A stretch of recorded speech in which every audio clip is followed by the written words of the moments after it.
Council members, please come to order.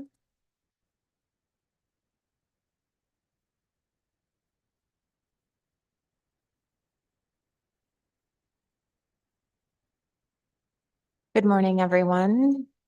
We are beginning our day continuing testimony on agenda item C2. Looks like we have about 24 more people signed up. As a reminder to the public, companies and individuals have 3 minutes. Organizations and associations will have 6 minutes to testify. You'll see a timer on the screen. If you exceed your time, I'll offer a friendly reminder and ask you for a concluding statement. So with that, we will begin with Brent Payne, followed by Jim Armstrong and Chad C.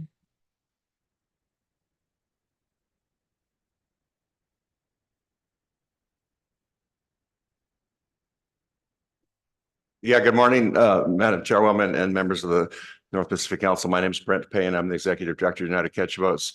UCB has 69 vessels that participate in primarily the Bering Sea pollock fishery. We also fish cod in the Bering Sea, the new catch share program. Fish also on the West Coast whiting fishery. So first of all, I want to start out by welcoming you to the Emerald City. And some of you who have been frozen all winter long can enjoy the nice day today here in Seattle and 50-degree temperature. I do miss the winters very much, but welcome to the big city for a week for those of you from Alaska. So the issue before you with the red crab savings area is whether or not the document is adequate for public review. Is the information available for you to make an informed decision when you do take final action? We very much appreciate the 3 NIMS and council staff members who have put together this document before you.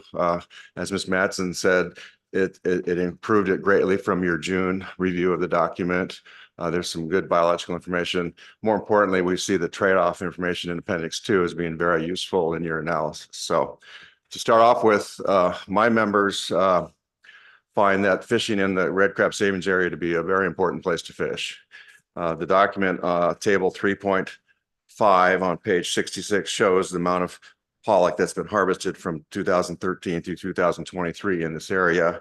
And the past couple of years, you know, it's, oh, I'm sorry, I got the wrong one in front of me.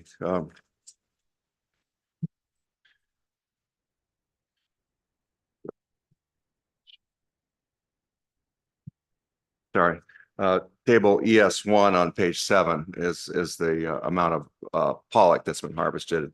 The very last part of that, it shows that average of 0.03 to 11.8% over those that range of 2013 to 2023, with an average of 5.5% of our pollock fishing combined A and B season, all 3 sectors. Why do we fish there? We fish there primarily because it's very clean relative to Chinook salmon bycatch in the A season and a little bit in the B season for the catch vessels for chum. The information in the document shows that. We find that as soon as Sea State starts making closures to the south and to the west of the savings area, you'll see that the boats start moving a little bit north to avoid Chinook salmon. And if you had Steve Martell or Merrill Rudd from Sea State to show you that, they could show you a timeline graphic of how that fleet moves away from Chinook. So that area is, the Appendix 2, I think, nicely shows the trade-offs. You can argue over whether the CPUE or PSC method shows the accurate number of Chinook that will be taken, but we do know you will increase Chinook salmon dramatically if you take away that acreage from the pollock fishery. You take away their ability to choose where to fish cleanly, and that document shows that clearly. One of the things I would ask you to add here is in that Appendix 2, you have nice tables that show chum, Chinook, and herring and what those increases will be to the pollock fishery. It doesn't show what the increases to red crab will be if you displace the fleet. And if you look at that first table that I asked you to look at on page 66, it's table 3.5, and you can see with the observer data, we have, like say last year, we caught 15 red king crab to catch 1.2 million metric tons of pollock. Look at where we caught that. 5 of those came from inside the savings area and 10 came from outside the savings area. So theoretically, if you move us out of the savings area, you could potentially increase red king crab taken in the pollock fishery. So that's pretty stupid, I think, to move us out of an area where we don't catch a lot of crab to areas where we're going to catch more crab. Yeah, that's pretty simple. So that gets me to my second point is, what is the efficacy of the red crab savings area?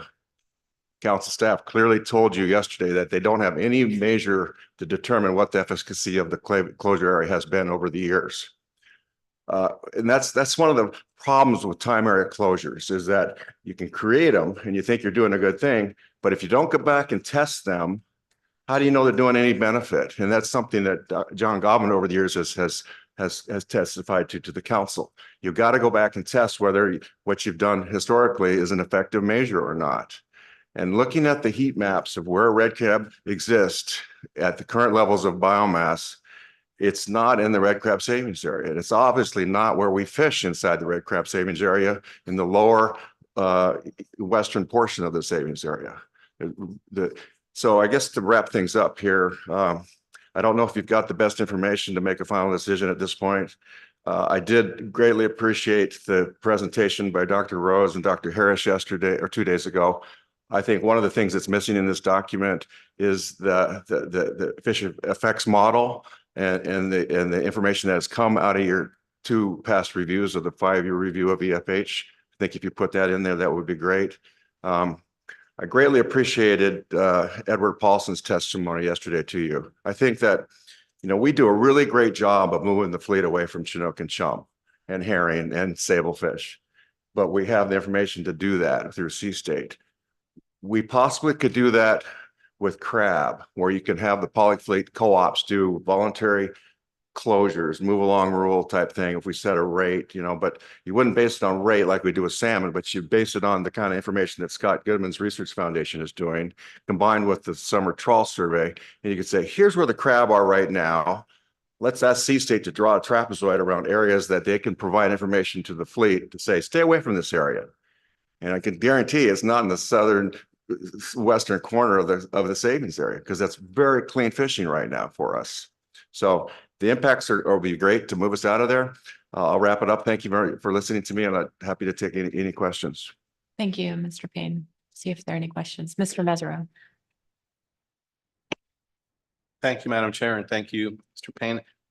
I thought about what Mr. Paulson said too. He testified late in the day, and everyone's a little slow at that point, but I got some chance to reflect on that last night, and I think it's a conversation worth having. And I'm just wondering if you would be maybe willing to begin those discussions and see if there's some path forward, and maybe if there is, you can let us know. Is that possible?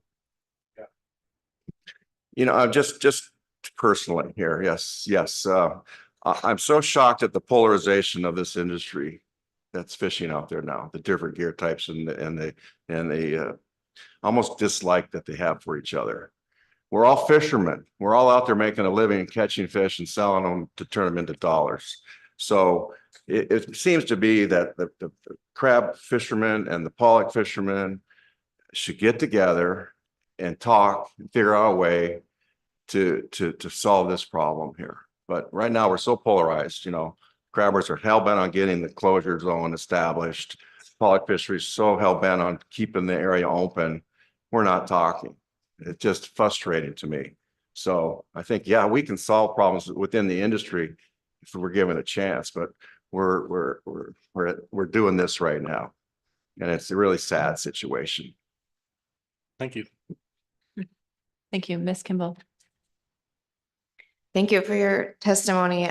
The ideas at the end about being able to identify lines to draw based on the survey. I was thinking about that.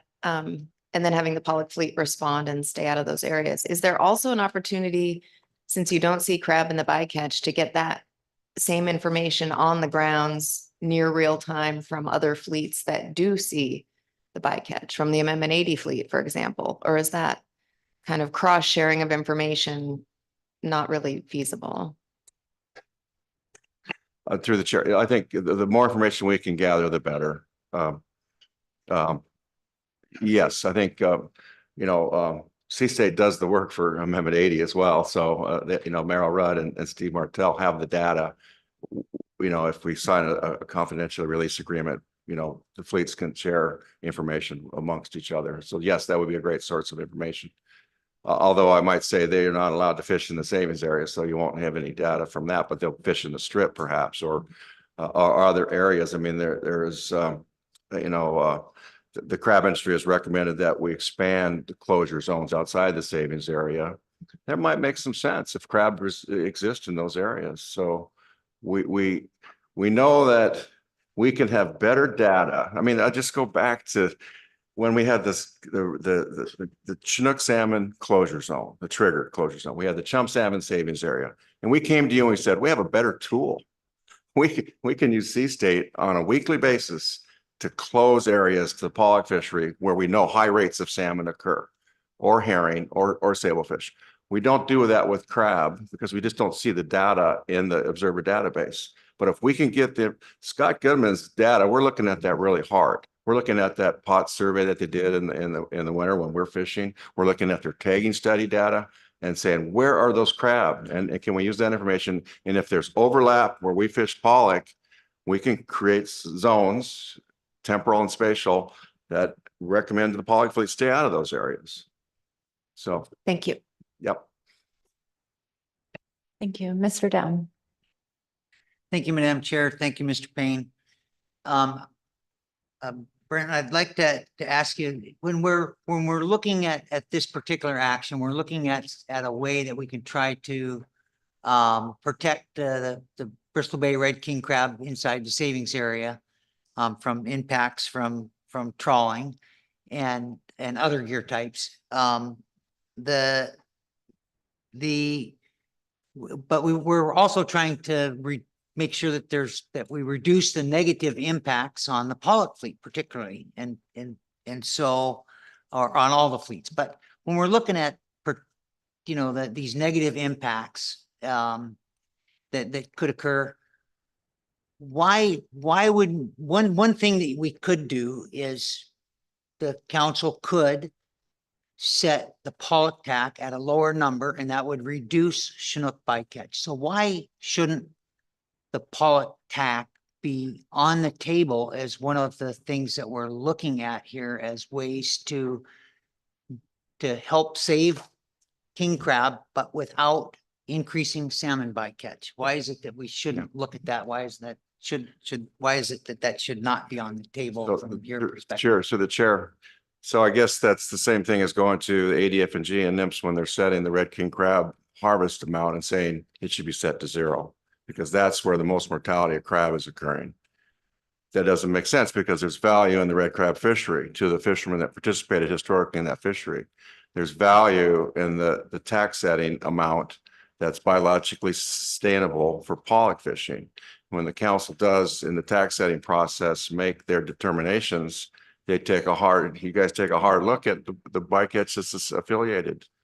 We caught 12,000, 13,000 Chinook to catch 1.3 million metric tons of pollock last year. And we did our best to minimize Chinook.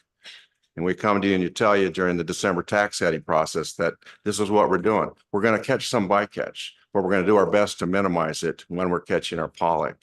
So if you want to penalize us by reducing the tack, my members would feel like they're just getting penalized for no reason at all.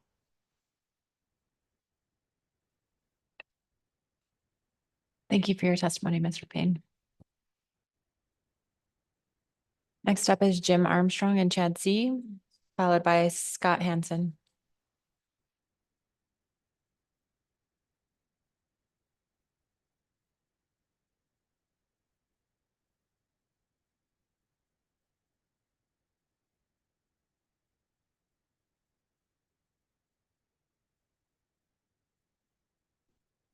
Members of the council, my name is Chad C.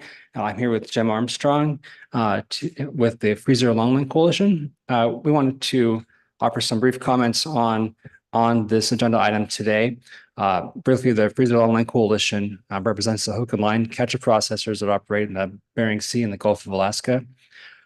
Our members share the concerns about the conditions of the Bristol Bay red king crab stock. Our members, many of our members are crab fishermen ourselves, and are are deeply concerned about the health of the stock and are hopeful of finding a path forward to support this, the future sustainability of the stock, including measures that could be taken to address the savings area.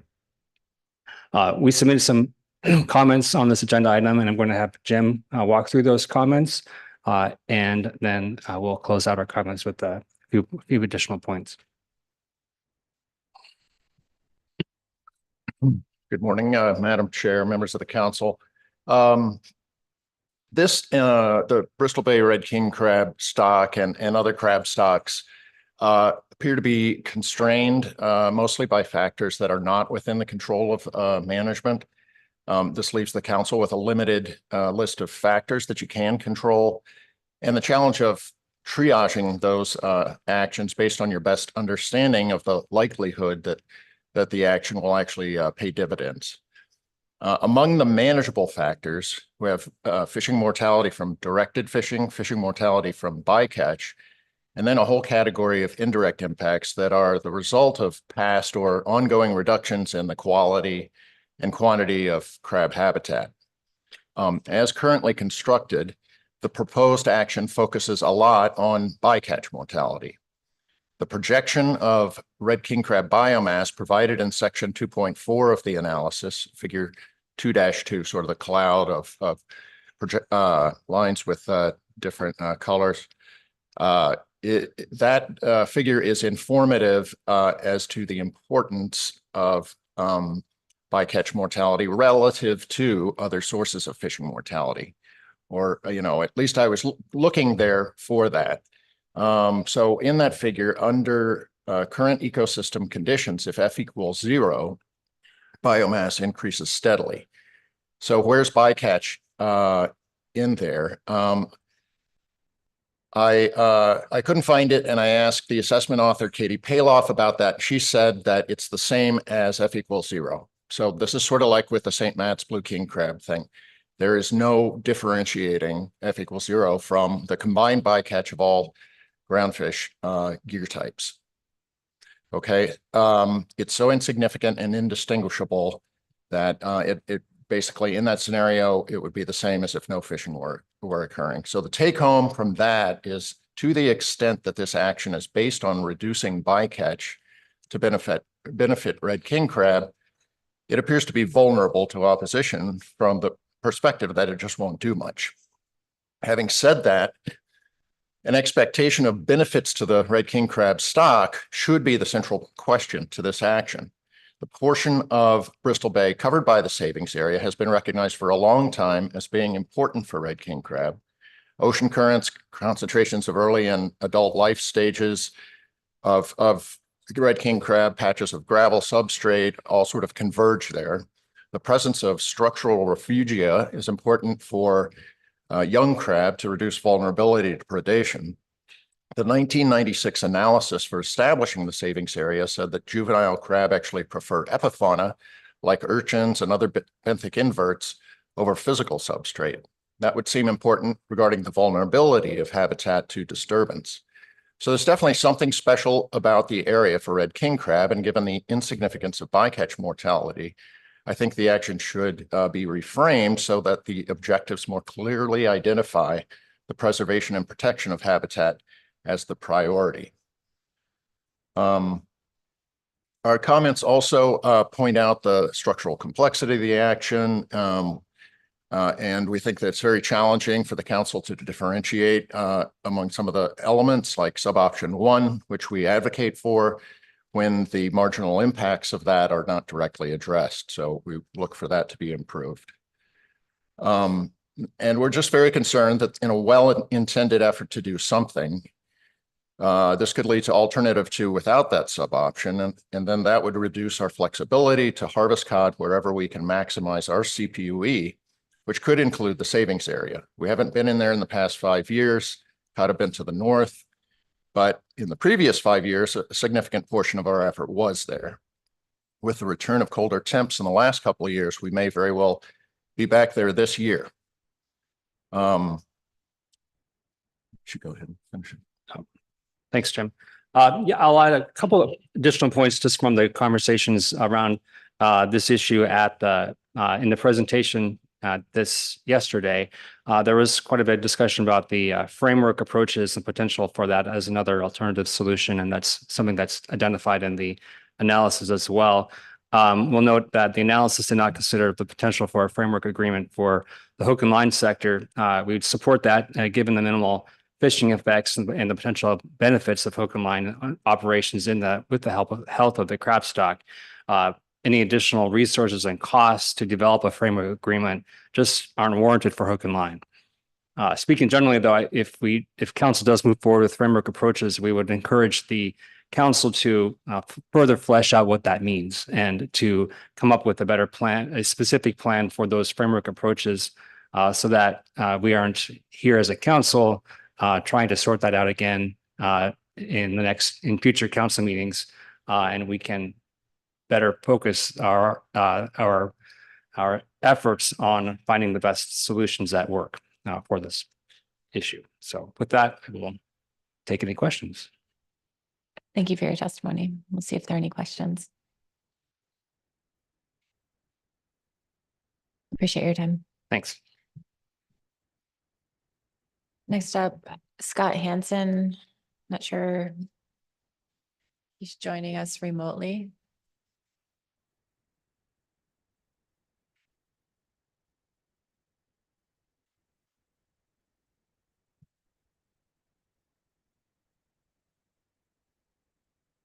Okay. We don't see him in the room, and I don't think he's online, so we'll circle back to him at the end of our list. Heather Mann.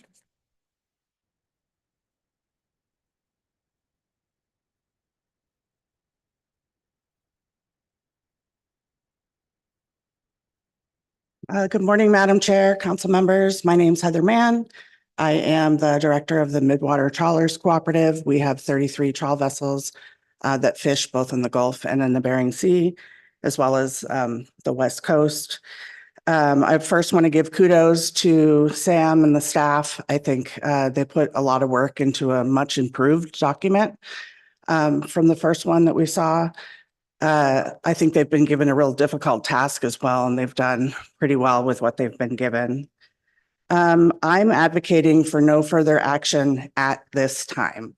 And I think the at this time part is really important.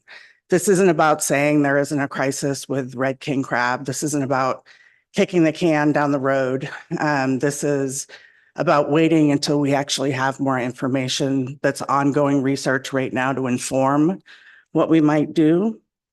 As the SSC noted in one of their slides, the potential benefits to the red king crab are challenging to quantify. And the paper in the purpose and needs statement says, quote, the best available science indicates the cause of the decline is a combination of factors related to continued warming and variability in ocean conditions. So I think that's really important. I'm really nervous about doing anything that has the potential to increase Chinook or chum bycatch. And the paper shows that that will happen. We will have impacts on PSC. And for me, that is unfathomable to think about. I've had captains calling me saying, how can we be considering something that will potentially raise impacts on salmon?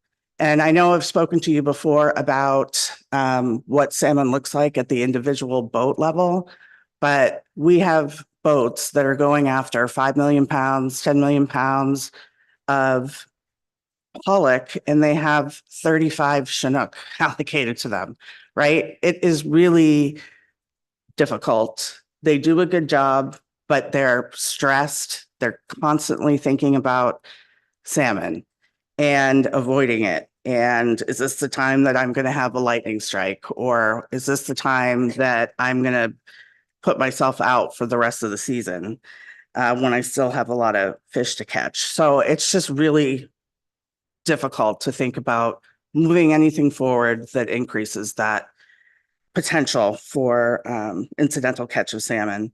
So there's so much ongoing research right now. You're going to hear from Scott Goodman next, about that type of research. We've got a LAP program coming for cod. We have the mortality, unobserved mortality stuff ongoing. So we need to get this information back first and then figure out what the right options are for moving forward. So this is not kill it forever. This is not kick the can, like I said, which other people think it is. This is making sure we get it right. So we're actually doing something that benefits the red king crab stock. And we have to think about pollock vessels like mine who are working with very little Chinook and maybe chum in the future. They're doing everything they can to avoid it.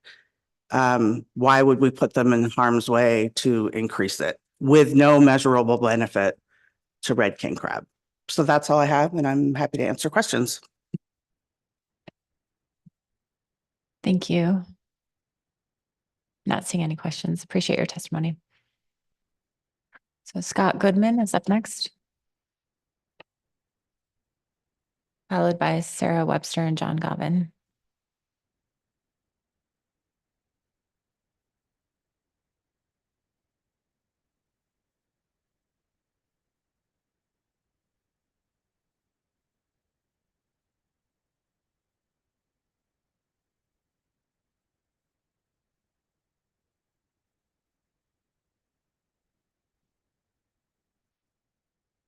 Good morning, Madam Chair, co-chairs. Thank you for a quick opportunity here. My name is Scott Goodman, Executive Director to the Bering Sea Fisheries Research Foundation. And I did append a little quick set of screenshots for folks. I would like to talk about three things briefly. The first one is the collaborative pot sampling. The second one is the tagging work. And the third one is just some very brief show and tell, which I have here with me for the bottom contact sensor that we use during our bottom trawl surveys. I think you've heard mostly to an extent about collaborative pot sampling. The first of the winter spring surveys was completed in March, April of last year that we called CPS1. CPS2 is about 1 month away from right now. And I wanted to just mention that briefly. If any of you would like to dig more deeply into the results from last year, the link at the bottom left of that appended slide takes you to the draft report that's appended to a public site. And it's going to be published as a NOAA tech memo very soon, probably within the next week or so. Next slide, please.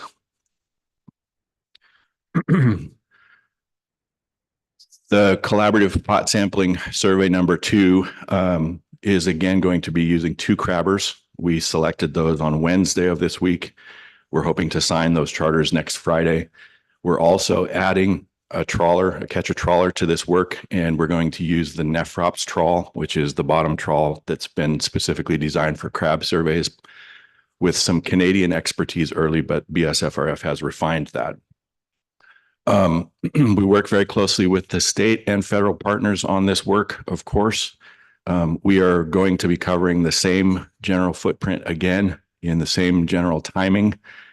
And this is just an important opportunity to go out and do the second one of these. This is early in this effort. We're anticipating that there's going to be a few of these. I would hesitate to put a firm number on it right now without any sort of longer term commitment to start a long time series. That's not our intent. I think our intent is to start this and step in and see what we see. But I would say that there's probably going to be a CPS 3 and a CPS 4.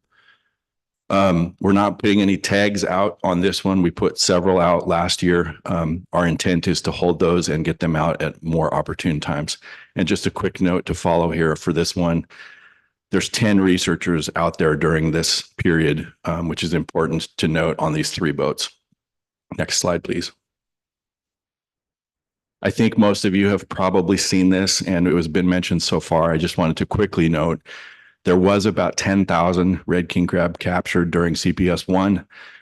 That's dramatically more than is seen during the NIMF survey. So this is really just important information. There's probably a few hundred in a big year, over 1,000 red king crab captured during the NOAA survey.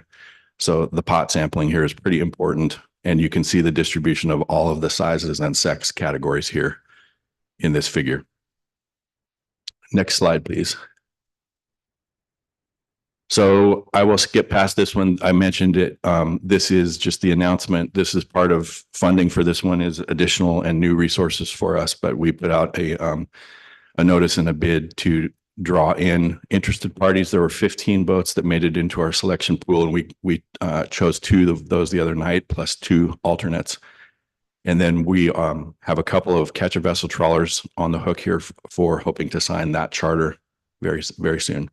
The 3 objectives of this study, I know it's in the fine print there. I'll just quickly gloss through the high level flyover, but this is really to capture the density of crab during the winter spring period as closely as we can, to get other environmental variables to go along with that, to see the variability and the correlation there. And then thirdly, to get fish along with this. So we're going to be capturing everything and quantifying everything. Next slide, please. So I wanted to make sure and mention this one a little more. I showed this briefly during the AP the other day. There's been a lot of tags, and this is kind of more than one or more than a couple in contrast to just the CPS work. This has been ongoing for several years now. Each of these is in relative terms, an attempt to understand the movement along with the seasonal distribution. And as you can see, my main point here is to show across this area, there is a lot of current movement that we've documented across the savings area and the adjacent areas. So from our first cuts through this multiple year look at this data, it's very apparent to us, the researchers so far, that it's an important area. There's a lot of details here. The next slide shows many of those, and I won't walk through that too closely. But some of the early seasonal summaries that we know about are here on this slide. So I don't think it's accurate to say that everything is going one way all the time. It's clear that the different groups of the crab, the males and females, are going back and forth at different times of the year and through the savings area and the adjacent surrounding areas. So with that, I think I'll stop on the screen, and I would just briefly like to open the box here and show this. I don't know if it's appropriate to pass it around, but there has been some dialogue about bottom contact sensors.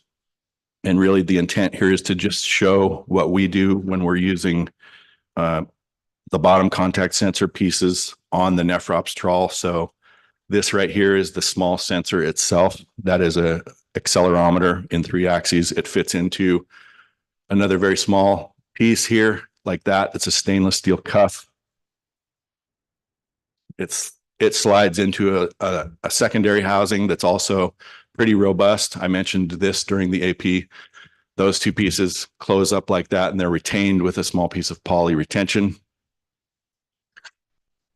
This is the bigger piece that I didn't have with me, and I realize I'm out of time, but that's the part that actually attaches to the foot rope, the ground gear on the Nephrops trawl.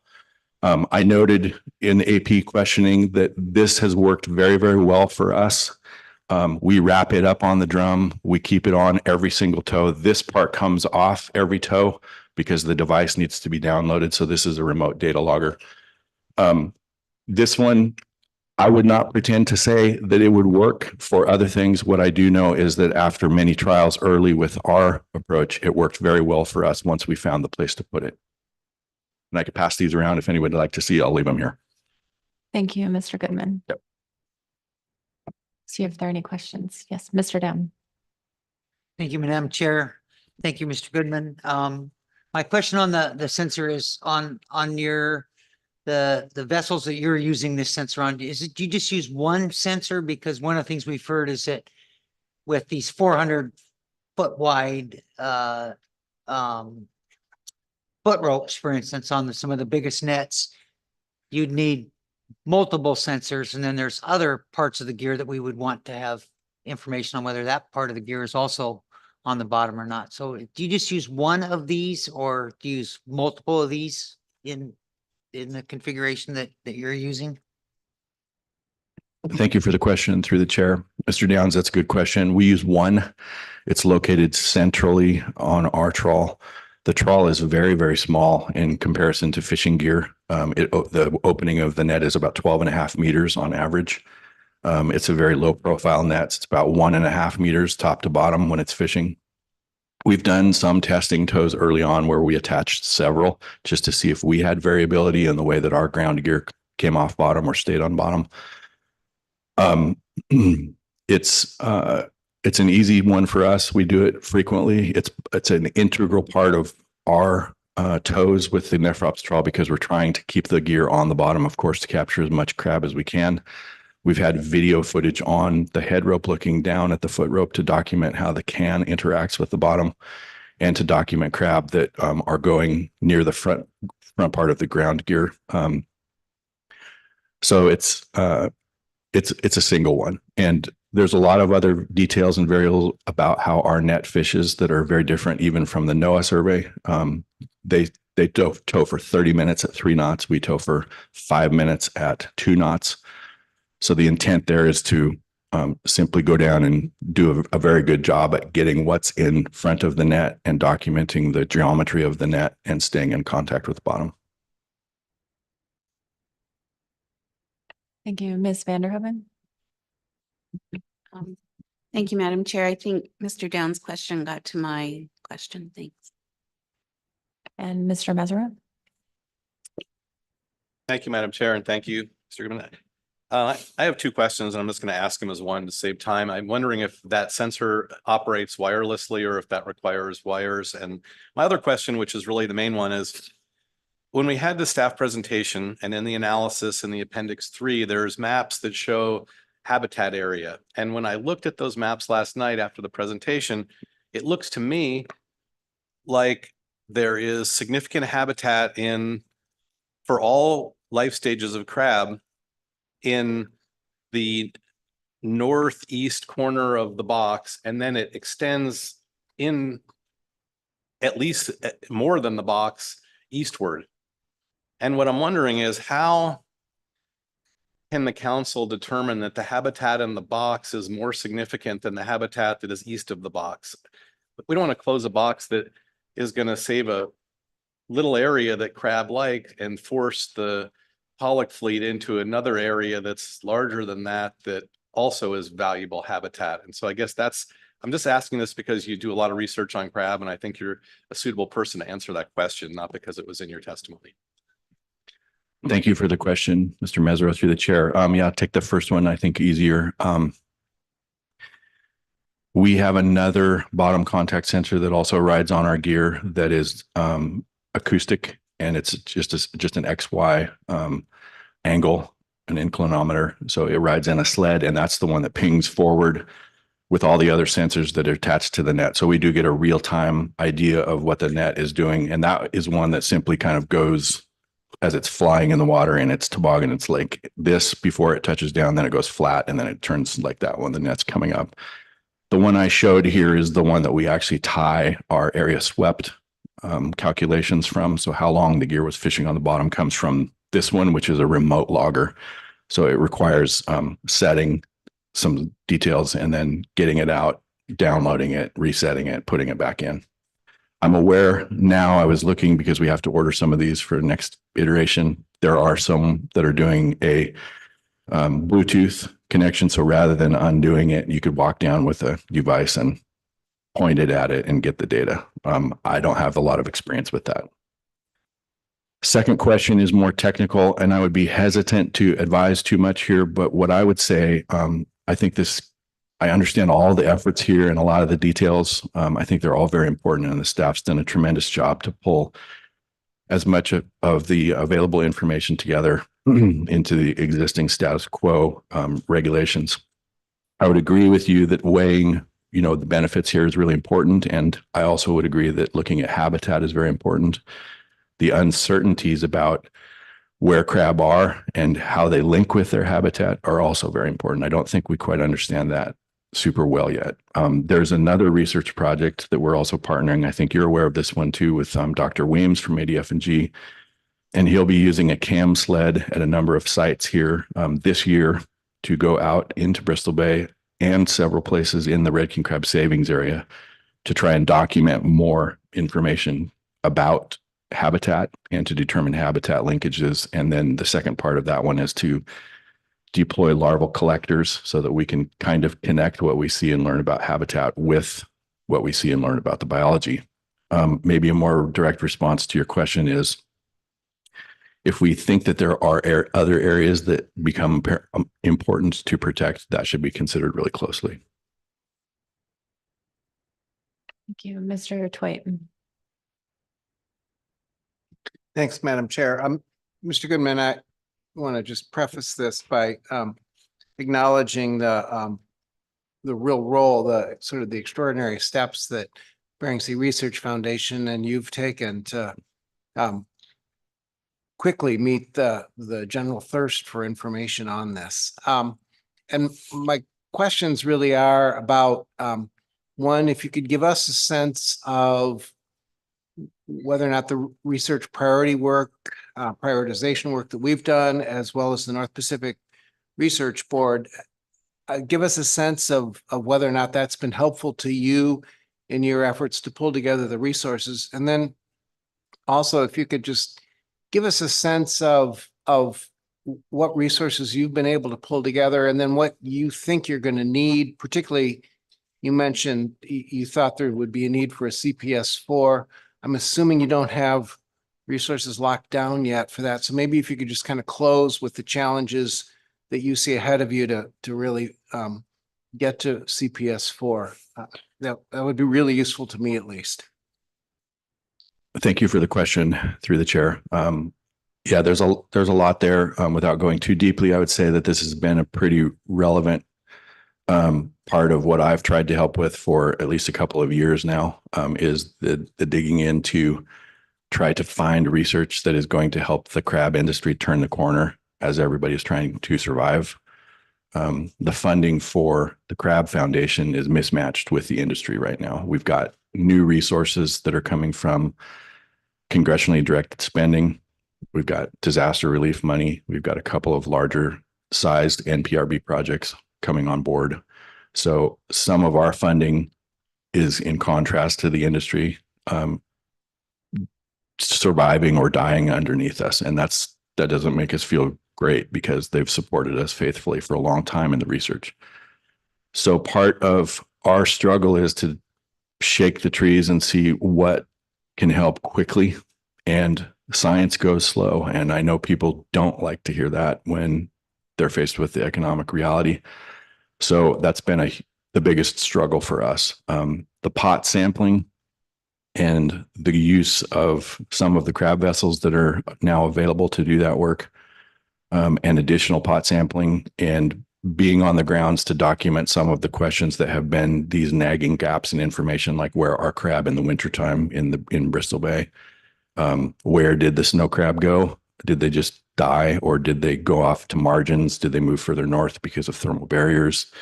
Or did they get eaten because of cod that could now swim over them because of temperature changes? Lots of questions that we're looking into. Without going further, I would say that I very much appreciate the continuing collaboration with the council, its process, and the research prioritization. It's almost there really for this next updated version, and I've been in touch with a number of the principals there. The NPRB piece is also critical.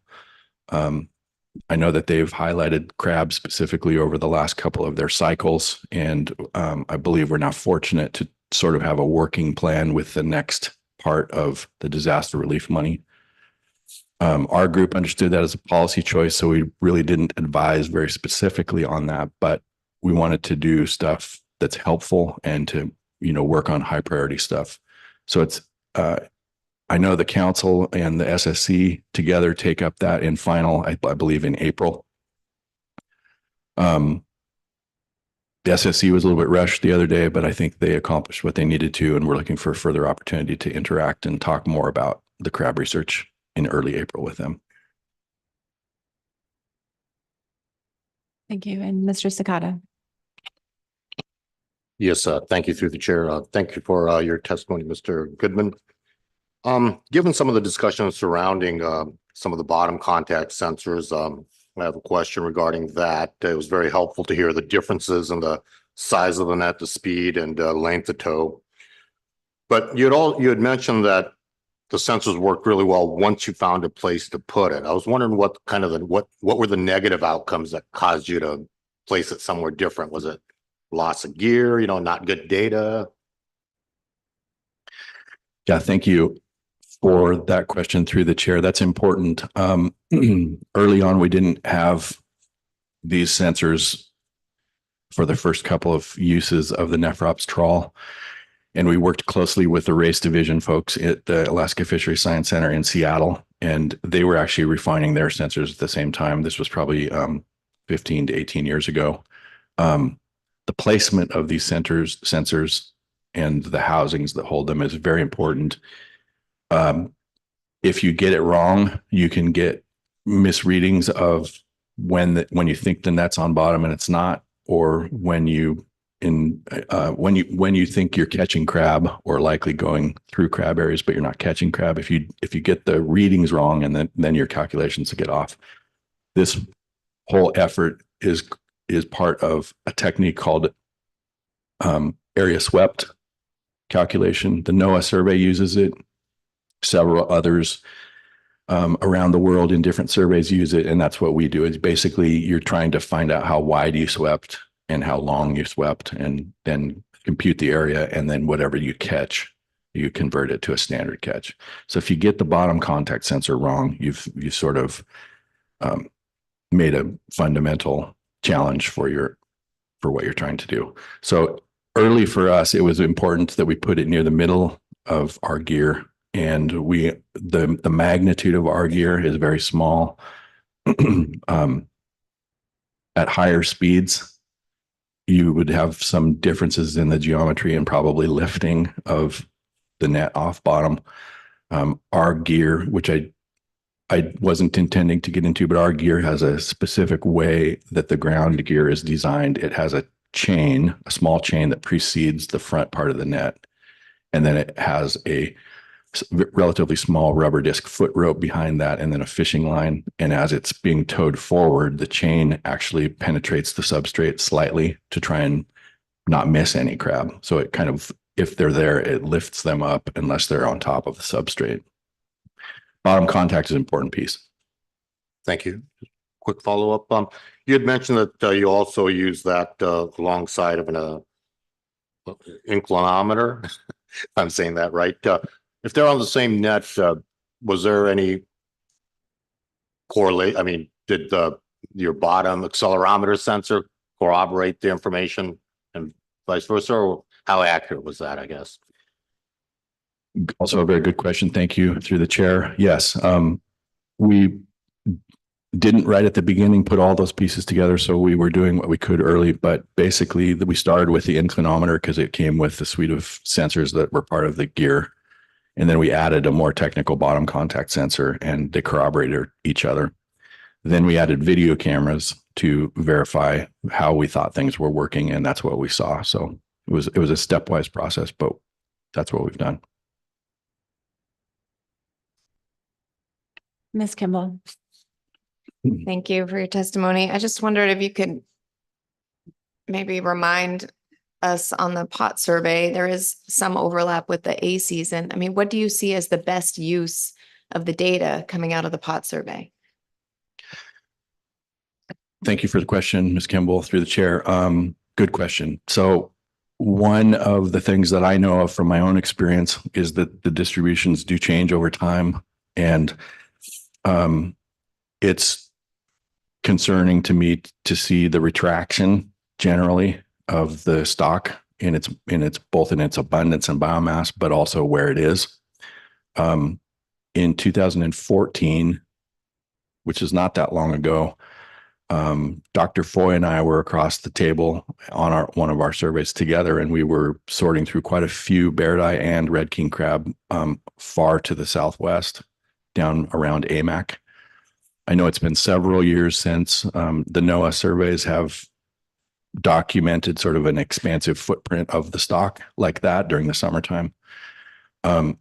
Further, I would note that the commercial fishery, the directed crab pot fishery, does reflect logbook effort that kind of moves across the box. Sometimes it's centrally within the box. Sometimes it's actually on the west side but it moves depending on where they find the crab. The pot sampling that we're doing in the winter is really this sort of important fundamental gap, and it's something that we've speculated about because we collectively think we can say no, the crab aren't there, or yes, they should be there. My sense is that they're there, but we don't know quite to what extent they're there yet. So I think my biggest interest in the CPS 2 is to see, are they generally in the same footprint? And do we see anything different with the sex ratio with the second sampling gear added? That would really corroborate what we think may have been going on during CPS 1. But to answer your question just shortly and specifically, I think it's the seasonal distribution across the areas that we're trying to figure out what to do with.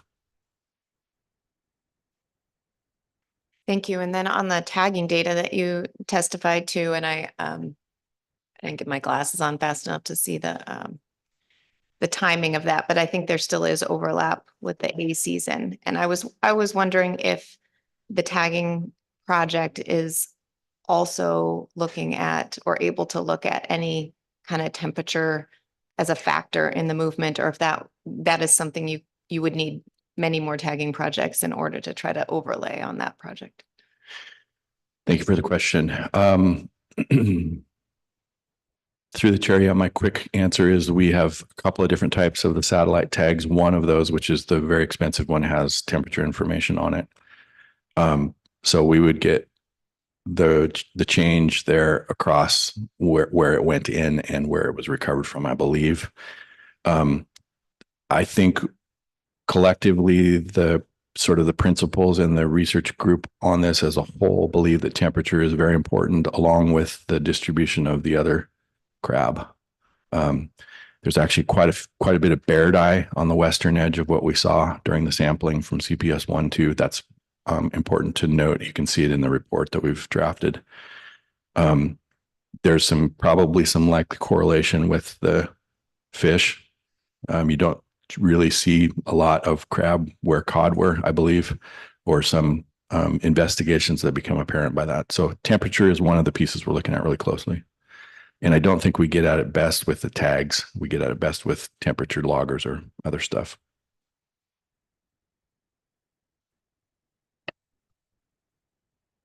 Thank you, Mr. Goodman. Thank you. So next up is Sarah Webster and John Govin, followed by Lance Farr.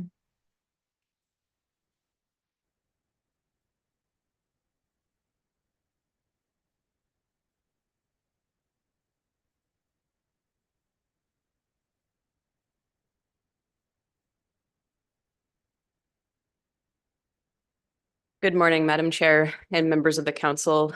My name is Sarah Webster. I recently started with the Alaska Seafood Cooperative, familiar face from other positions in the past. I am here with John Govin. John is the Science Projects Director for the Cooperative, and as he mentioned the other day, I will be transitioning into that position over the next several months. The Alaska Seafood Cooperative is the fishing cooperative for the Amendment 80 sector. Our vessels use non-pelagic trawl gear to catch groundfish, and we are already prohibited from fishing in a significant portion of Zone 1, including the red king crab savings area. We did submit a letter under this agenda item, and I'll be highlighting some aspects of that letter.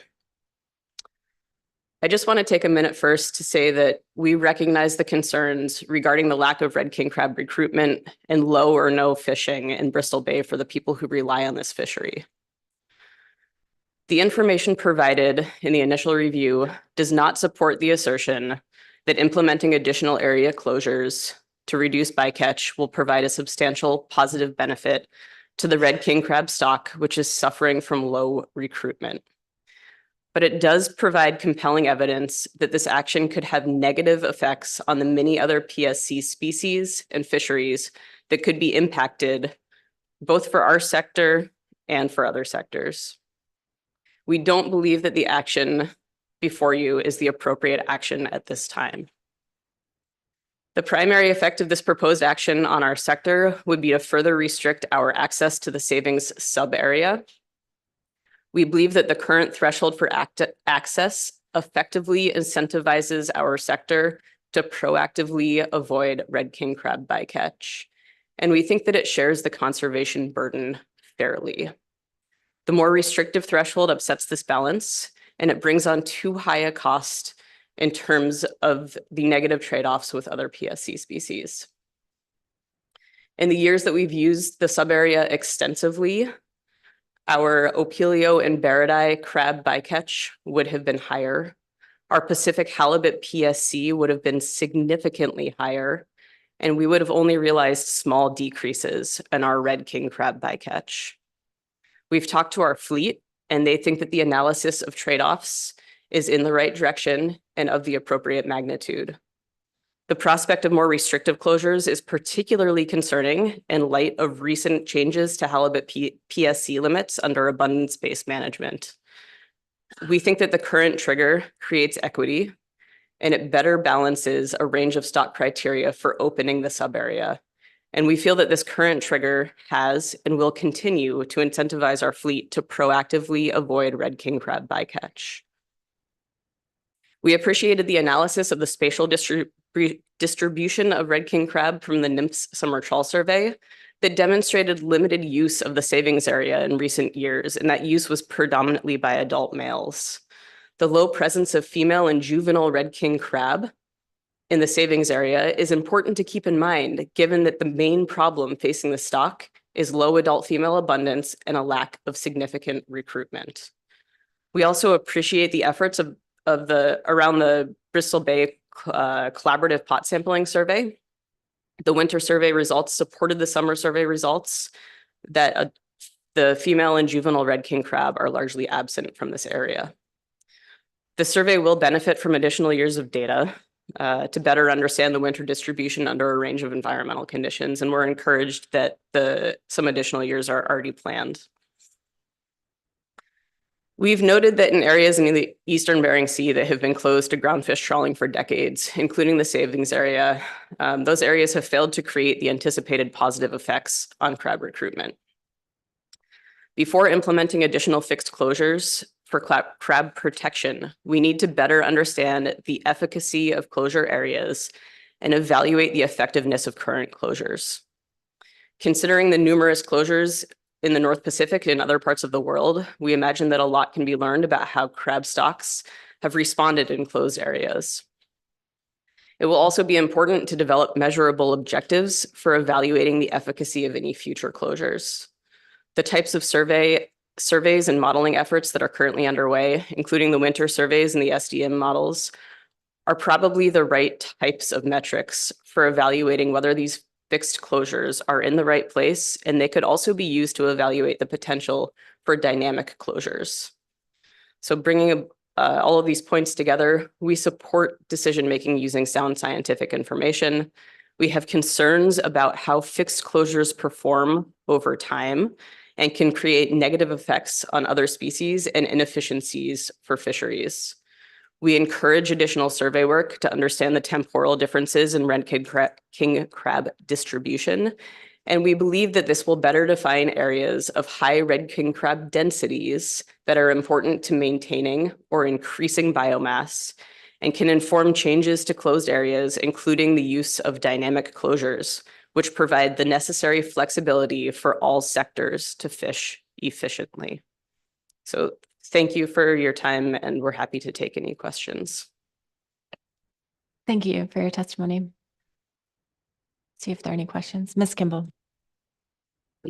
Thank you for your testimony, and maybe a little bit similar to my question of the previous testifier, but looking at the new winter pot survey, and the analysis is already clear that the majority of the crab caught in that survey were in area 512, and you're not allowed to fish in that area.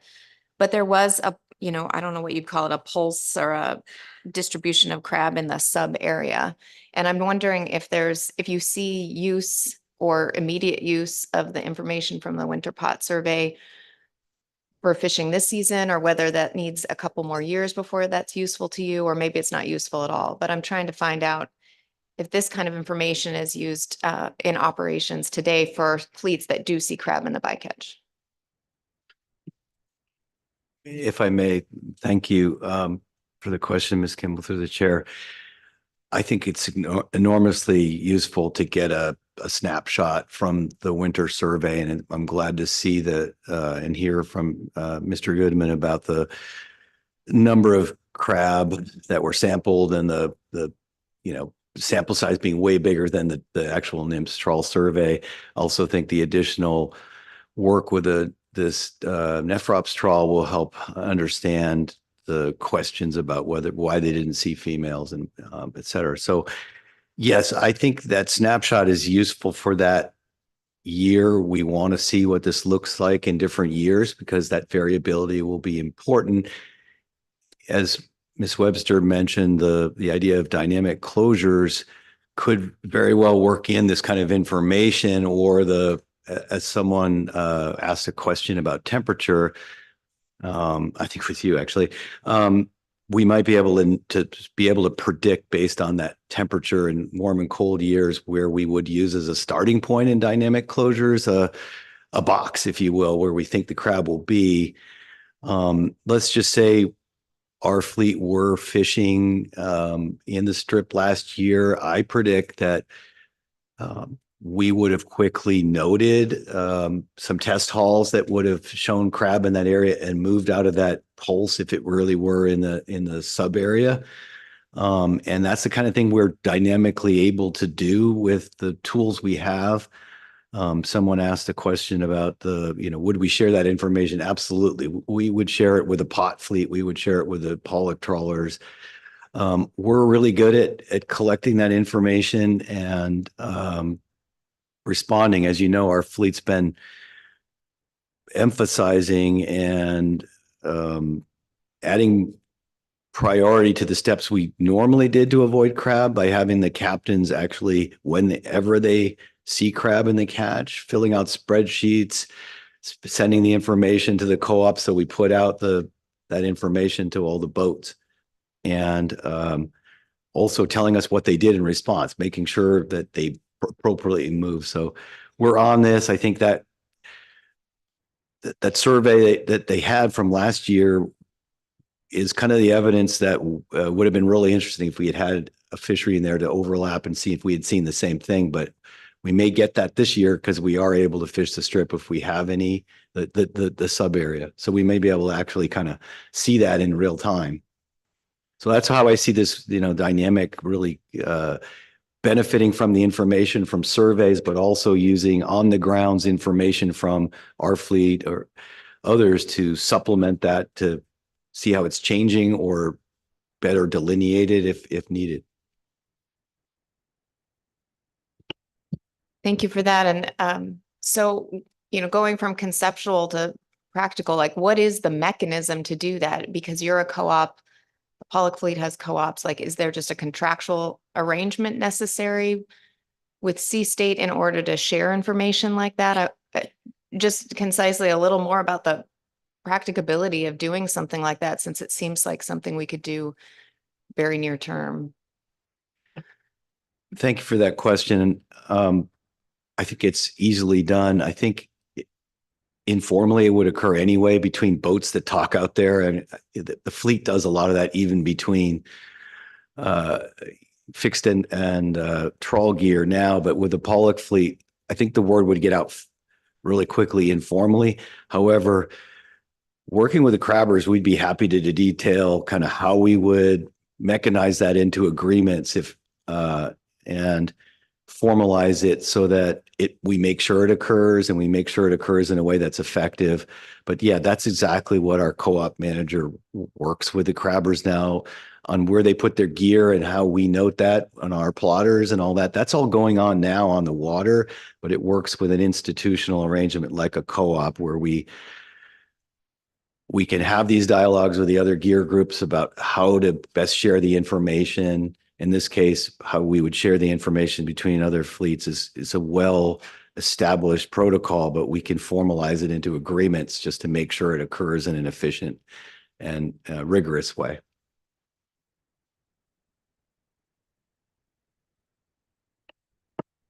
Thank you. And Ms. Webster, I have a question. there's been some, I think, increasing conversation regarding our ability and some interest in being able to measure the efficacy of closures, either static or dynamic. And you briefly mentioned this in your testimony, also emphasizing the importance. And I think you use some examples, metrics we can use are surveys. Is there, I guess I'm interpreting that as, the signal would be some type of positive trend in abundance. Is there anything else that we would want to look at from your perspective, or anything else in that testimony that I may have missed as far as metrics that we would want to identify for the efficacy of our management actions? Thanks. Thank you, Madam Chair. I think that there are some metrics that are already being collected. So things like the winter trawl survey, certainly the summer trawl survey as well, the SDM models, information on, the fishery performance, all these types of things that we could be looking at to help us understand at least how the closures have performed. If we were thinking about developing these types of metrics before closures are put into place, it's a difficult question. And, what I would suggest is that probably that type of effort would take getting a wider group of people together that are folks like agency staff, council staff, stakeholders, and a larger group of people that might be able to better define metrics that we could use to understand how these closure areas are performing, and both for the crab stocks and also for the other fisheries. Mr. Gavin in the past has also recommended the potential for exempted fishing permits to allow folks to do some test fishing in closed areas that might help us better understand what our previous fishing practices looked like and how we were performing in terms of bycatch and target catch, and how we might be performing now that the area has been closed for a long time. And I think that type of work might also help us better understand the efficacy of these closure areas. Thank you. Not seeing any further questions. Appreciate your testimony. Next up is Lance Farr, followed by Hannah Heuk.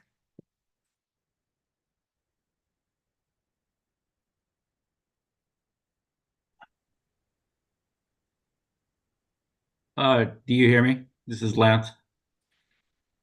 Yes, you're a little faint, Lance. I'm not sure if you can get closer to your phone or. Okay, I'll give it a shot. Madam Chairwoman and council members, my name is Lance Farr. I started fishing crab in 1975, and I've seen a couple ups and downs in the fishery, and this is the worst I've seen. I believe the estimate of crab bycatch in the pot cod is not correct.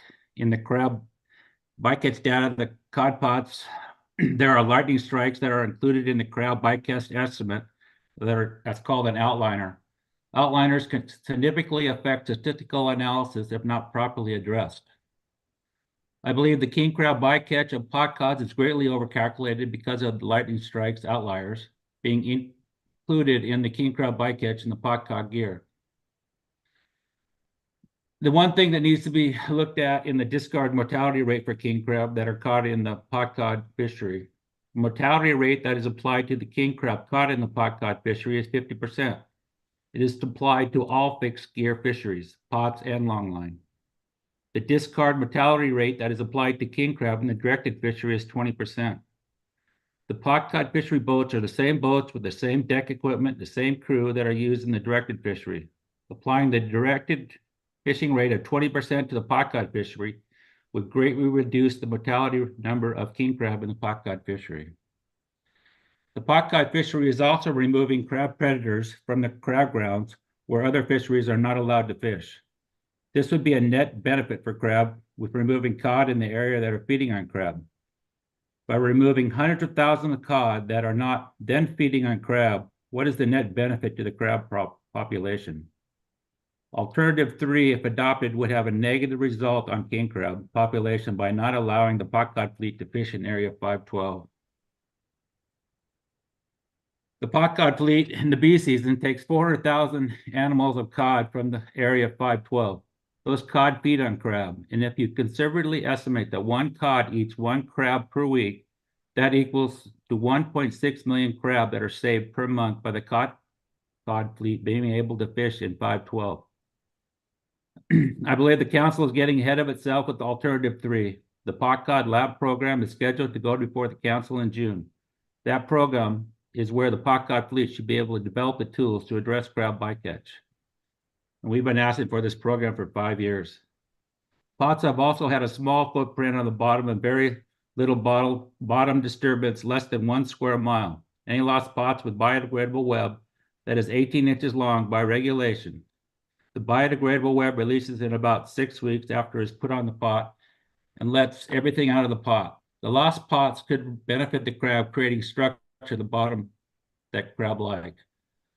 The pot cod fishery is not fishing when crab are molting and mating, not disturbing crab when they are in a vulnerable life stage. The king crab directed fishery closes January 15th because of molting crab, and the trawl season starts 5 days later, January 20th. And they're fishing right on top of the molting crab. And also believe the purpose and needs statement should address the habitat disturbance and protection. See, I'm out of time, so thank you. Thank you, Mr. Farr. See if there are any questions for you. Not seeing any. Appreciate your testimony. Thank you. Next is Hannah Heuk, followed by Heather McCarty. Is Hannah online?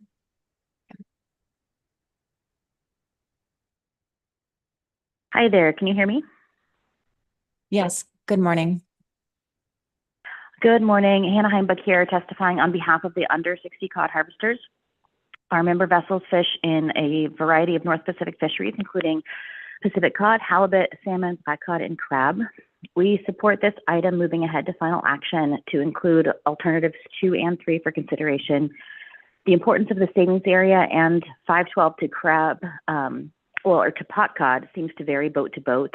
Overall, the under 60 fleet operates there less than other pot sectors, especially during the stand downs in the last few years, but we do have some members that have historically fished in both areas. Those folks have also been committed to crab avoidance, to gear modification, and the role of predator removal. We also continue to be concerned about inaccurate mortality estimates for pot cod and to emphasize the relatively small footprint of the fixed gear fisheries. However, I think the importance of these areas to crab is clear. So after considering benefits to the crab resource alongside impacts to fishing sectors, we do support ongoing consideration of closures at times of low abundance. This is the kind of precautionary management the ecosystem is signaling that it needs. And the importance of the red king crab savings area to critical habitat, to juvenile survival, rebuilding, and overall crab health is very well established, particularly in the analysis that established the savings area, and particularly regarding habitat. Updated review demonstrates that that has not changed.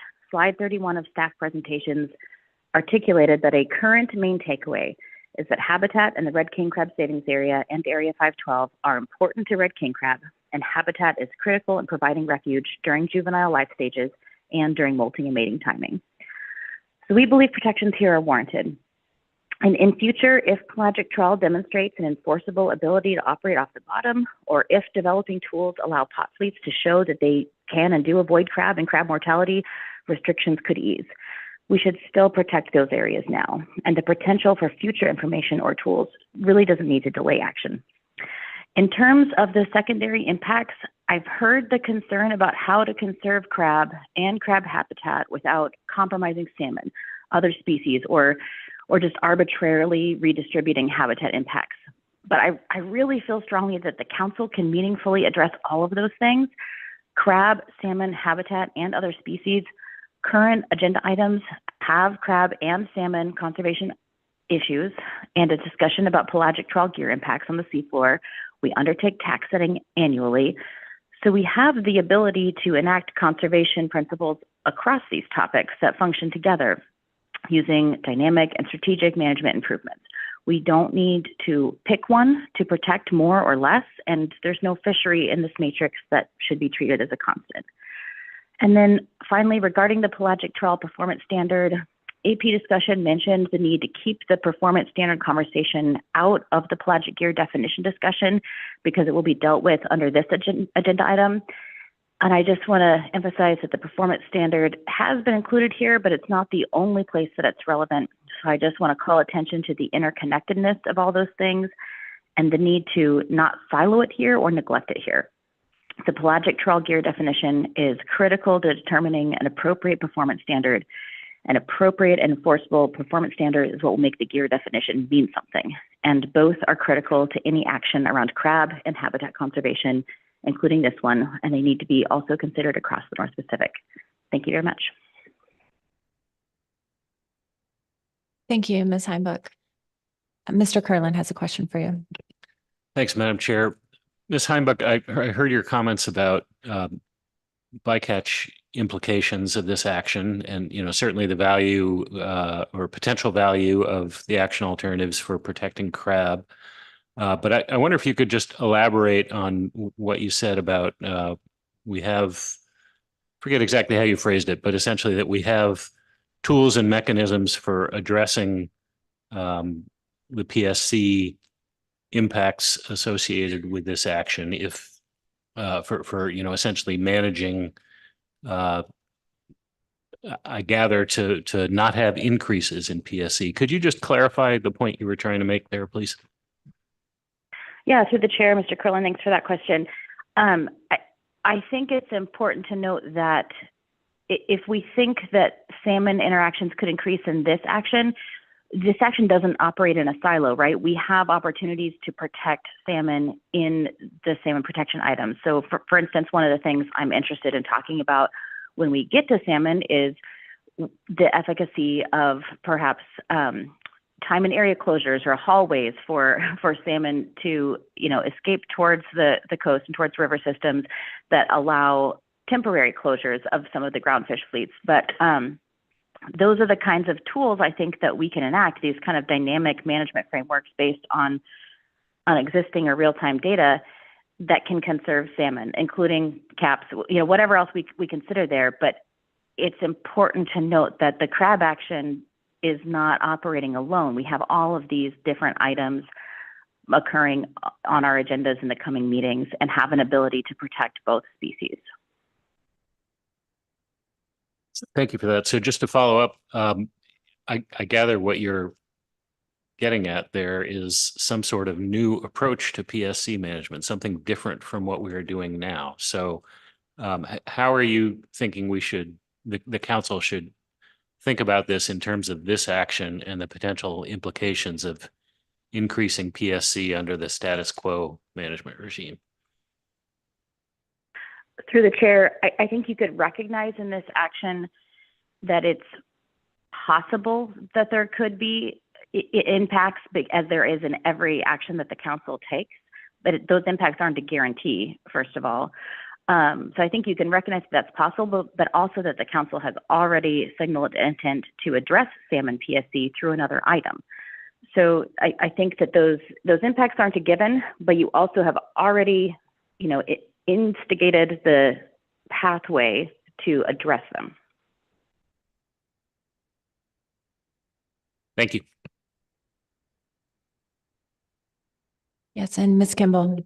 Thank you. Thank you, Ms. Heimbuch, for your testimony. And I just wanted to ask a little bit more about the value and the testimony toward supporting a fixed area, given that we've gotten now 1 year of a winter pot survey and we've got a couple more years coming that show the majority of crab are not in the savings area during the time at which the groundfish fisheries are. There is certainly some in Area 512, but given like that first kind of bit of information, why wouldn't we look at dynamic areas that can actually respond to where crab are, either through some sort of, climate signal or just through seeing crab on the grounds in the survey? Through the chair, Ms. Kimball, thank you for that question. I absolutely think you should look at those things. I think that is the future of really responsive management. I think that the savings area is still shown to be really critical habitat. So whether or not we think crab are moving, and I think we should respond to those movements and try to protect those aggregations and do so in a dynamic way that both protects crab populations and the need to continue fishing across our different species here, I think we can still lean into the established factors of crab habitat in that savings area. So I think both are important, but I definitely support pursuing those dynamic measures. Thank you. Thank you for your testimony, Ms. Heuk. Thank you. Okay, next up is Heather McCarty, followed by Mateo Pasaldan.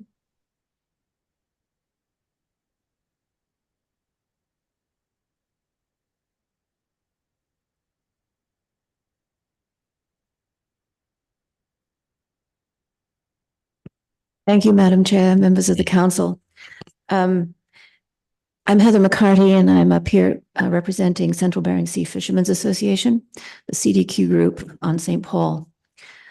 CBSFA continues to support additional protection for Bristol Bay red king crab in the red king crab savings area and appropriate adjacent areas, preserving important crab habitat and protecting the molting, mating, and juvenile life stages of red king crab. We support the intent of the AP motion, with the suggested addition of the language in the purpose and need statement clarifying the focus on habitat. The full intent of the action is also clarified, including the aspect of reducing the impact of gear on the bottom.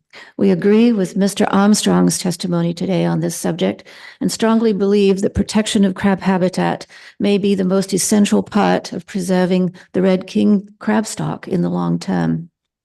We would also like to see the analysis of the idea in the AP motion of adding an alternative that provides an incentive to modify fishing gear. There is a problem with red king crab survival and restoration that must be addressed, and we need all the good ideas we can come up with. This issue is not likely to go away, and the no action alternative is not the way this council has historically dealt with difficult issues. In the last 2 years, council action has been repeatedly delayed with the rationale that we don't know enough about crab, that we need more research. We are now getting that research. Lots of it, lots of money coming our way, including to the Department of Fish and Game and the foundation, the Bering Sea Fisheries Research Foundation, and we can incorporate what we are learning into management solutions. The rapidly increasing amount of research that is being funded with disaster relief monies is not a reason to again delay helping the participants in the crab industry. And we agree with Mr. Payne that the industry sectors should work together and try to get past increasing division. CBSFA is a microcosm of varying interests. We are heavily invested in crab. As you know, we're dependent on crab, but we're also dependent on pollock and cod and halibut. The community of St. Paul is almost entirely dependent on crab processing. We work for our community, and we must follow the social and economic needs of that community. Each sector, each CDQ group, each entity, each person has to follow the direction of what is best for them and who they represent, but while recognizing others' needs. We work closely with Trident on St. Paul, and we appreciate their efforts during the last very small red king crab season to buy and process crab on St. Paul, supporting our community. If the council chooses to expand alternatives and somewhat reframe and add to the alternatives, we believe that the analysis would need to come back to the council for another initial review.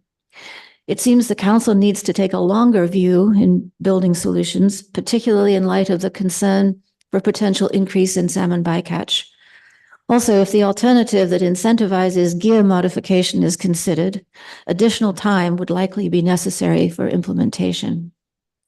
Also, we see the need to add to the analysis information about the socioeconomic impacts of alternatives on the communities and groups that are dependent on crab.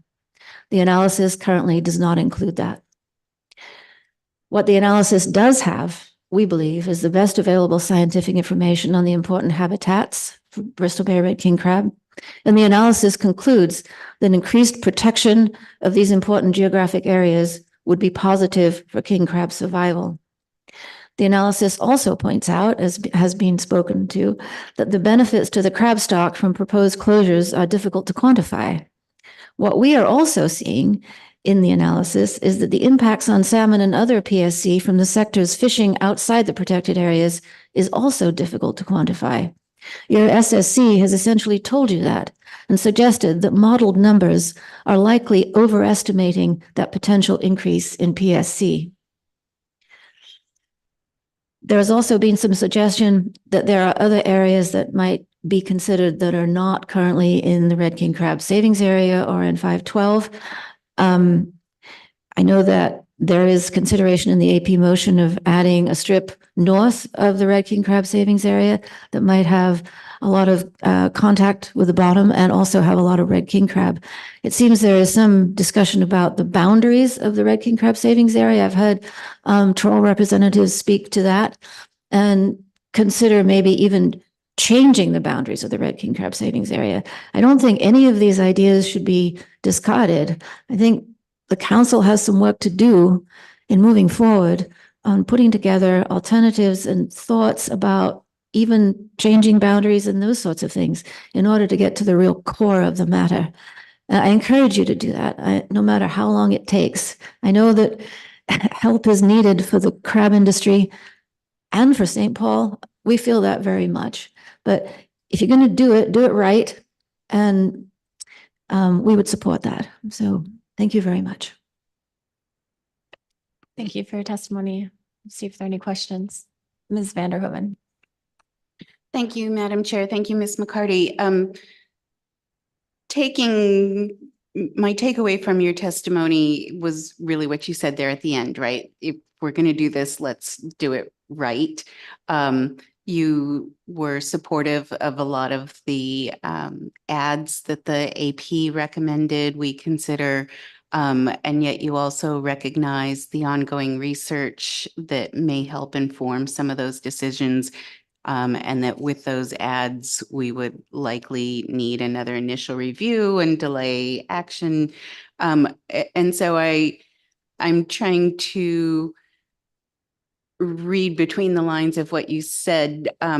Would you be supportive then of the approach we heard in previous testimony from Ms. Mann about pausing until we get some of that information back so that we can make better informed decisions? Madam Chair, Ms. Vanderhoeven, no. I think that's the wrong way to approach it. I think it sends the wrong message. It's almost like saying no action. And I think I said in my testimony also that a no action alternative would leave stakeholders feeling that their needs were not being addressed. I would rather suggest that the council get their heads together and come up with alternatives that perhaps go beyond even the AP motion, that address some of these essential questions that you have before you. I see the questions, I see the concerns, we all do, but that's no reason to say we're just going to stop thinking about this and stop analyzing possible solutions while we get more research results. I hope that helps. And Mr. Mesereau. Thank you, Madam Chair, and thank you, Ms. McCarty. I'm going to like to talk about habitat a little bit because that's the thing that's got me the most wrapped around the axle. When I look at the data and the analysis, it looks like mature female red king crab habitat, immature female red king crab habitat, and immature male red king habitat. There's much more of the most favorable habitat outside the box than inside the box. And so I'm just wondering if we're interested in protecting habitat as one of the parts of this action, even though it isn't in the current purpose and need, clearly we can all acknowledge crab habitat's an important thing to protect. I'm just a little fuzzy on what is crab habitat. Is it all of the Bering Sea that we see in these maps that has the highest density of favorable habitat? Because that's like 4 times the size of the box we're talking about, excluding the pollock fleet from now. And I'm having trouble reconciling how at this point, with the information we have in front of us, that we pick the best area to protect. Madam Chair, Mr. Mesereau, I'm not a crab scientist. I wish I could tell you the answer, just like Mr. Goodman wishes he could tell you the answer. I think it might be helpful to the council to have additional crab scientists at this table to speak to those issues. I've thought that all through this process this week, that it would be helpful to have those folks here to ask them those kinds of questions. But to address your specific thoughts, it does seem that there is movement seasonally of king crab. And there perhaps is a movement east to have the babies, do that part of the life stage of the life cycle. And then maybe those crab move back into further west, into more of what we consider to be the red king crab savings area. It does seem that there's a lot of movement, and more than likely there always has been, I would guess. I'm not a crab scientist, but just knowing what I know about the different kinds of habitat that are necessary for the different life stages of red king crab, for all crab actually, that it seems that most likely that those crab have always sought particular kinds of habitat, which could, I think, include temperature, which is something that we may or may not be able to identify and quantify. So I think they do that seasonally. And to answer the other part of your question, is it necessary to protect all those possible life stage areas? Perhaps it is. Mr. Mesereau. Thank you for your answer, Mr. Hardy. It's helpful, and I appreciated Mr. Goodman's answer. But the other thing that Mr. Goodman said that was interesting is that they're conducting another survey that's going to help corroborate what they may have learned in the first survey, which could inform us on dynamic closures, which could really get to the heart of the matter of protecting crab at certain times in their life. And I guess what I'm wondering is, wouldn't we be better served by waiting to see the results of that other survey that's coming this year that could inform us better on picking the ideal areas to control effort and protect those areas at the right time? If we can get that kind of information back in the same amount of time it would take to develop another initial review, it seems like that was pretty important information that we were given. And I'm just trying to make a good decision here and help inform the best decision we can, because I think it is an important issue. And just wondering what you think about getting a little bit more information that might help us do the best work we can do.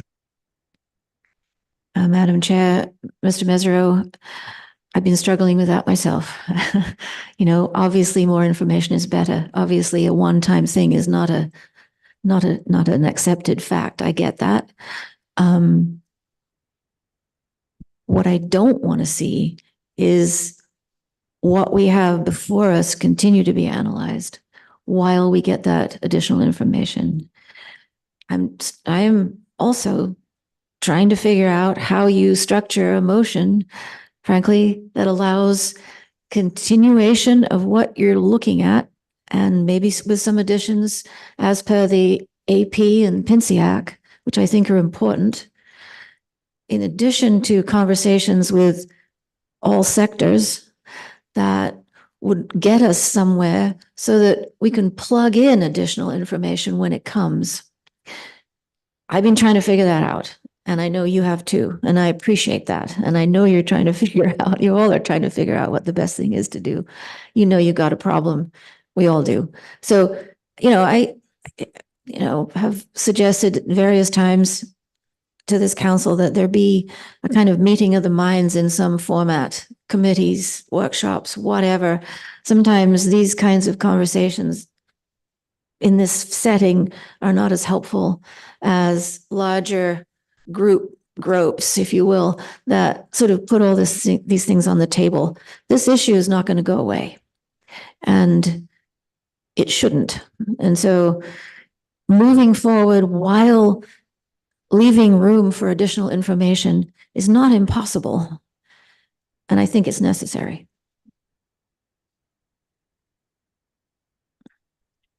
Okay. Thank you, Ms. McCarty. Mateo Paul Saldan, followed by Shannon Carroll.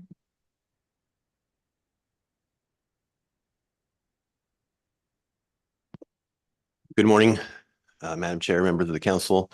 My name is Mateo Pasaldan. I'm here on behalf of the city of St. Paul. Speaking from the city's perspective, BBRKC is a really valuable species. The king crab season and associated processing activities at the Trident plant typically take place in October, and was, prior to the closure of the fishery, important to the community in terms of fisheries taxes and other revenues. So from a St. Paul perspective, from a native fishing community perspective, from an NS4 and NS8 perspective, the community would like to see the species come back to meaningful harvestable levels. The city also understands the trade-offs that are at stake here, some of which may be painful to various sectors, although it'll also posit that at this time, the directed fishery and dependent communities are bearing a greater share of that pain. And I just want to say that to the folks on St. Paul and other crab dependent communities that are listening to these discussions, the discussions of trade-offs, while straightforward in this setting, increasingly sound like write-offs, and raises concerns among them that they are being written off. So as we seek a path forward, the city agrees with both the PNCAC and AP recommendations, which propose improvements to the action that would create incentives for gear improvements to reduce bottom contact and impacts, and increase protections to habitat, including seasonal protections during the mating molting season.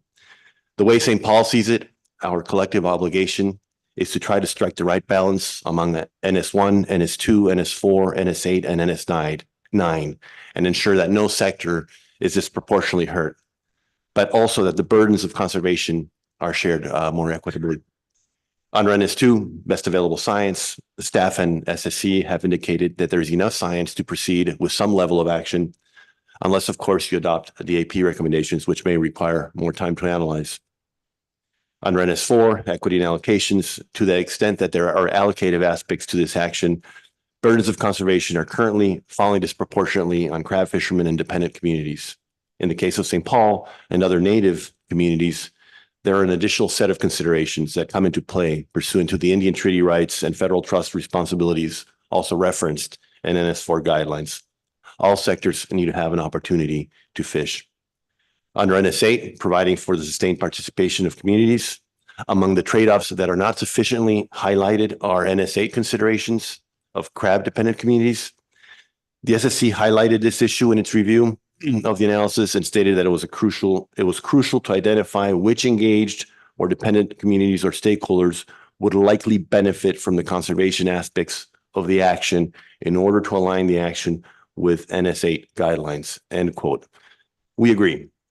And finally, under NS9, reducing bycatch to the extent practicable, it appears from the analysis and from public testimony that certain steps can be taken that would be practicable to reduce bycatch and mortality.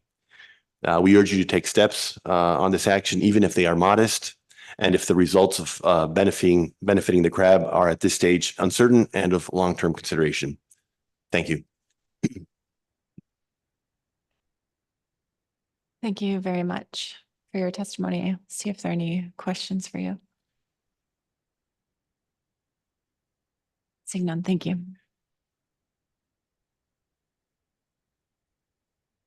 Next up, Shannon Carroll, followed by John Warrenchuk.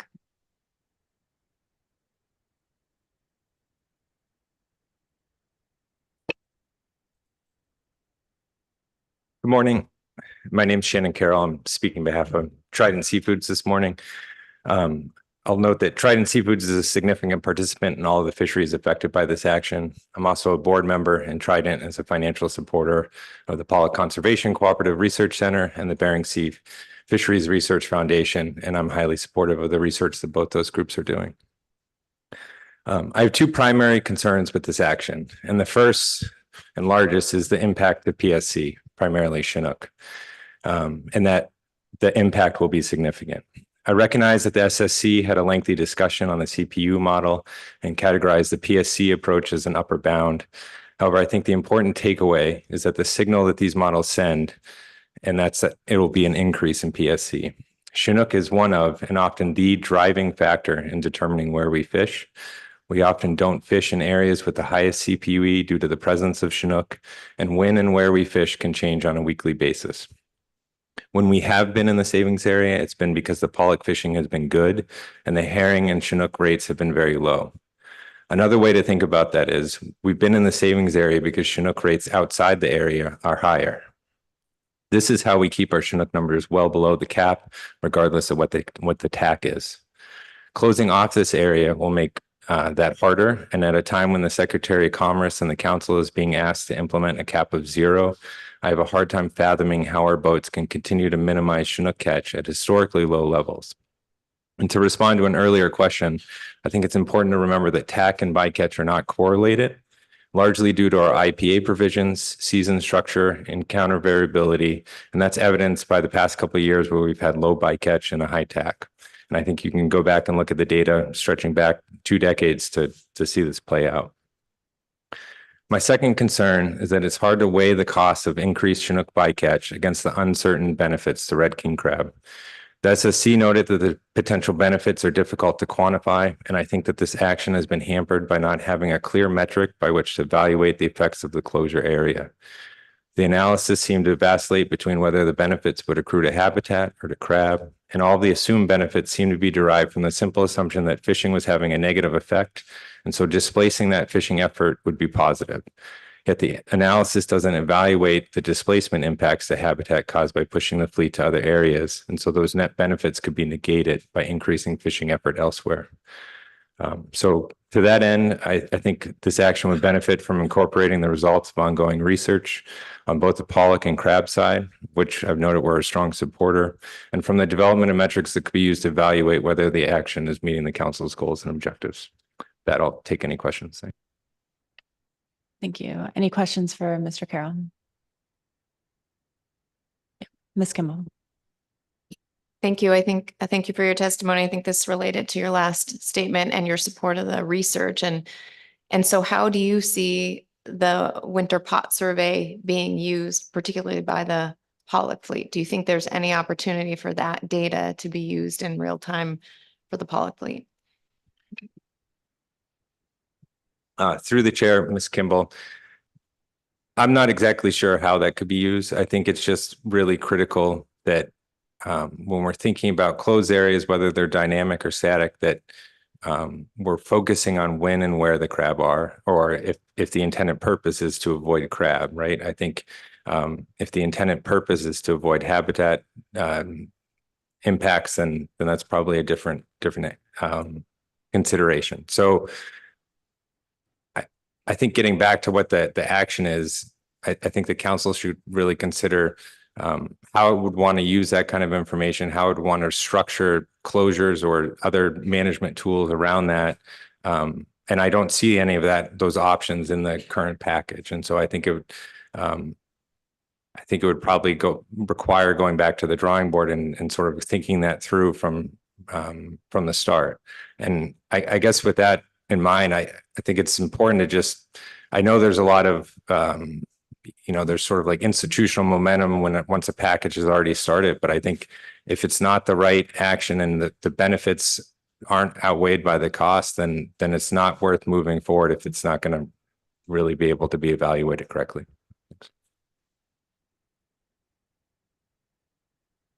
Thank you for your testimony. Next up is John Warrenchuk, followed by Megan Williams.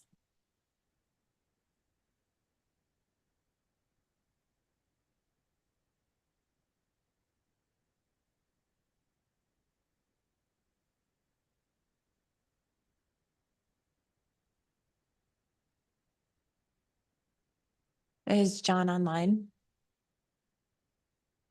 Okay. We will circle back to John.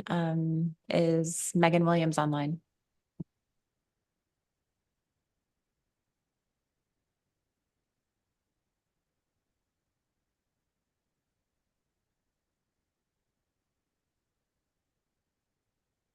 Megan, can you please Hi, this unmute? is Megan Williams. Good morning. Hi there. Good morning. Hi, my name is Megan Williams, and I'm a fisheries scientist with Ocean Conservancy with the Arctic program. Thank you so much for providing me the opportunity to testify today. Bristol Bay red king crab are at historic lows, are vulnerable to climate change, fishing gear interactions, and habitat disturbance. And we urge the council to take proactive measures to strengthen resilience for the stock and the communities that depend on the directed fishery. And one of the clearest ways to do this is by protecting habitat during vulnerable life stages. At this time, we urge the council to refine the purpose and need statement in alignment with the AP's motion and support the objective of deterring seafloor contact to protect benthic habitat. Habitat is key to overall ecosystem function and crab stock resilience, and any effective action to safeguard BBRKC stocks in the Bering Sea should prioritize habitat protections to support crab during these vulnerable life stages. We also urge the council to reaffirm that an original objective of establishing the savings area was to safeguard red king crab populations and its critical habitat. We support partner letters advocating for broadening the scope of alternatives to include the permanent closure of the red king crab savings area and savings sub-area to trawl gear. We also urge, and I know this has become complicated in a couple different action items, but in whether it falls under this item or under pelagic trawl definitions, we urge the council at this meeting to prioritize the operative objective of the performance standard and to prioritize that that operative objective be the prevention of trawl operations on the seabed. The pelagic trawl gear performance standard is interconnected with this action, and it directly affects Bristol Bay red king crab stock and habitat, as well as managers' ability to understand fishing impacts of pelagic trawl gear. Pelagic trawl should be defined as bottom contact gear and mobile bottom contact gear until a performance standard, which prevents seafloor contact, is proven to be effective and enforceable. These two action items are so important and are very connected. And precautionary and enforceable management of pelagic trawl fisheries in the Bering Sea will bolster the efficacy of any measures taken by the council to protect Bristol Bay red king crab stocks as part of this action and future actions. Thank you for your consideration, and that's all I had to say today. Thank you, Ms. Williams. We'll see if there are any questions for you. Thanks for joining us this morning. So next up is Jamie Goen and Corey Lesher, followed by Gr Goodmanson.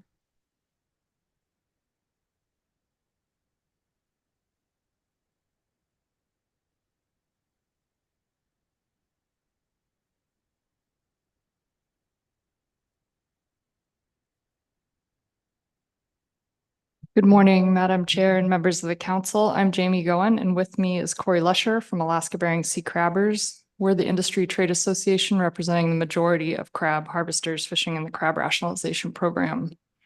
I'll note that we also have a comment letter under this agenda item for you to reference.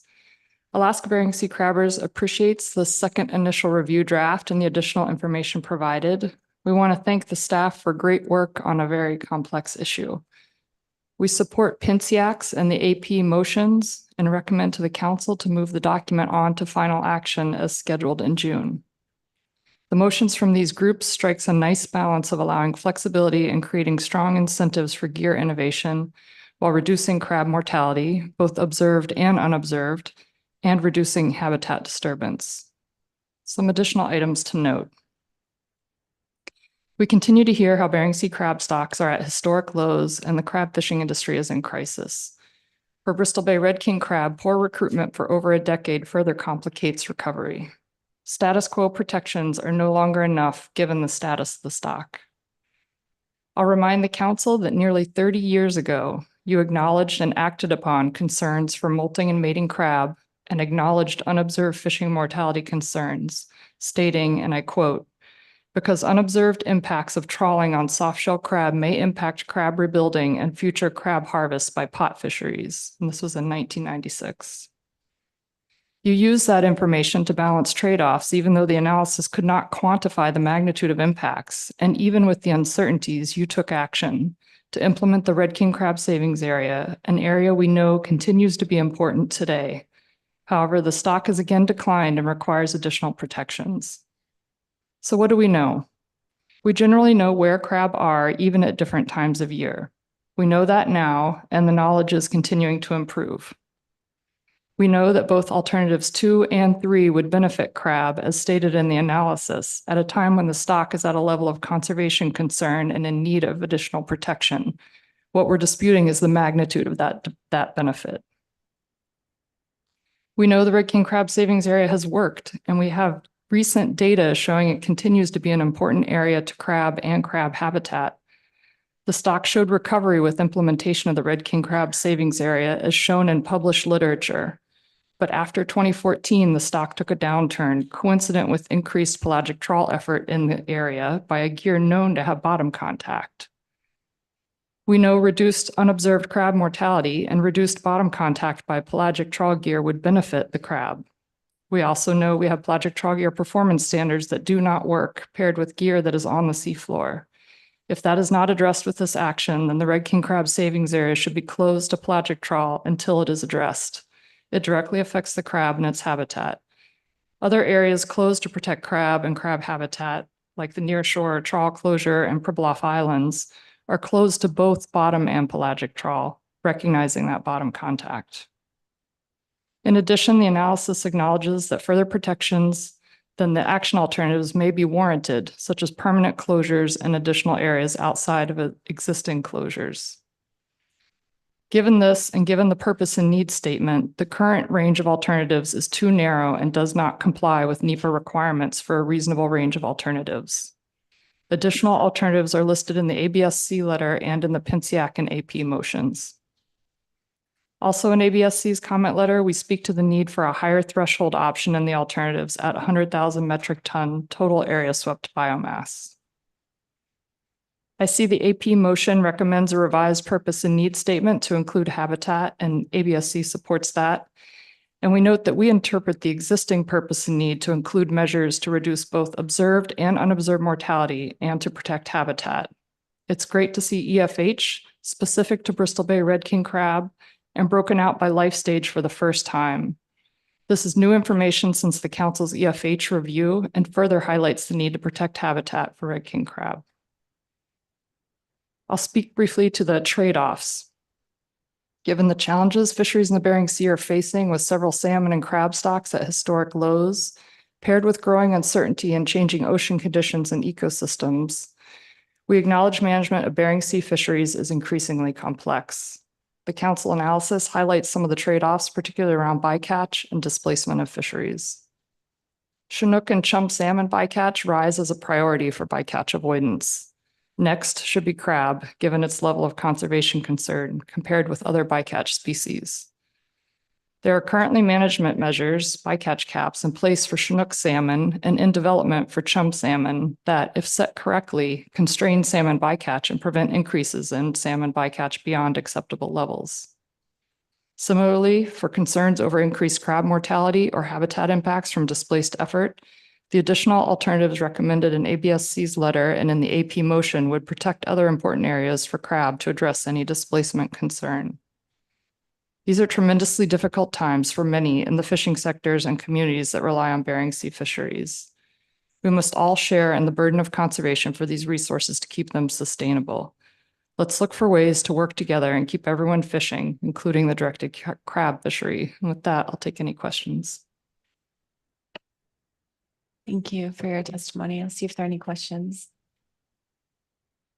Yes, Mr. Down.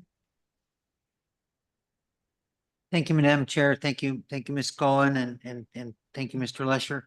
I'm looking at your letter, and you mentioned in the letter the idea of these permanent closures to the area north of the red king crab savings area and permanent closure of the red king crab savings area itself as two things that should be added to the analysis. But you also mentioned that these dynamic closures that seem to be tied to the 163 west line. And so are you suggesting that these permanent closures, in addition to that, we'd look at dynamic closures at those areas be permanently closed, and then we would look at dynamic closures outside of those areas? Or are you looking at this as we would compare these and pick one of them? In other words, we might be able just to get by with just the dynamic closure area seasonally would maybe reduce the need for permanent closures. Through the chair, Mr. Down, thank you for the question. I think at this stage, we would like to see more in the analysis regarding the dynamic closed areas through those alternatives in the AP motion and in Alaska Bering Sea Crabber's letter. I think when we think about these closed areas, there's both static and dynamic, plus seasonal closed areas. So for the static closed areas, those should really be to protect habitat. Those should be permanent closures to protect habitat. For the dynamic closed areas, those would be to reduce bycatch. So, there's several tools. We actually already have a dynamic closed area that the state has implemented around the Pribilof Islands for crab. They look annually at the bottom trawl survey data, and they can change the boundaries of that based on where the crab are. I think you could implement something like that in Bristol Bay for king crab, but you still need static closures for protecting habitat for king crab. So I think that there's a mix, and I'll see if Corey has any more to add. Through the chair, Mr. Down, thank you, Jamie. Yeah, I think Jamie really touched on some of the important components, the differences between static closures and dynamic. One of the things that tied to the dynamic closures idea, and Jamie mentioned the importance to reduce PSC or unintended catch when there are high abundance of crab in specific areas. Dating back to the 1996 document that Jamie mentioned in her testimony, discusses the importance of closed areas in specific times of year. And this could be examples of static closures, dynamic closures, specific times of year to protect crab in their when they're molting. And this is incredibly important. Crab molt pretty much throughout the first half of the year, and they're very vulnerable to interactions with fishing gears. And so yes, to minimize or reduce potential bycatch when there's high abundance of crab, but also to minimize mortality from fishing gears. And Mr. Curlin. Thanks, Madam Chair. Ms. Goen, I want to ask about the portion of your testimony that dealt with trade-offs, and the take-home message I took from that, correct me if I didn't get you right, but was that the PSC limits for salmon essentially are safe levels that the council has identified, and that even if PSC were to increase as a result of that action, that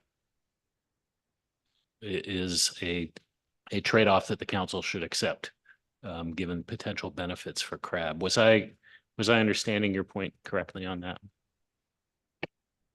Through the chair, Mr. Kurland, I think these trade-offs are incredibly difficult.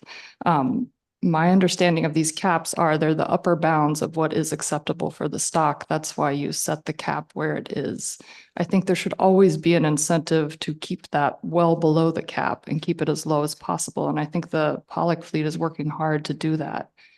I think the acknowledgement is that, you're having to make choices between one species over another.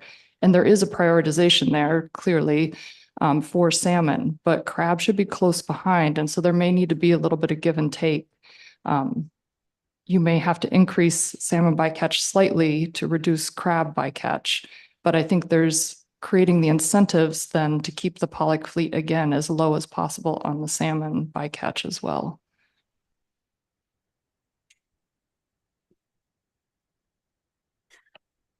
Thank you for your testimony. Thanks. Next up is Gr Goodmanson, followed by Craig Lenberg.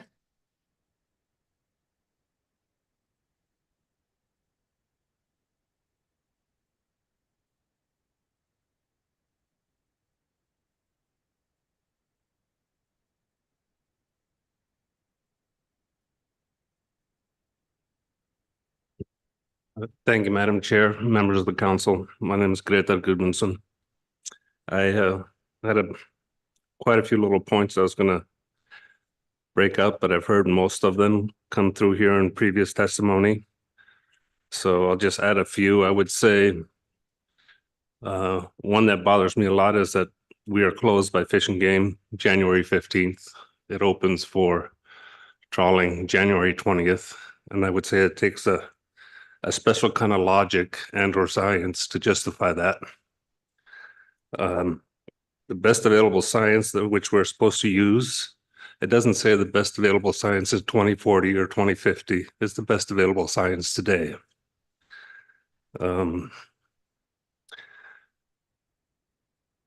We've been asking for help here for 20 plus years, and we've come back in many iterations on how to do that, and we've always been sent back and said, well, you should do it this way, and there goes another 2 years. And I feel like that's where we're at now. So we need to, I think, push the AP motion forward for it to be analyzed and sent back for final action in June would be my ask. The static closure to me is, I've heard a lot of talk this week about how we need to go back and look at these closures and how effective they've been. And that's okay. We can do that, but I think that would be false data and false science because these areas are not closed. They are closed to non-pelagic trawl, closed to one gear type. So to me, they're not closed. There's still lots of trawling in there. The initial purpose of the king crab savings area was to keep bottom trawl out of there. At that time, pelagic trawl to the rest of the world meant they were off the bottom, and that's why I think they were let in there. So to choose to ignore that, I think, is wrong. And I don't see any problem with them fishing anywhere if they're off the bottom, but that's not the case today. So we've known that the last couple of years, which has become more public knowledge. So I would say they're not closed.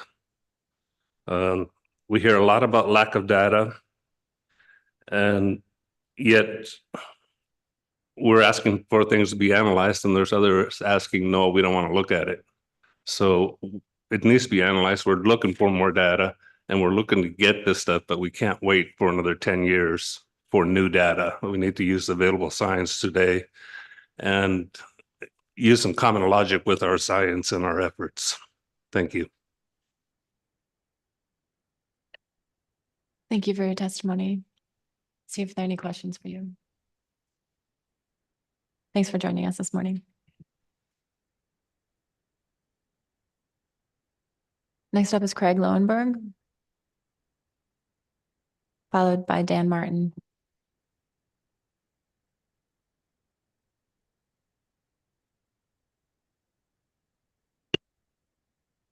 Good morning, Madam Chair, members of the council.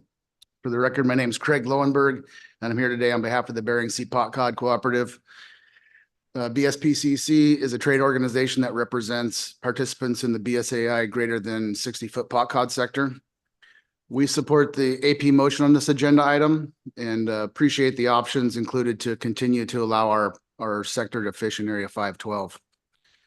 Shutting us out of that sector would be a death knell to our fleet. As you know, the vast majority of participants in the pot cod fishery also participate in the directed crab fisheries, and we take conservation of and long-term sustainability of the crab stocks very seriously. We believe that removing predators from the crab grounds is important, and we can do that with precision and minimal habitat impact. We also believe that DMRs and extrapolation of observer data applied greatly exaggerate the perceived impact by our fleet. At this meeting, the AP addressed this issue, and you'll hear more about that under staff tasking. As you've heard in past meetings, our fleet's actively working on new gear designs intended to exclude crab with promising results. There's several versions of that out there being tested now. We've also demonstrated our ability to adhere to voluntary fleet-wide agreements, demonstrated by our stand down for fishing in the red king crab savings area. We recognize that status quo is not working for the protection of the red king crab and urge the council to take swift action, and ultimately believe that measures to mitigate impacts on crab by our sector are best addressed through the upcoming consideration of a PCOD LAP program scheduled for June of this year. Thank you, Madam Chair. I'm happy to take any questions. Thank you, Mr. Lowenberg. I think this question was, I think, previous testifier, but I'm wondering if you can elaborate a little bit on other fishing area options for your fleet. You mentioned that it would be I think a death blow to your fleet, but I'm wondering if there are any, viable options to the west. If not, then the reasons behind. Thank you for the question, Madam Chair. Yeah, displacing us out of 512 would be difficult. Moving further west would require tenders. It's a pretty the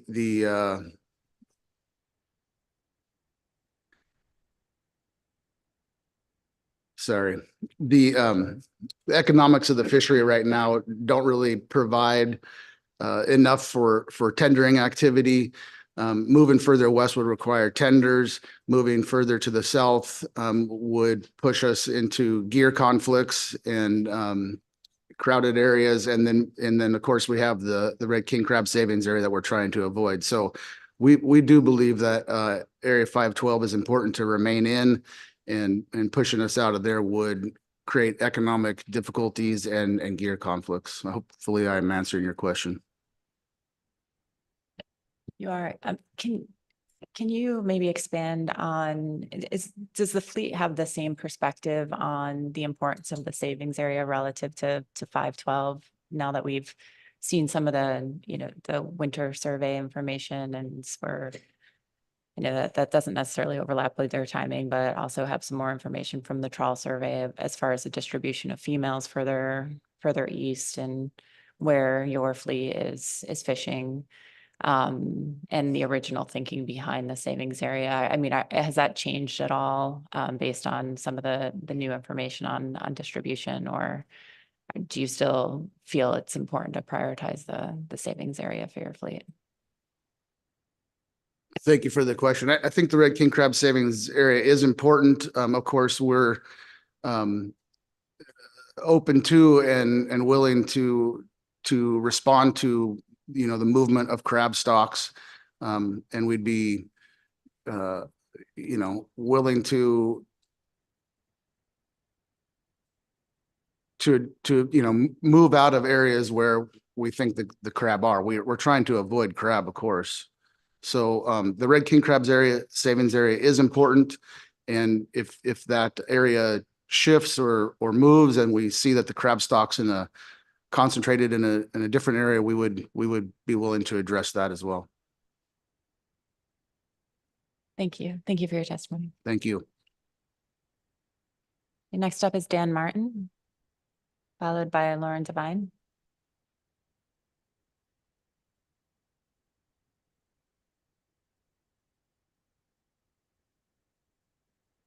Good morning, Madam Chair, members of the council. For the record, my name is Dan Martin. I'm the fleet manager for Bering North. Bering North owns and operates 9 trawlers. We fish in the Bering Sea, Aleutian Islands, Gulf of Alaska for pollock, cod, and rockfish. Should also of note is I was a fisherman myself for 40 years and predominantly a pollock and cod trawler during that time. Today, I'd like to focus my comments mainly on the area displacement component of the document, and more specifically, the unintended effects on the prosecution of the A-season pollock fishery if the red king crab savings area were to be closed to shore-based pollock catcher vessels. During the A-season, the catcher vessel fleet operates under sea line regulations that only allow us to take 60% of our allocation within the SCA, which is sea line conservation area. The remaining 40% must be taken outside this SCA, generally speaking, above the 56th latitude line. My fleet has an average of 15 trips per vessel during the A season. So this means 9 trips can be taken within the SCA, but 6 trips have to be taken outside of the SCA. The red king crab savings area is essential to balancing our inside and outside fish early in the season with extremely low Chinook encounters. Some of the slides show within the document that it appears that there's just fish everywhere and that we choose to fish in the red king crab savings area. Well, after 40 years, I'm here to tell you that is not the case. Specifically, our next area of abundance would be to the west, over by the Pribilof Islands. The problem with that is that fish does not aggregate until sometime in March. So I struggled with how to kind of represent this to the council, but those 9 trips that were allowed to fish inside the SCA, we could accomplish in roughly about a month. So if the red king crab savings area was not available to us to balance that inside outside fish, we would be left with waiting for those fish to aggregate around the Pribilofs, sometimes mid-March. But what would we do in the interim period between the end of February and when those fish do show up?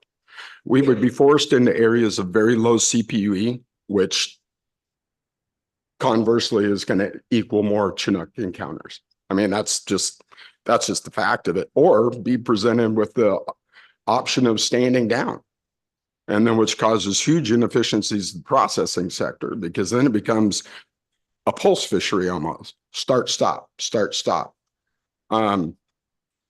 It's one of the unintended consequences that reading through the document, which hats off to the analysts because it was a huge lift for the time frame that they had. But it's just one of the inconsistencies or unintended consequences that I found. And I just wanted to thank the council for the opportunity to kind of illuminate just that one that I found, but there are many within the document. Thank you.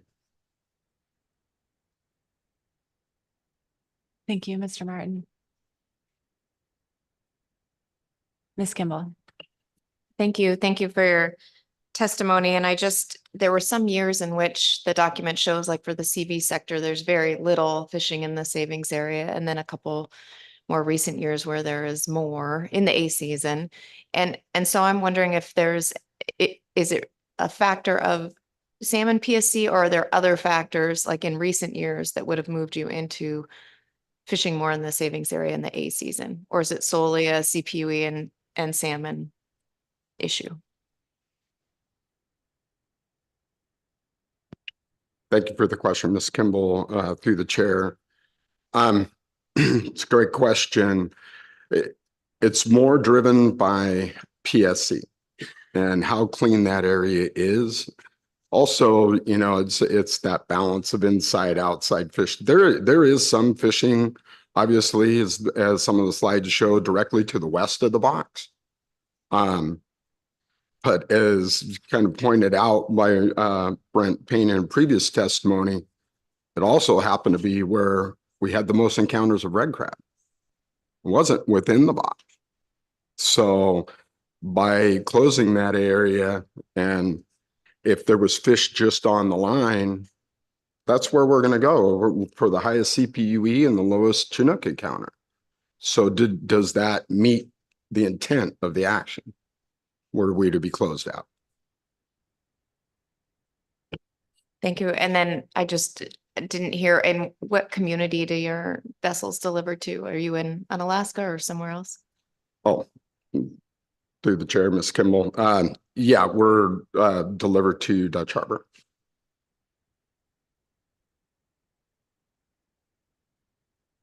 Thank you for your testimony. Thank you. Next up is Lauren Devine, followed by Marissa Wisniewski.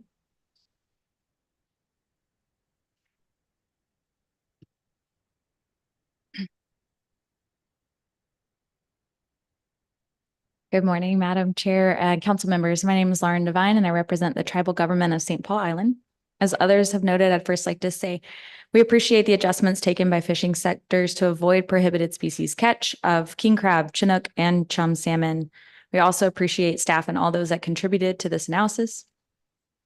This is about a crisis, an ongoing failure with red king crab, and we cannot kick this can down the road. The opposition to action on this item sounds very familiar to tribes, to other conversations that continue to paint inaccurate pictures about trade-offs of what can and can't be avoided and how the council cannot ask for less bycatch of all species. You have to pick and choose which ones you care most about. Everyone is concerned about increasing chinook and chum salmon bycatch. We are concerned about all bycatch. Trade-offs are a reality of this action and other actions. And the industries that want to fish have to accept and share the burden of avoiding prohibited species catch of all species to achieve their directed catch.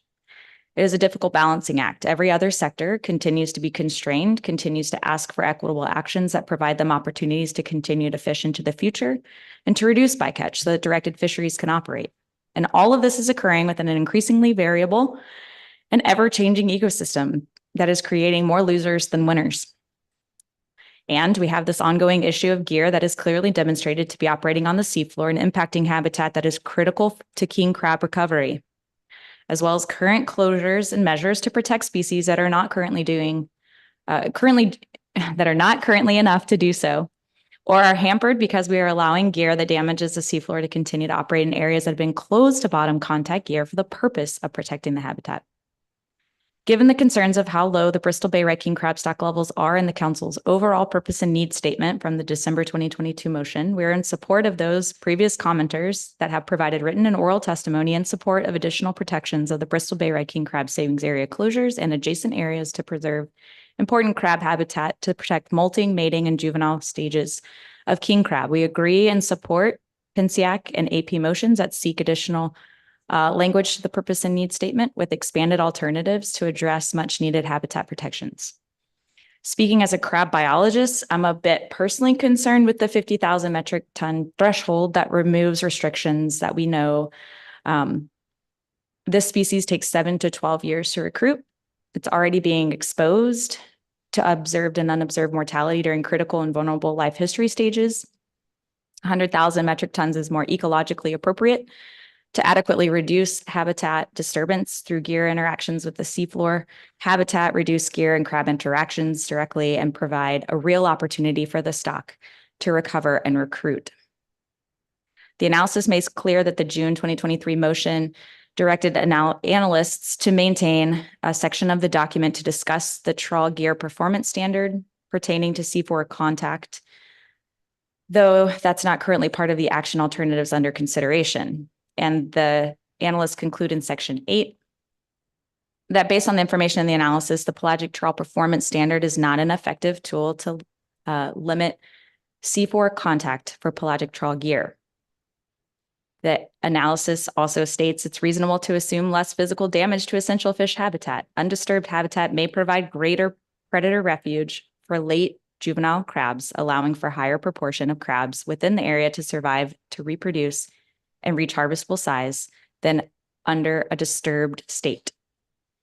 We ask the council to consider a revised gear performance standard to effectively limit contact with the seafloor by pelagic trawl gear, including modern technology integration to quantify bottom contact. We ask that the council list pelagic trawl gear under the definitions of bottom contact gear and mobile bottom contact gear until innovations and concepts are proven to be effective and enforceable. Bristol Bay red king crab need additional protection measures now.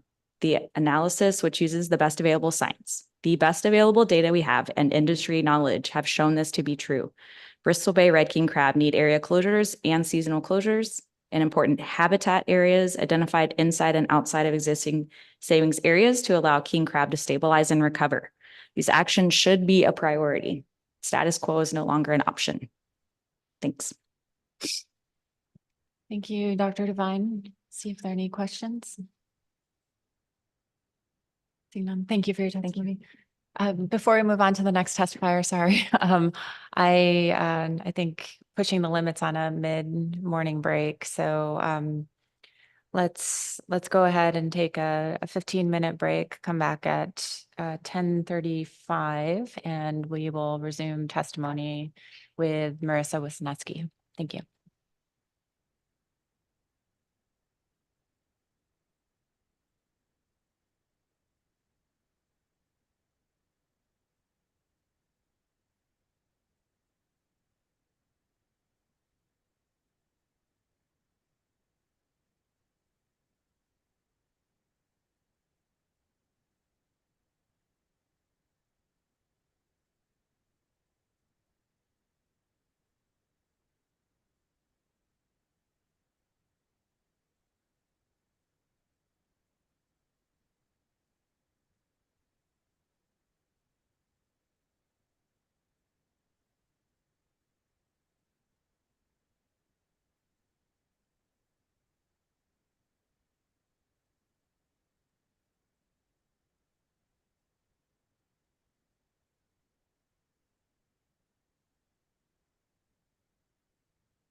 Council members, please come back to order.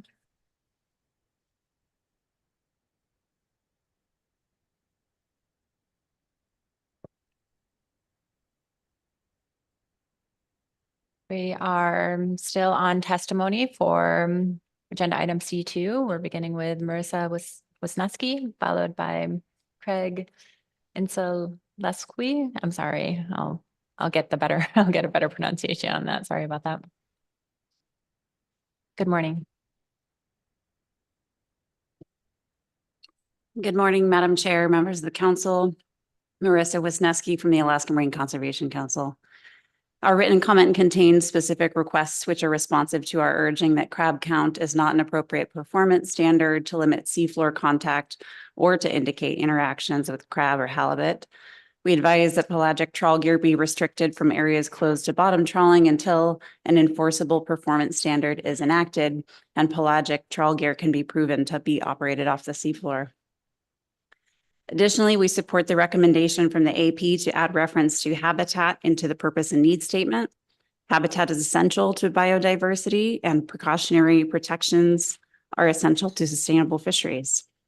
It is plausible that the red king crab savings area did function to conserve crab and crab habitat until pelagic trawl gear was deployed in the area beginning in 2014, which undermined the objective of the closure.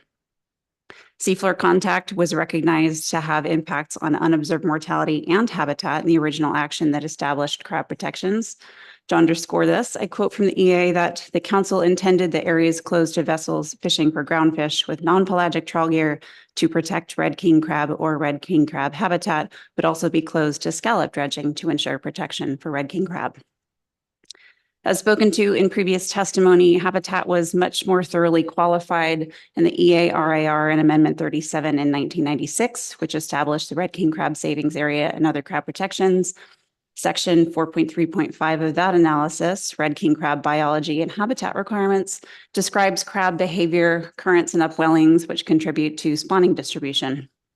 This attributes additional significance to the region contained within the red king crab savings area, notably figures 411 and 412. And I apologize for not attaching that document to my sign up, but I thought about it after the fact. Additionally, several maps show the distribution of sea onions, mussels, and sea urchins, which are stated to have statistical correlations with abundances of juvenile crab. I wonder, with the seafloor disturbance that has happened in Bristol Bay since the publication of the EA, how those habitat and prey features are faring today. The section continues. The necessary juvenile red king crab habitat is patchy in Bristol Bay. Generalized areas of habitat have been described and critical habitat is distributed within these areas. Jewett and Ono in 1988 state the following: young crab depend on an environment which provides for adequate food and protection from predators. The distribution of such suitable substrates in some locations, such as in Bristol Bay, is extremely patchy. And it is believed that settling in areas where such substrates are absent or limited will hasten natural mortality. Settlement on unprotected bottom presumably will leave them exposed to predation, waves, and currents. Conversations about minimizing the predation of red crab must recognize the importance of habitat to provide protection, food, and medicine. Areas that may not contain features like mussels, urchins, sea whips, or other important habitat components are migration corridors between areas that do contain such features, including for juveniles transitioning to adulthood where potting behavior offers protection from non-human predators. To underscore concerns with the EFH review, I want to emphasize that for 20 years, it has been determined that fishing effects did have long-term effects on habitat, but would not be detrimental to fish populations or their habitats. Analysis stated plainly that considerable scientific uncertainty remains regarding the consequences of such habitat changes for the sustained productivity of managed species. But I think that there's plenty regarding this action in the original EA that articulates some of those linkages. And in the EFH model, there's a dearth of region-specific evidence used to inform the susceptibility and recovery rates that are used in the FE model. The crab EFH document from the recent review did, however, qualify the impacts of various gear types to habitat. We misattributed the citation in our comment letter to the groundfish FMP, but the crab EFH section on pelagic trawl states that non-living structures may be more affected by pelagic trawl foot ropes than by bottom trawl foot ropes because of the continuous contact and smaller, more concentrated surfaces over which weight and towing force are applied. It characterizes the impacts of other gear types on benthic habitat as well, which is an improvement from the information provided in the 1996 EARIR for Amendment 37. And finally, Section 8.4 of this analysis affirmed our concerns and helped to inform our recommendations, including that the Council clarify the purpose and need statement to support new objectives, as in the original objectives, and modifications to other FMPs with bottom contact in red king crab habitat to deter seafloor contact in order to protect habitat beneficial to recruitment and reduce unobserved mortality of red king crab. To expand the scope of alternatives under consideration for this action to include the permanent closure of the red king crab savings area and savings sub area to trawl gear year-round in order to protect slow-growing habitat. And to make explicit that an objective of the pelagic trawl gear performance standard is to prevent trawl operations on the seabed. Acknowledge that current pelagic trawl performance standard is not an effective tool to limit seafloor contact, and prioritize initiating revisions to the performance standard which ensure enforceable, quantifiable adherence to this objective. And with that, I'm happy to take questions. Thank you. Thank you for your testimony. Not seeing any questions. Appreciate your time. So Greg Insaluski is up next.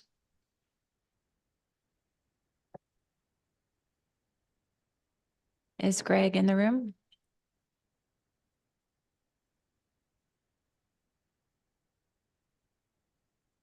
Do we have him online? Okay. So we'll circle back. Kirill Basarjan is next, followed by Glenn Merrill. I think Kirill is joining us remotely. Hi, good morning. Good morning. Good morning, honorable council members. My name is Kirill Basarjan, representing KB Fishers Association, and myself a commercial fisherman for over 30 years. We're here to express our deep concerns about the C2 BBRKC enclosure areas, the fate of our oceans, health and the livelihoods of our coastal communities along hang in the balance for many years. The red king crab fishery has been closed, yet trawlers continue to ravage the ocean floor, destroying habitats and depleting fish populations. The recent trawl catch of red king crab is a stark reminder of the devastating impact of bottom trawling. Moreover, the incidental catch of king salmon, also known as Chinook salmon, is killing off spawner fish, leading to decreased fish population and devastating the fishery. Furthermore, we are alarmed by the long-term impacts on the ecosystem, vegetation not regrowing in some areas, leaving behind only mud and parasites. This desolate and barren ocean floor is a stark reminder of the devastating effects of bottom trawling. Adjacent areas are also being affected, perpetuating a cycle of degradation. Additional Bristol Bay, home to the world's largest fisheries, facing a devastation situation. King salmon returns are becoming increasingly scarce. The gillnet fishermen in Bristol Bay are enduring hardships due to the fishery closures by ADFNG. The livelihoods of these fishermen are being impacted and the local economy is suffering. Close the BBRKC to the trawl fishery to protect the habitat and the fisher for future generations. Enact robust habitat protections for red king crab and king salmon spawning areas. Implement catch limits, fishing gear restrictions to minimize bycatch and protect spawner fish. Develop and implement sustainable fisheries management plans for these species. Conduct research and monitoring to better understand the ecosystem impacts and inform management decisions. Establish and support programs for gillnet fishermen affected by fishery closures. We can't afford to wait any longer. The BBRKC must be closed to the trawl fishery before it's too late. The future of our fisheries and ecosystem is at stake. We need immediate action to protect our oceans' health and livelihoods of our coastal communities. The time for half measure is over. We need bold action to ensure the long-term sustainability of our fisheries and ecosystem. Closing the BBRKC2 trawling is a necessary step towards a healthier ocean and a more sustainable future. We can't let the interests of a few destroy the livelihoods of many. The public needs to be aware of the urgency of this situation and demand action from their leaders. The fate of our ocean and the communities depend on it. To prevent further damage and ensure long sustainability of our fisheries and ecosystem, I urge the Council to take immediate action. If the Council fails to take action to close BBRKC2 trawling, we risk losing our future habitat and fishery. We can't afford to wait. Bold action is needed now to ensure the long-term health of our oceans, livelihood of our coastal communities. Also, in addition to, why is the definition of pelagic trawl so important to the trawl fleet? Because regulation does not prohibit pelagic trawls from touching bottom. Pelagic gear doesn't keep the trawl gear from the bottom. Current regulations surrounding pelagic trawls, the definition of pelagic trawl is crucial because it determines how fishing gear is regulated and enforced. However, the current prescriptive definitions and restrictions of pelagic gear are not effective in keeping the gear off the bottom. In fact, they are preventing skippers and trawl fleet owners and investors from modifying their trawls to avoid the bottom, leading to unnecessary damage to sensitive habitats in the seafloor. Rather than relying on rigid definitions and restrictions, we should focus on the outcome-based regulations that prioritize sustainable fishing practices and habitat protection. This could include incentives and use of modified trawl gear that minimizes bottom contact, implementing closed areas or seasons to protect vulnerable habitats. We strongly disagree with the notion that promoting eco-labeling and certification programs will encourage responsible fishing practices from the trawl fleet. Unfortunately, the trawl fleet has found ways to exploit these programs, using them as a cover for their destructive practices. Eco-labeling and certification programs such as the Marine Stewardship Council, MSC, have been criticized for having weak standards and lacks of enforcement, allowing trawl fleet to continue damaging the ocean floor and depleting fish populations while still carrying the label of sustainability. In reality, eco-labeling certification programs have become a marketing tool for the trawl fleet, allowing them to greenwash their practices and mislead consumers. Instead of promoting genuine sustainability, these programs are perpetuating a false narrative that the trawl fleet is environmentally responsible. We need to stop perpetuating this myth and focus on real solutions that prioritize ocean conservation and the livelihoods of coastal communities. We must demand more stringent regulations and enforcement and support truly sustainable fishing practices that prioritize the health of our oceans over the profits of the trawl fleet. It's time to think our approach to regulating pelagic trawls and prioritize the long-term health of our oceans and livelihoods of our coastal communities. And that's all I have. And this pictures I was showing here is the year-to-date from 2023, and when where the trawlers are fishing. When in the month of May, I don't have the whole program, but that's a live monitoring in VMS monitoring in May of 2023, where this king salmon stocks are migrating to the Bristol Bay area. And I'm hoping the public can understand how the trawl fleet, and they can be monitored live at all times. And they are destroying the king salmon habitat, and they're publicly doing it without any repercussions. That's all I have. Thank you. Thank you for your testimony, Mr. Basarjan. Mr. Curlin has a question for you. Thanks, Madam Chair. Mr. Basarjan, I just want to ask you to clarify your point about your figure there. You indicate this was I believe you said the 2023 year-to-date figures for bycatch. If I'm not mistaken, the figure you've got there, the 11,100 180 Chinook was the total bycatch for all of the 2023 A season, and that the bycatch to date this year is much lower. That was included in the B2 report, and I believe so far this year around 400. But what was, were you trying to illustrate what last year's totals were? Could you clarify that? Yes, these were the last years. We just started the new year's, the 2024, so we don't have correct numbers yet, but by the NOAA report, that's what we have right now, because that's only from the NOAA report. That's not even counting the Chinook or any other bycatch that they're discarding without reporting. That's only the reported amount by NOAA's website. If I may follow up, Mr. Basarjan, I think you're implying that there are discards of salmon, and are you aware that there's a complete census of salmon bycatch? Yes, we are aware of that. Thank you. Ms. Vanderhoeven. Thank you, Madam Chair. Thank you, Mr. Basarjan. I'm looking at the other part of your handout, the map, and I guess I just want to clarify that I heard you correctly.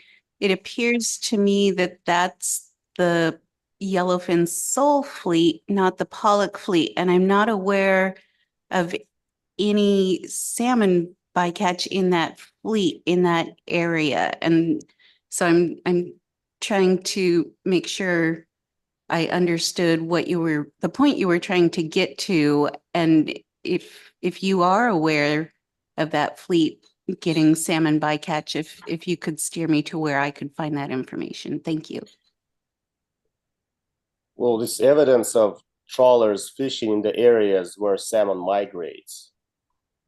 And the area over there is even a shallow boat over where the trawl fleet is fishing right now on low tide. It's so low, even a 32-foot vessel can't pass through. I mean, they're fishing in such shallow waters, and king salmon, they go low. When they migrate, they go low, and when they come towards shore, that's where the way king salmon, with our experience, the way king salmon migrates, it migrates from the deep into the shallows. So where you catch the kings is in the shallow areas, and where the trawlers, they come up all the way to Constantine Point right there, where Nushigaki, where the Nushigaki is area. The trawlers come in right there to the point where actually the king salmon migrate in. And it's a concern. It's not only in Bristol Bay area. This is all over the coast of Alaska. I'm just giving an example of how trawlers are fishing and how shallow waters they're fishing at. Yes, and Ms. Vanderhoeven, second question. Thank you, Mr. Basarjan. So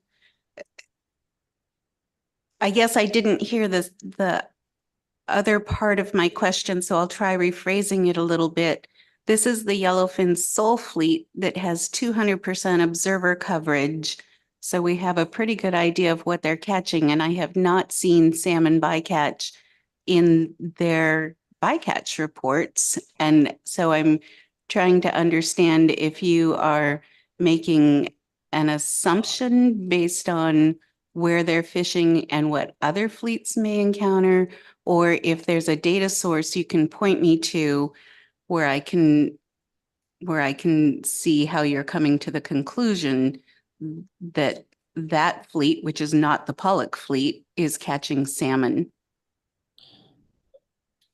We have evidence even from the trawl fleet themselves saying that the observers don't go to the deck to even from the crab. When they catch crab, they do the same to the salmon. The observers only sit over there looking through the window, observing the bycatch. So whatever bycatch is in the net, whatever they see and click is that's all they observe. There is no observers that go to the deck and actually sort the fish and sort the bycatch, crab, salmon, sockeye salmon, chum salmon, pink salmon, turbot, anything that's prohibited species, whatever they see through that big window, and it's a big vessel. Whatever the crew is doing down below and the observers are not observing physically on deck is a problem. And we don't visually see it. There's no evidence of it because the observers don't log it. And we have evidence to the trawl fleet themselves from the AP Council that they said they verbally, it's on record, saying that they cannot have observers on the deck to observe and to log the bycatch that they're catching.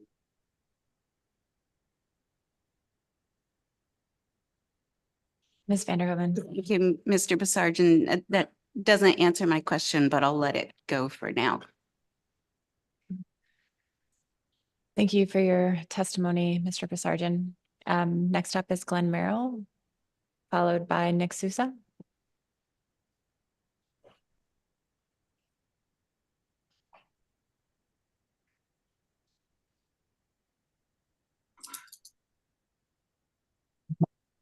Thank you, Madam Chair, members of the council. My name is Glenn Merrill. Today, I'm representing Glacier Fish Company and North Star Fishing Company. Before I begin, I just want to highlight one thing from the previous testifier for clarification. The yellowfin sole fishery that occurs in Togiak is observed 200% of the time. Observers do participate in deck sorting on that, so they're certainly on the deck during operations. We provide information every year because this issue has come up before to the Alaska Department of Fish and Game and others. Last year, we had 0 Chinook salmon bycatch in that fishery in that Togiak area during the time period that it's open. The rest of my testimony, I did want to highlight that we participate in the Bering Sea pollock fishery, the Amendment 80 fishery, the trawl limited access fishery, as well as harvesting CDQ flatfish for our CDQ flatfish partners. The companies I represent are owned by 15 communities with 8,500 residents in Western Alaska.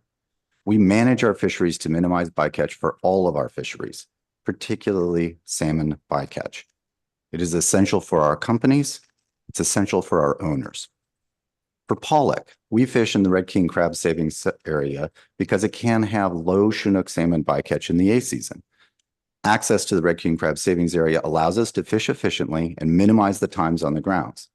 It provides an important area to move to, find clean fishing, and still stay well below our Chinook salmon limit. Your analysis shows that closing the red king crab savings sub area increases Chinook's bycatch and takes away our ability to respond to a key council objective: to avoid Chinook salmon bycatch at all times under all conditions. For flatfish, access to the red king crab savings sub-area is already limited.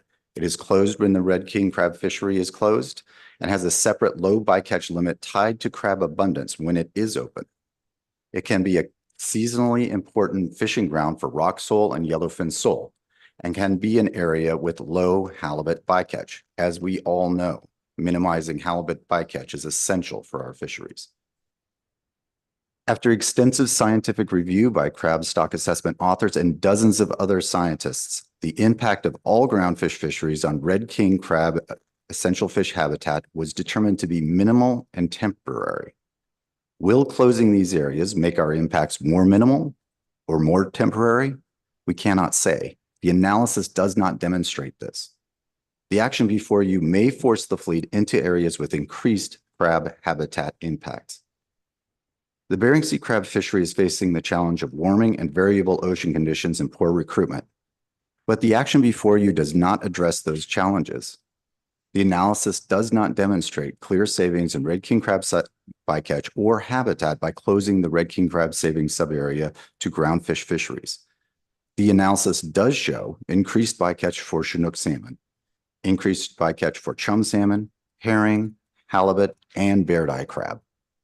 Expanding 30-year-old fixed area closures will limit our ability to respond to and avoid bycatch for these species, a clear council priority. We recommend that the council not take action to expand these fixed area closures based on the science before you. Thank you for your time. I'll see if there are any questions for you. Seeing none, thank you for your testimony. Next up is Nick Souza, followed by Doug Wells.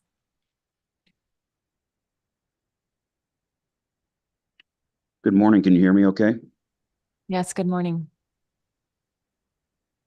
And then I believe I have a video. If you could not start it, that would be great. I think we'll try to get that up on the screen. Okay.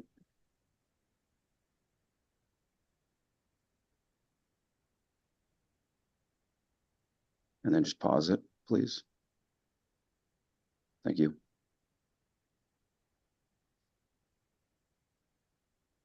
Okay. Thank you, Madam Chair and council members. Good morning. My name is Nick Souza. I am the Director of Sales and Marketing for Coastal Villages Region Fund, which is the largest largest CDQ of the 6 CDQ groups. Our 20 villages participating in the CDQ program are home to nearly 10,000 Alaskan residents. CVRF owns and operates vessels in the Bering Sea pollock, cod, and crab fisheries. We also develop and manage a number of economic development programs which support our residents' subsistence lifestyles and provide mechanic shop services, maritime job training, and rural infrastructure, among other things. Today, I wanted to share information and observations about the red king crab savings area. First, please note that CVRF is the single largest harvester of red king crab. We harvest on behalf of ourselves, BBDEC, and 20 other communities themselves, which all are crab quota owners. We have a strong incentive to see red king crab rebound from its current state. Second, we harvest most of our pollock on the Northern Hawk, a large and nimble catcher processor. We do fish outside the red king crab savings area, but we often find lower quality fish there. This has a direct impact on our revenues and benefits we provide to our communities under the Magnuson-Stevens Act.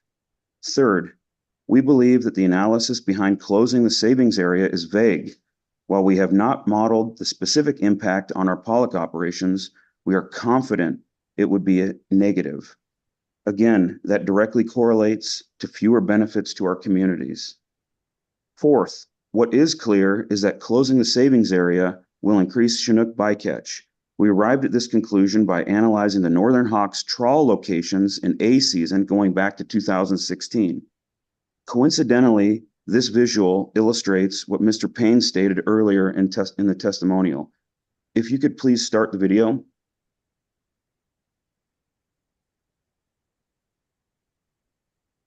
So as you see, the years are on the right-hand side there. The red box is the red king crab savings area, and the dots represent each tow. Light green tows had 0 Chinook bycatch. Darker green have 1 to 2 Chinooks in the net. Yellow tows have 3 to 7 Chinook in the net, and red tows are 8 or more Chinooks. Note that our tows usually produce 150 to about 180 tons or 300 to 400,000 pounds of pollock per tow. So I'll just let that run for a second there. It goes all the way back to 2016. 2024 is a good example of how we move to avoid bycatch. As the tows find more Chinook, we move into the savings area where the tows get very clean. We see the same in the previous years too. CVRF represents communities from the lower Yukon River drainage in the north to the lower Kuskokwim River in the south. The health of the Chinook runs, including Chinook bycatch in the pollock fishery, is a huge issue for us, our communities, our board members, and everyone in the YK Delta. We are very concerned about the management measures that may lead to the increased Chinook bycatch and the impact such measures would have on our pollock operations and our CDQ programs. Please carefully consider the broader impacts of the savings area restrictions before taking steps that would increase Chinook bycatch and harm the CDQ programs in Western Alaska. Thank you, Madam Chair and council members. I appreciate your time. Thank you, Mr. Susan. See if there are any questions for you. Seeing none, thank you for your testimony. Thank you. Next up is Doug Wells, followed by Chad Lowenberg.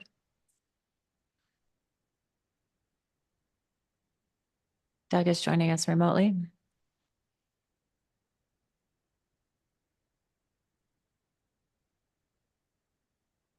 Yes, can you hear me okay?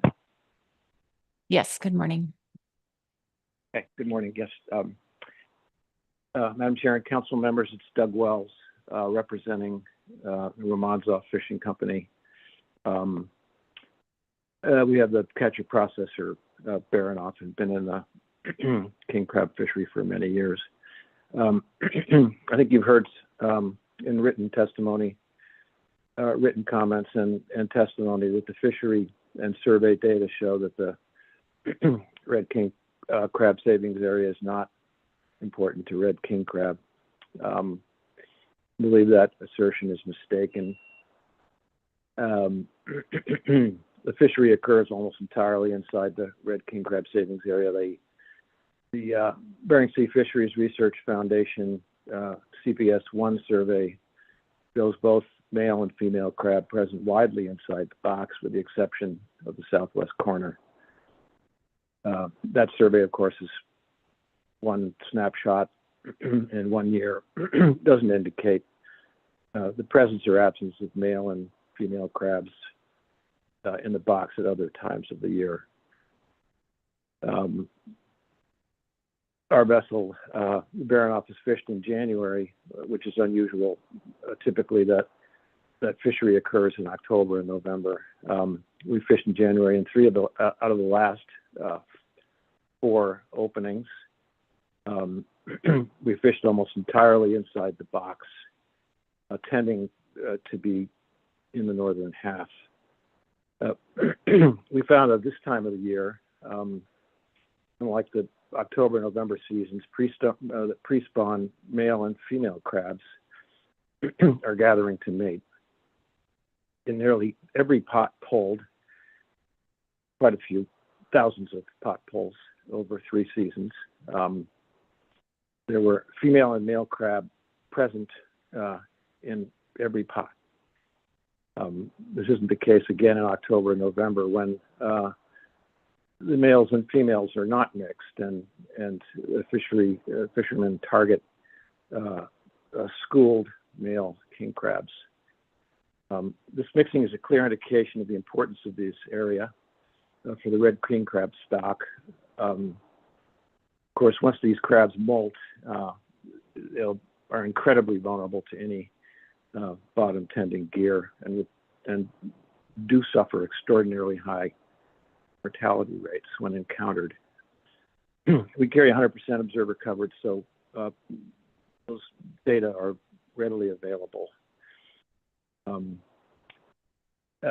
Importantly, the CPS1 survey found that both male and female new hard shell crab were widely present in the box. Coupled with our observations in the winter fishery, this would indicate that these male and female crab are mating and molting inside the box.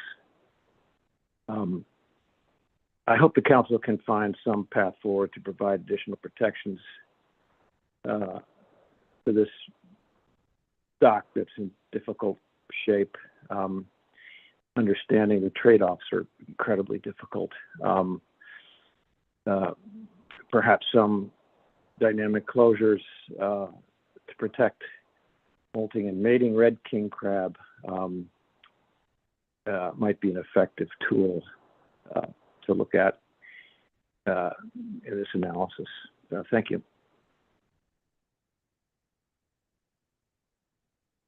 Thank you, Mr. Wells. See if there's any questions. Seeing none, thank you for calling in. Yeah, thank you.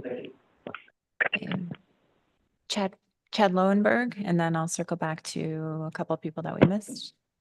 Scott Hansen, and I'll find the other name soon. Chad? Is Chad in the room? Oh, is he online? Okay.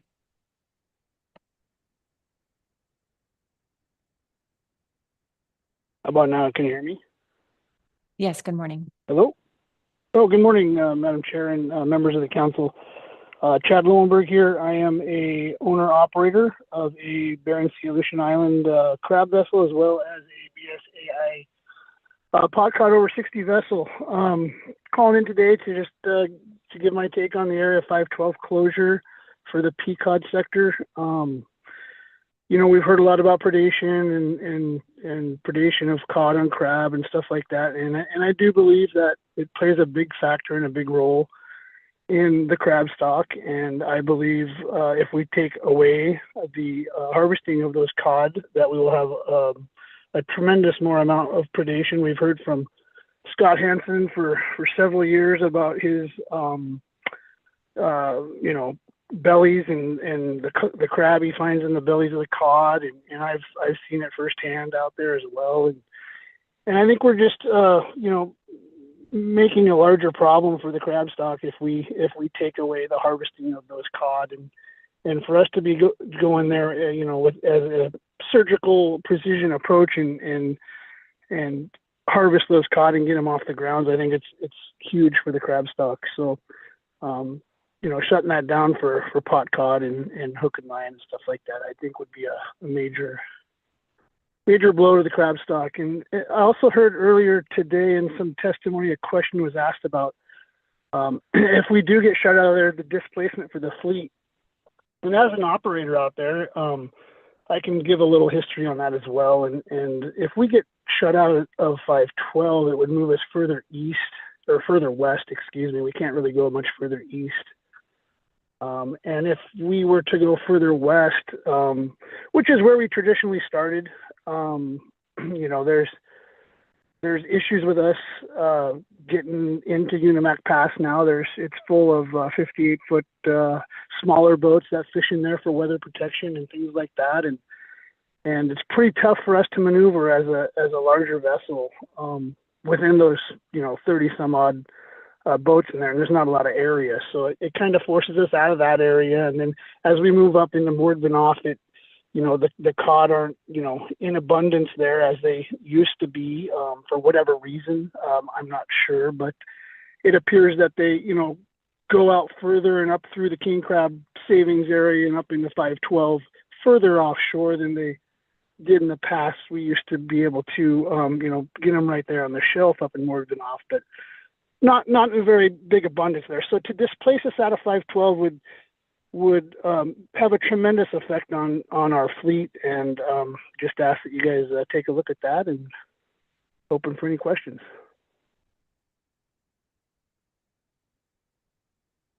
See if there are any questions for you. Yes, Ms. Kimball. Thank you for your testimony. And it's similar to others that have talked about the importance of Area 512 to the pot fleet. I was wondering if you had any comments on what you're doing to mitigate impacts to crab in that area. Are you one of those using the new gear modification, or are there other things that you're able to do absent having a co-op arrangement? Yeah, thank you, Ms. Kimball, through the chair. Yeah, I am actually constantly trying different approaches with our gear to reduce crab bycatch. We have several. We've done, you know, over the last few years, we've done several different modifications. We are continuing to do modifications, although I think I've come up with a pretty good option now that I'm seeing very, very minimal crab bycatch. So I think I've got it, you know, pretty good nailed for my operation now.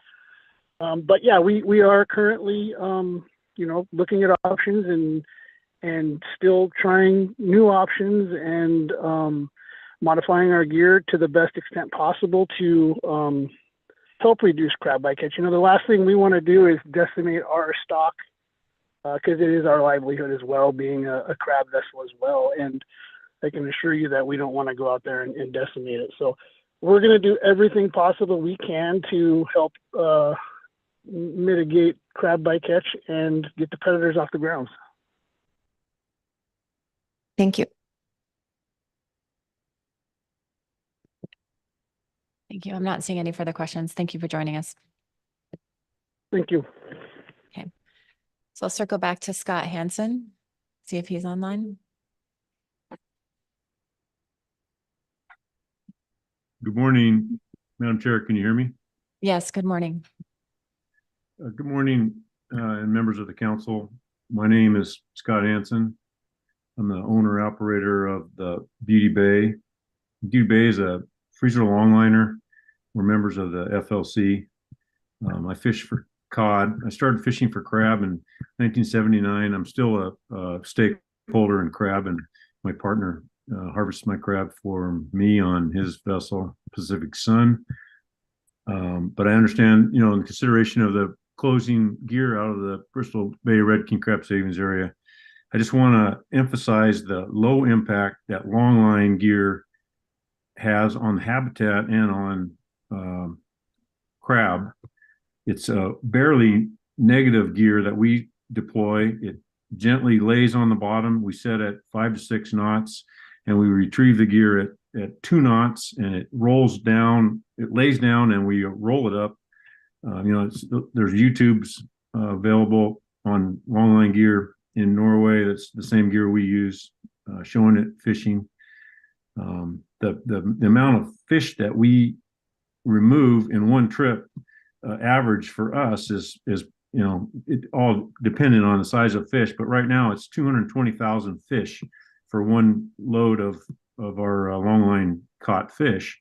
If each fish eats 5 crab a day, and you can do the math, that's over 1 million crab a day that load of fish would remove. And the amount of cod that are in that box, there's a lot of cod in there.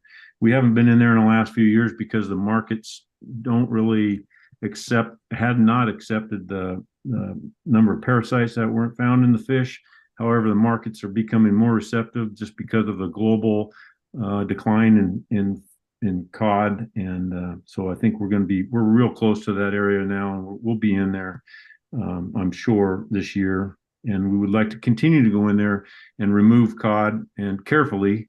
And also, as Lance spoke earlier, I totally agree that the bycatch from pot cod and certainly longline mortality is incorrect, and that definitely needs to be reworked, because I've been fishing and I know how to handle crab on a crab deck and on a longline deck, and there's no near that mortality, certainly on a longline boat. And every deck and crew is specific, but I know everybody's is really uber focused on handling these crab carefully. So that certainly could be looked at. But I just urge you to consider, not excluding us from that king crab savings area and any action that you take going forward.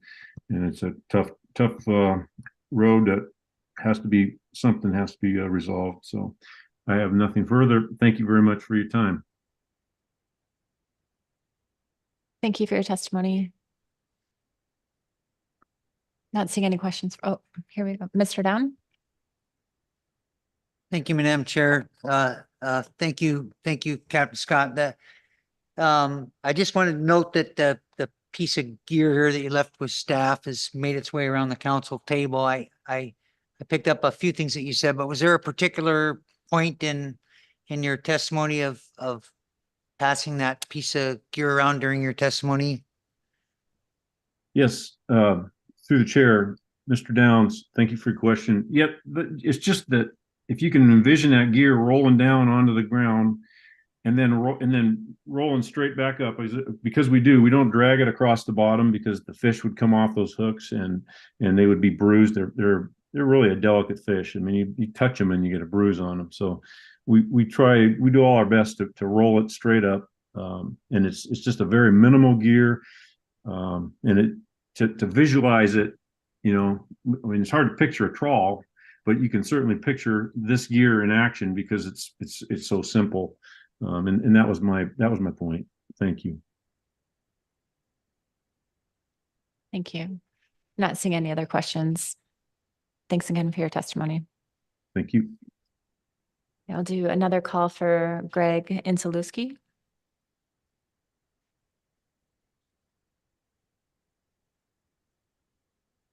Do we have him online by any chance? Okay. With that, that concludes our public testimony on C2. Appreciate everyone's time this morning and yesterday evening. We will, I think, take a break at this point and come back at 1:15 to see if the council wishes to take action on C2. So have a good lunch break.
Any? Yeah.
Welcome back, everyone. We have completed our staff reports and taken public testimony on agenda item C2.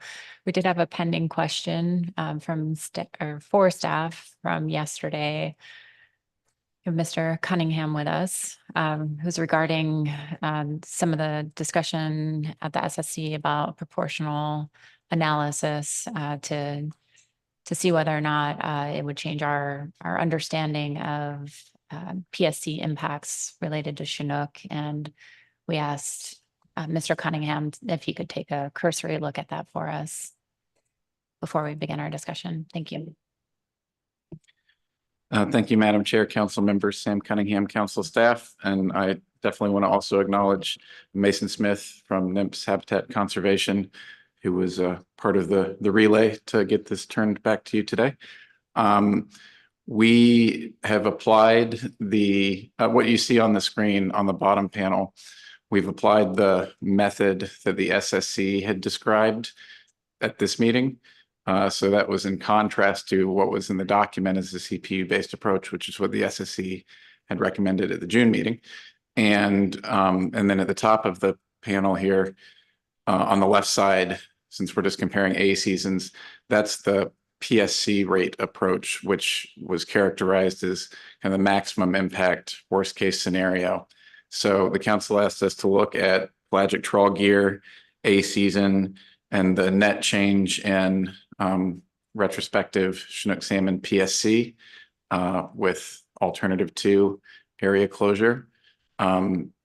So what you see on this slide is kind of the SSC's recommendation to maintain the the PSC rate approach as a maximum impact, and then to refine the CPUE approach in this proportional methodology, which is at the bottom.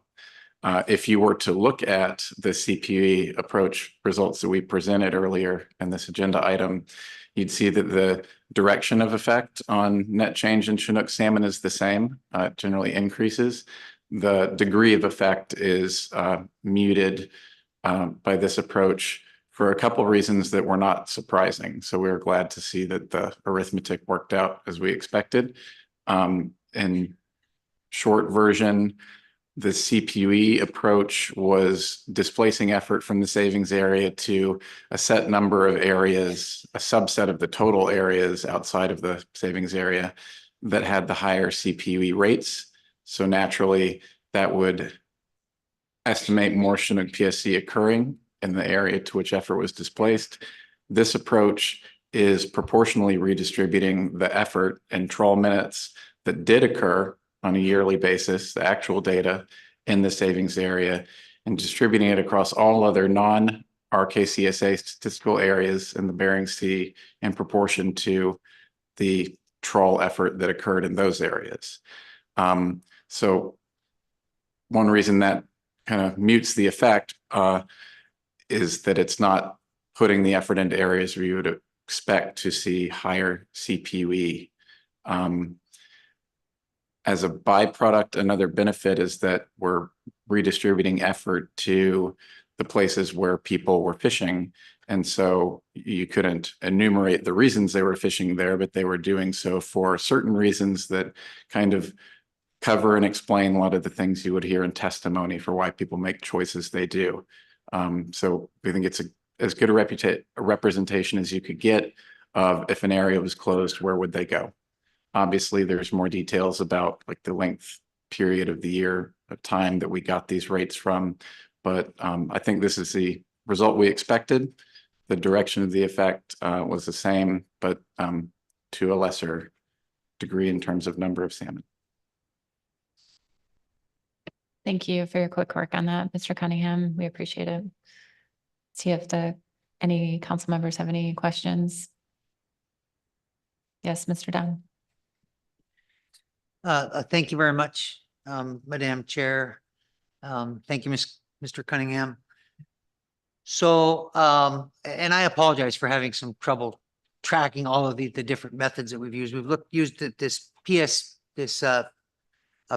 method and the CPUE method, and then the SSC recommended that we go further with the proportional method, which it looks like you've done. You just must have done that in the interim, I'm guessing. So I'm just clarifying what it is that we're seeing here. So what I see being presented is that if we looked at the the difference between the PSC method, the CPUE method, and this proportional method that you're showing us here for salmon, it doesn't really make a big difference, particularly in the direction. We're still, we'd still have the risk or a high risk or a probability that we would catch more Chinook salmon. So I guess my first question does that track along with what you've done? And then the second question is, when I asked Dr. Mueller about this, he indicated to me, and I wrote some notes, when I asked him about this, he'd indicated to me that it could make a substantial difference, which is not what we're seeing here. So my only explanation for that is potentially maybe he was talking about crab and I was thinking salmon or something like that. So I don't know if that's something that you can address or not, but that's kind of what I've seen presented here, and my rationale for why his answer was one thing and what we see presented is not really what I would call substantially different. Through the chair, Mr. Down, I think you described correctly what you're looking at here. Again, we just did it for one gear and one PSC species. I think because of the SSC's conversation, they felt that the approach we came to this meeting with potentially overestimated the effect, and that this other idea would be something that would be maybe closer to expected reality. We wanted to, I think the council wanted to make sure that that adjustment didn't kind of flip over an inflection point and take the effect in a different direction. And for this example, the one we looked into, it didn't. So I think that's the reason we did what we've done, and you described it correctly. As far as substantial, I think that's in the eye of the beholder. We can and did compare what's on the screen to what was in the document. And, you know, the differences in effect in some years were a couple hundred salmon, and some years it was a couple thousand salmon.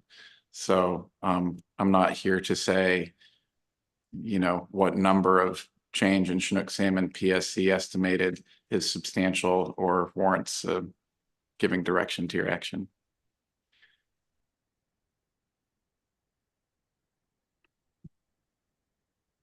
Thank you, Mr. Cunningham. And Ms. Vanderhoven. Thank you, Madam Chair. Thank you, Mr. Cunningham. Just thinking through this a little bit, this really just represents a snapshot within a season, right? You don't have any way, especially in the amount of time we gave you, to account for changes in things like CPUE over the course of a season. This is really a pretty simplified model. Is that correct? Through the chair, the rates that underlie this are calculated from January to June period. You know, if it were the council's wish, you could slice that more and more finely. You know, for non-pelagic trawl in the analysis we brought to this meeting, we were looking at January to April for reasons specific to that gear type.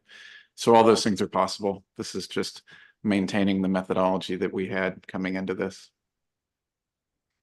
And that's another reason you might see some muting of effect, because the rates are, not specific to the weeks or months where we think history shows us that this gear was, you know, most likely to be in the vicinity of the savings area.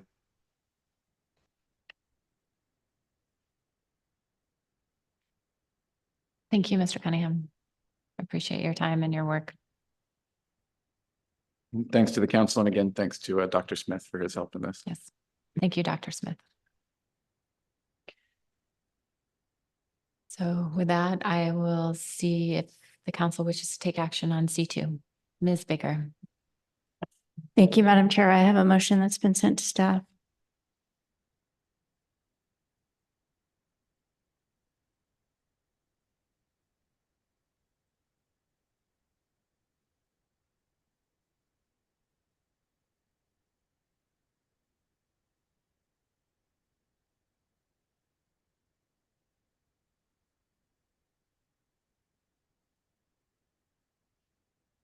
And the motion reads, at this time, the council takes no further action on the analysis of alternatives for BSAI groundfish fishery area closures due to negative impacts on Chinook salmon, chum salmon, halibut, and other PSC species.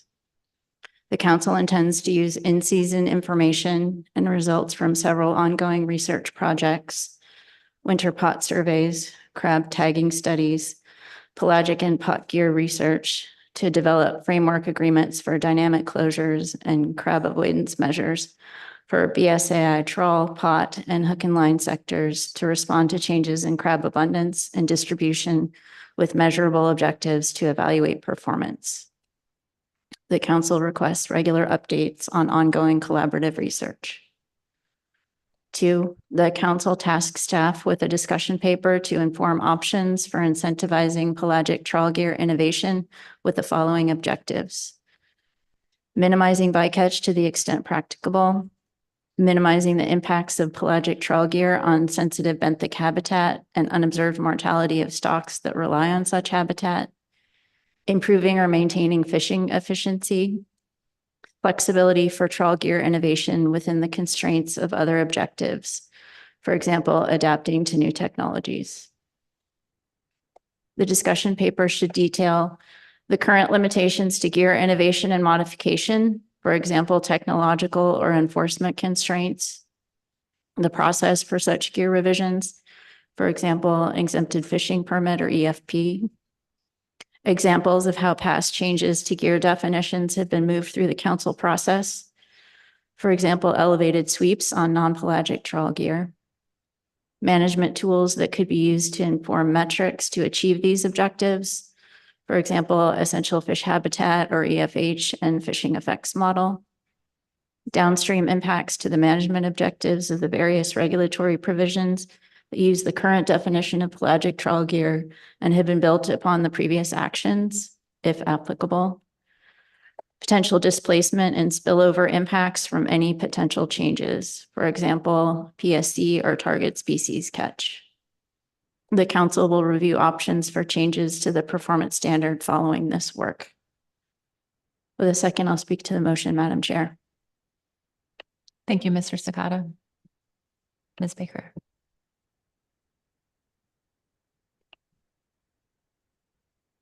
Thank you, Madam Chair. Thank you, Mr. Sakata.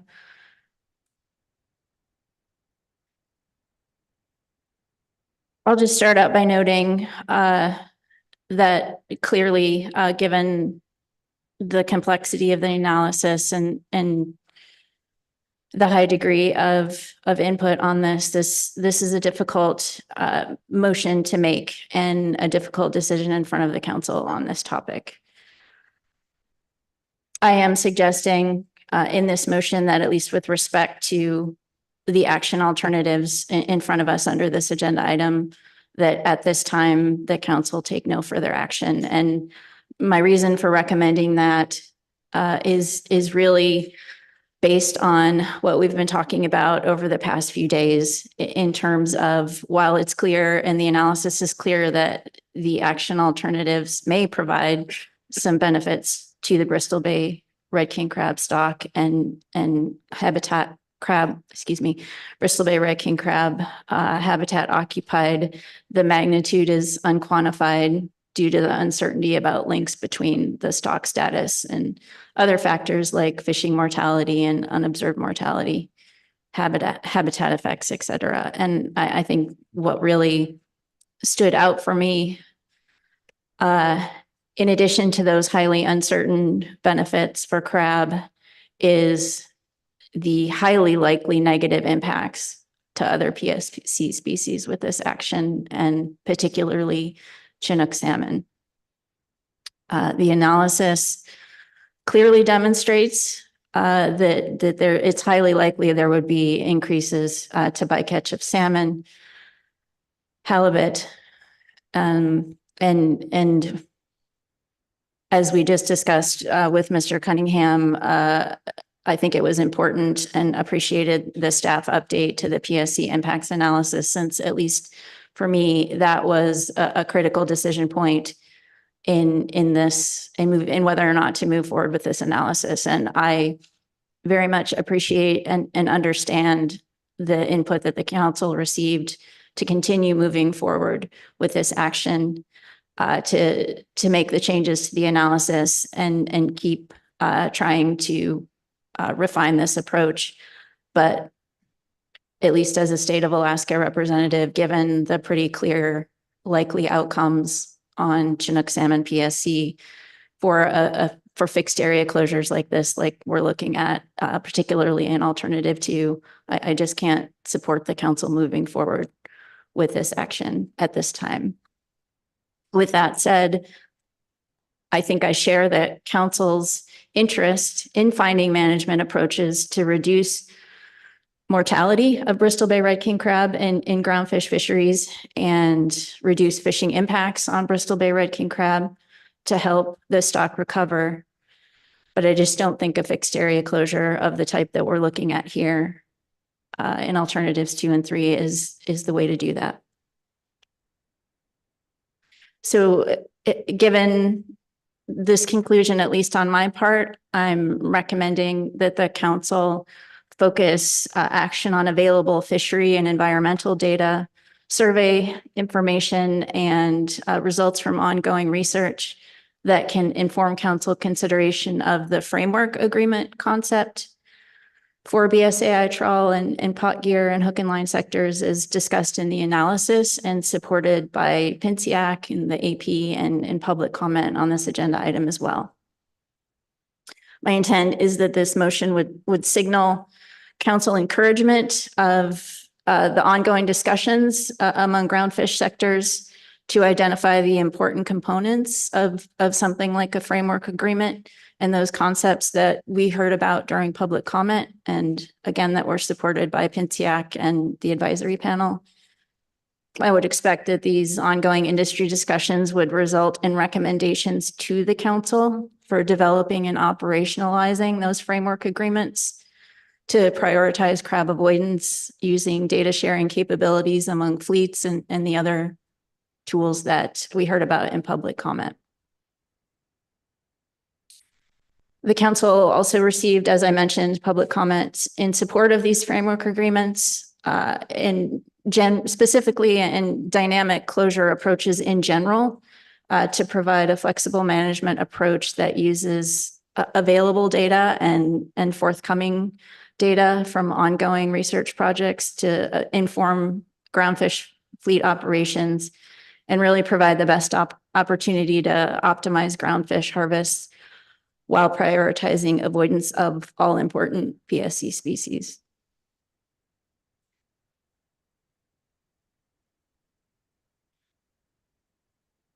Moving on to the second part of the motion, Madam Chair, in addition to recommending the council's intent to develop framework agreements in coordination with industry for the BSAI groundfish fleet, the second part of this motion requests a discussion paper to inform a process to incentivize pelagic trawl gear innovation that's based on objectives recommended by the council. This part of the motion is intended to be responsive to ongoing concerns about the potential impacts of pelagic trawl gear on crab and crab habitat. However, I would note that this discussion paper would not be limited to pelagic trawl gear in the BSAI. It would also include the Gulf of Alaska, given that the current definition applies to both areas, and the Office of Law Enforcement has recommended consistency across areas in terms of the pelagic trawl gear definition and regulations related to that. I believe that this discussion paper that I'm proposing would be responsive to Section 8 of the C2 Bristol Bay Red King Crab analysis, discussing the challenges associated with the current pelagic trawl gear performance standard and, by extension, the pelagic trawl gear definition. And I'll just note that in reviewing the recommendations in Section 8.4 of the Bristol Bay Red King Crab analysis, it's noted that enforcement of any performance standard for pelagic trawl gear is fully reliant on the definition of the gear type. And so a gear definition that is enforceable is preferred to a performance standard to enable real-time enforcement. So I think there's been a lot of discussion, and the council's received a lot of input about the interconnectedness of the pelagic trawl gear definition and the performance standard. And I appreciate that that's been confusing. I think that's been confusing for the council as well. My intent with this motion is to try and get away from those terms that have been used in this process, and to really move on with being responsive to continued concerns about this council addressing the potential impacts of pelagic trawl gear on sensitive benthic habitat and unobserved mortality, for example, of stocks that rely on such habitat across the BSAI and the Gulf of Alaska.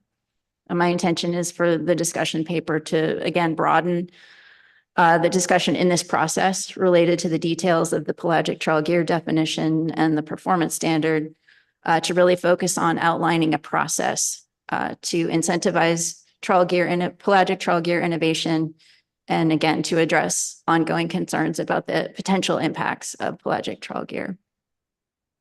I'll note that this portion of the motion, the second portion, is substantively the same as the advisory panel's second motion under the D1 agenda item.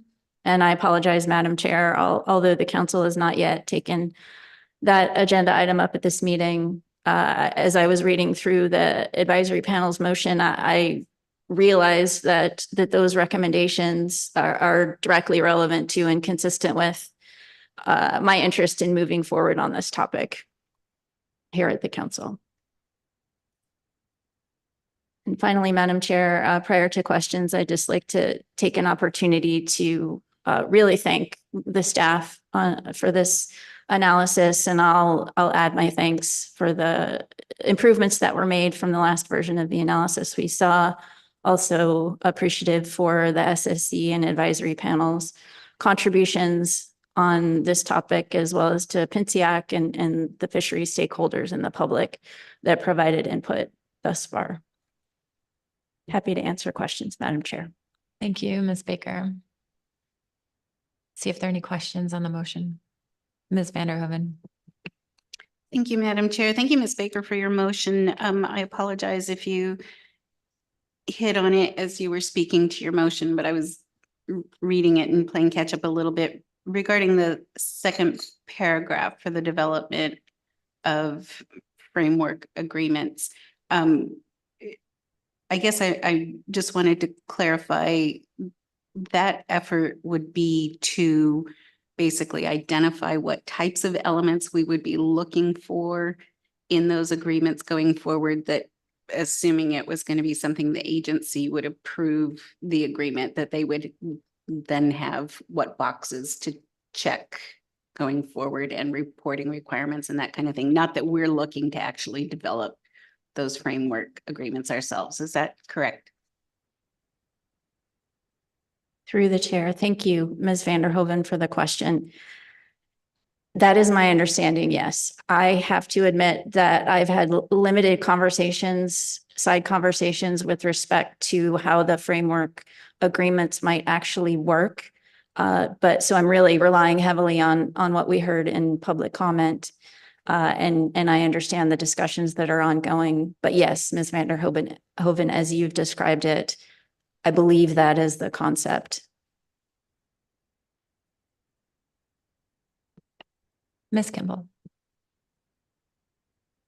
Thank you. And I had thank you for the motion. I had a question to Ms. Vanderhoeven's about, I think from previous experience, we've seen that often it is the fishing sectors that are best at developing framework agreements, if they have the opportunity to do that, specifically those that are already in a co-op.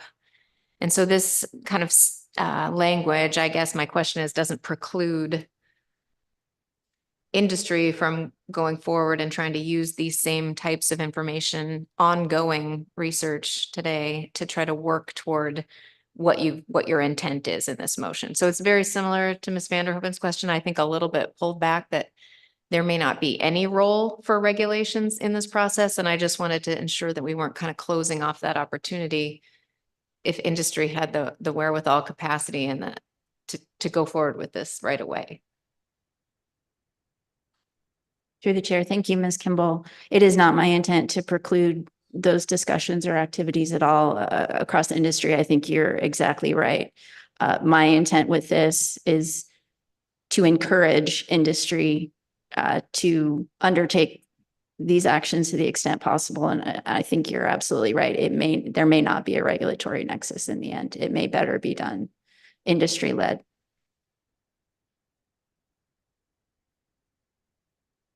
And Mr. Curlin.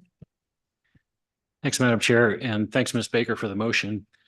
I appreciate the emphasis on incentives for pelagic trawl gear innovation and in particular, your second bullet there about minimizing impacts on sensitive habitats and unobserved mortality.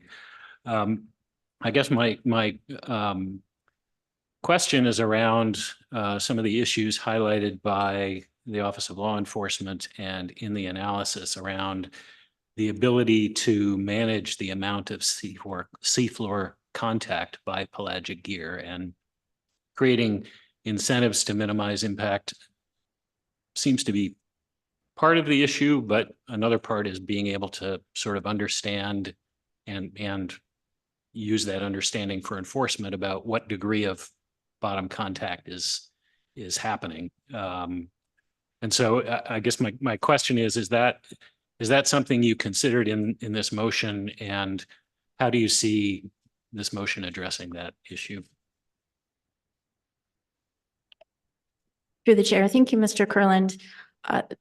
The answer is yes. I did consider the Office of Law Enforcement's concerns, and in addition to what we've received in public comment, my thought specifically in response to that is until the council determines what minimizing the impacts of pelagic trawl gear on sensitive benthic habitat and unobserved mortality of stocks that rely on such habitat, until we define some kind of threshold or trigger or something to identify what minimizing means, I don't have an answer to that question in terms of how we make an enforceable gear definition and all of those other things that flow from that. So I'm not sure if I'm answering your question, but what I took away from Section 8 of the analysis and in accompanying in other agenda items, pelagic trawl gear definition,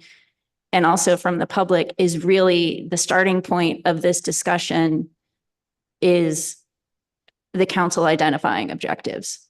I am proposing these objectives to start the process, to put some meat on the bones of how we're going to minimize the impacts of pelagic trawl gear on sensitive benthic habitat and unobserved mortality. And among those things that will be addressed in that process is enforceability in my mind.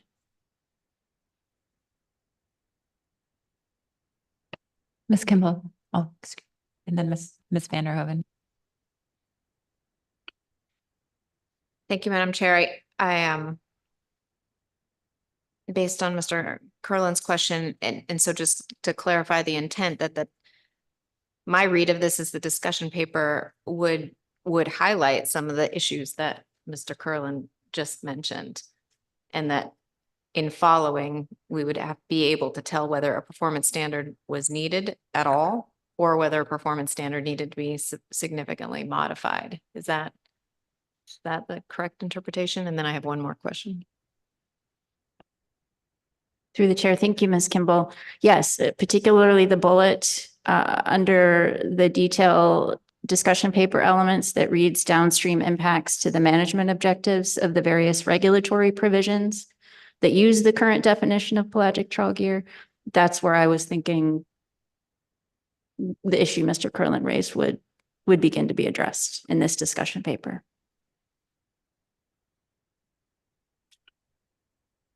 And then my other question, this does look very similar to what I understand the advisory panel did on a later agenda item. And so I just want to clarify or confirm that this is about the pelagic trawl gear definition. The wording in the introduction is a little bit different from what I understand the AP motion is, but I heard you speak to it in your talking points. So I just wanted to come back to that purpose. Madam Chair, thank you, Ms. Kimball, for that question. I think technically my answer is yes. I'm trying to, in my mind, and I think the council struggled with this, there are some regulatory modifications to the pelagic trawl gear definition that I think are also under consideration by the council under another agenda item.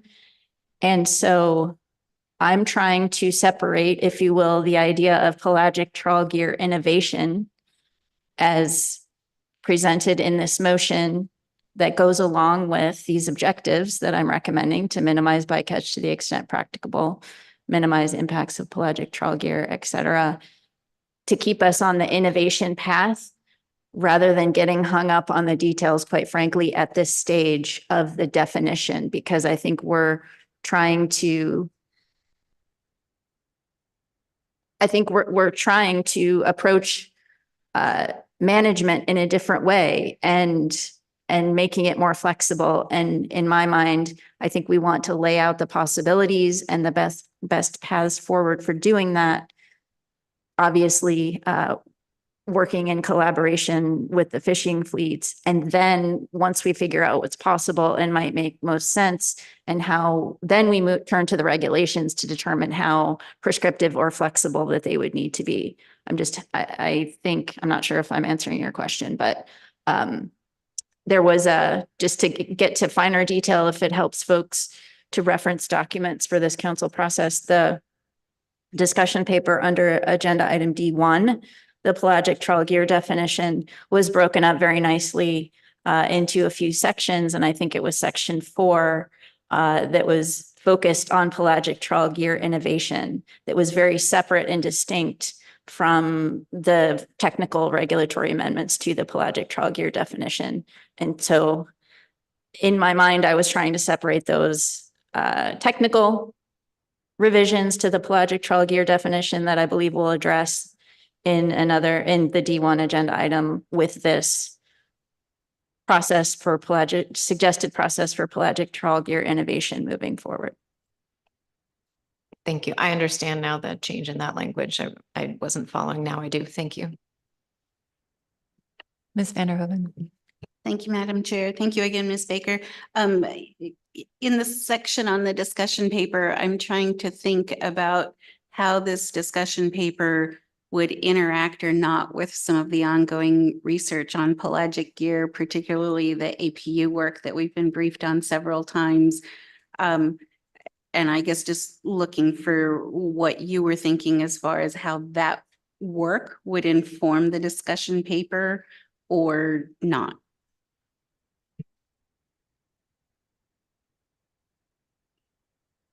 Through the chair. Thank you, Ms. Vanderhoeven. I did envision or did think about the currently ongoing research specifically related to bottom contact of pelagic trawl gear, which I understand all of the public fleets are participating in. And so in my mind, that is important work to help us understand the status quo, quite frankly. And therefore, I think we have the fishing effects model and some other information, and that I envision that bottom contact work helping us refine that information and move forward. So I would expect it to be included, but I think there's an awful lot of other things to keep working on to lay out the potential path forward. And those are the things identified by the advisory panel that I think are worth looking at in addition to considering that ongoing research. Mr. Twite. Thanks, Madam Chair. Thanks, Ms. Baker, for the motion. You don't indicate in the motion whether the council continues its recommendation for in the short term for high priority for the continued research, the continued collaborative research. And I'm wondering if that's just you're intending to do that in April when the council goes through its whole research prioritization motion, or do you think it's worth flagging that interest now? Through the chair, thank you, Mr. Twite. And yes, although the first part of the motion does indicate that the council would request regular updates on ongoing collaborative research, you are correct. I did not highlight the council's continued support for that. So it probably would be useful to do that at this time. I fully support that, and I believe this council does as well.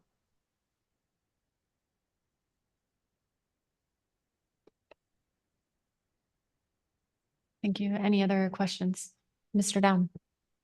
Thank you, Madam Chair. Thank you, Ms. Baker, for your motion and for the answers to all of the questions that have been addressed so far. So I realize that we steer away from discussions on trying to be too fine on discussions on timing, but because we're taking no action here and some of the items for the discussion paper are things like unobserved mortality and adapting these new technologies and things that could be a long time away. I just thought I'd ask for your thoughts on this. Are we looking at a discussion paper that's going to be waiting on new information to develop, which could be years away? I'm just trying to think about like what the expectations should be on a discussion paper like this. It would seem to me like the expectation might be for that we wouldn't see something like this back for a long time, as in maybe a year or two or more. So I'm just curious if that's right, or you're thinking of something shorter term, or you just want to address that at a later time when we start seeing how some of this stuff develops. I'm trying to ask the question in a very fair way. Thank you. Through the chair. Thank you, Mr. Down.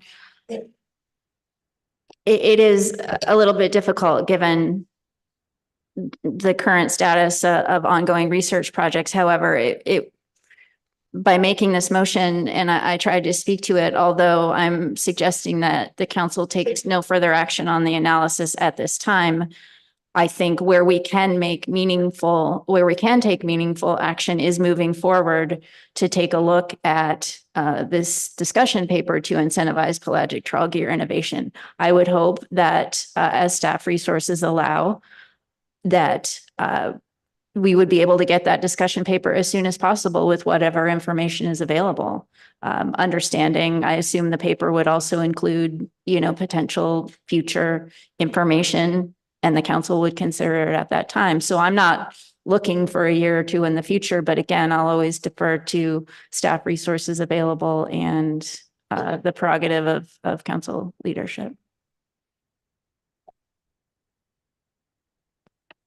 Mr. Mesereau. Thank you, Madam Chair. Thank you for the motion on this tough issue, Ms. Baker. I guess I'm wondering what you're talking about when you're talking about developing a framework like this. Does this a signal to the industry that the council is going to do this and that they shouldn't try to figure some of this out by themselves? Because we heard from public testimony from really both sides of this issue that there might be some willingness to talk about these issues and see if there's some agreement that can be made outside of a regulatory framework. And I guess I'm wondering, is this the idea? Is they should still continue to try to consider working outside of this regulatory process? And if they're unable to do that, that this framework is what we would do? Or is this saying we're just going to take care of this framework and then industry can participate in that after we have a framework? I'm just trying to see what industry should take from the motion in terms of what the council's expectation is. Thank you. Through the chair, Mr. Mesereau. My intention is for industry to build on the discussions that I understand are taking place and to signal that the council at this point, at least on my behalf, that sounds like the most fruitful avenue for discussion right now, and the council's very interested in industry pursuing that. And if there is a way for the council to facilitate that, or if some kind of agency oversight is needed, that we're open to that option. But if a framework agreement can be reached across the sectors, or there are things that would be better handled in a purely industry program, I would certainly be in favor of that. And that was my intention to signal through this motion. Thank you. That makes it clear. Mr. Dunn. Thank you, Madam Chair. Thank you, Ms. Baker. I wanted to give you the opportunity to just clarify one thing that was on my mind, is that a big part of the action that the big part of the analysis that's been before us was focused not just only on the pollock trawl fishery but also on the bycatch of king crab in the pot fishery. So I wanted to give you the opportunity that it's looking at this motion. The focus now is clearly pelagic trawl or pollock trawl. And the reason for that is the absence of pot cod in this, is that I assume that we're going to be addressing those concerns under the pot cod lab agenda item that's going to be before us in June. We can start there with those concerns. Is that right? Through the chair, thank you, Mr. Down. And you're right, I did not directly address alternative 3 in the current analysis really in front of us. And I appreciate the input from the pot cod fishery participants about the severe challenges that would be associated with that fleet not being able to fish in particularly Area 512, and contributing to my concern about the impacts of this action overall and moving forward with it. Again, the fixed area closure concept, it was just really challenging in many respects for all of the fleets involved. So to get to your specific question, yes, Mr. Down, I think one of the things I considered in terms of the most effective way of moving forward is that this council has committed to further development of Bering Sea and Aleutian Islands over 60 pot catcher vessel rationalization program. And I feel like through those programs, we typically address any prohibited species catch or bycatch concerns, monitoring coverage, things like that have come up in terms of the public comment we've received with respect to alternative 3 on this action. So that's a longer answer. Short answer is yes. Thank you.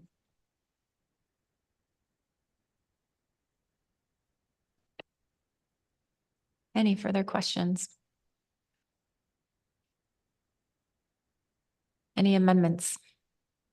Mr. Curlin. Thanks, Madam Chair. I've sent an amendment to staff.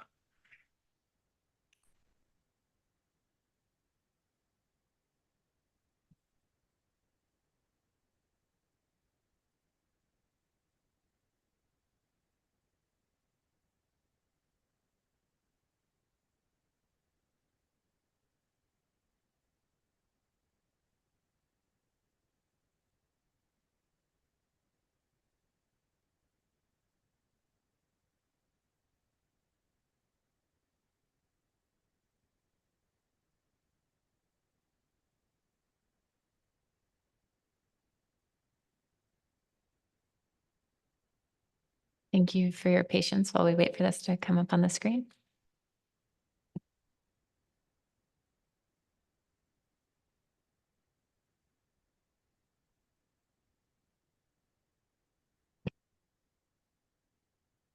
Madam Chair, my amendment is to remove the last line of the motion that says the council will review options for changes to the performance standard following this work, and instead to add a bullet to the end of the list of contents for the requested discussion paper that reads potential ways to clarify the definition and or performance standard for pelagic trawl gear to enable effective management of the amount of seafloor contact in areas where bottom contact is a management concern. And if there's a second, I'd be happy to speak to that. Thank you, Mr. Mesereau. Thank you, Madam Chair, Mr. Mesereau. So this follows up on my question to Ms. Baker and our exchange on that issue. I support incentivizing gear innovation to mitigate the impacts of pelagic trawls, as Ms. Baker included in her motion, and industry is very capable of developing creative solutions. I guess my concern is that incentives alone won't address the management and enforcement problems or give us tools to address the management enforcement problems highlighted in the analysis that was before us under this agenda item. And the analysis noted in section 8.4 that the performance standard is not an effective tool to limit seafloor contact for pelagic trawl gear. And it strikes me that there's a bit of a disconnect between the management objectives, limiting trawl impact on the bottom, and what the performance standard measures, which is how many crabs are retained. I think staff struggled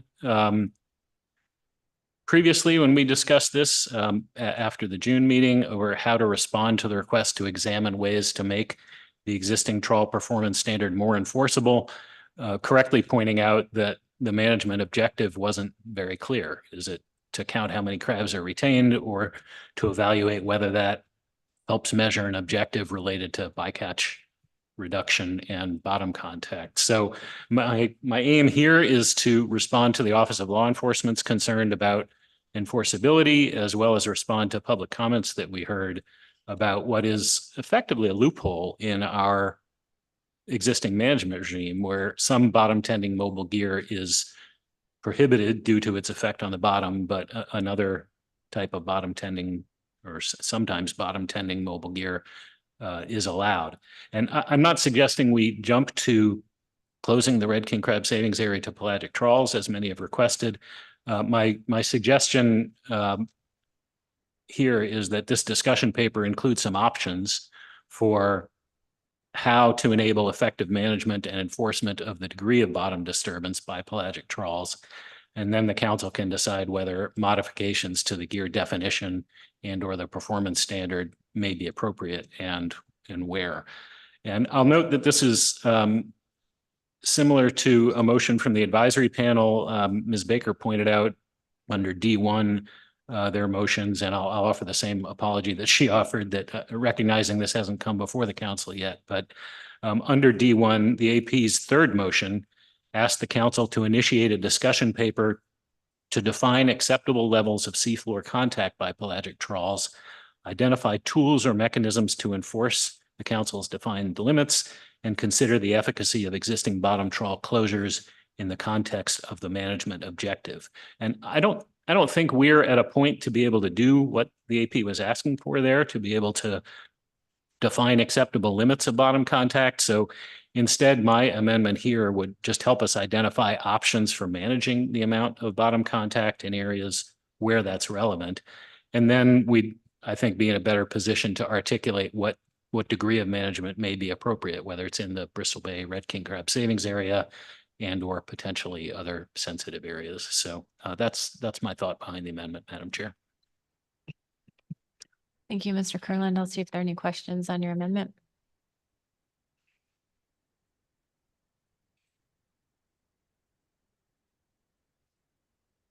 Any comments on the amendment? Ms. Kimball. Thank you. I'm just maybe it is a question. I'm just trying to follow along that I guess in the way Ms. Baker spoke to her motion, I thought the critical parts of this were already captured in two of these bullets for the discussion paper. And so I guess what I'm trying to get out of Mr. Kurland is kind of this morass of the trawl gear definition and the performance standard, and looking at the existing performance standard and how to make it enforceable, when the rest of this state's motion is really upending almost everything else, right? Looking at trawl gear innovation or trawl gear definition, that for one has an objective of minimizing the impacts of pelagic trawl gear on sensitive benthic habitat. So I guess I'm a little concerned about going right for a performance standard that probably will have very little relevance to where this work is going. And so I actually kind of liked how it's currently laid out, where you look at the meat of it, which makes the difference, the meaningful part of this gear definition. And then you see whether a performance standard is necessary to change or work. I completely understand that responding to enforcement, even though the amount of the problem they showed me, in my opinion, looked very small. I see the agency's need to respond to that note in the analysis. I just feel like it might get us right back in that morass that I was feeling like this portion of the motion was getting us out of. So I'd ask you to respond a little bit. I feel like we're still going in the same direction. Maybe it's just the steps are a little bit different in my mind than in yours. Thanks, Madam Chair, and thanks, Ms. Kimball, for the question. And I appreciate where you're coming from, and I certainly wouldn't want us to get bogged down with a performance standard that, as you say, this may be Ms. Baker's motion may lead us in a different direction. But again, what struck me as missing from the motion, although it seems close, but what struck me as missing is tools for effective management of the amount of seafloor contact. The goal is there, the innovation is there, but are there ways to be able to put a number around that, or to measure the degree to which the industry is meeting the council's objectives for that? And so I guess that's what I'm looking for, is a little bit more discussion about how we can effectuate those goals and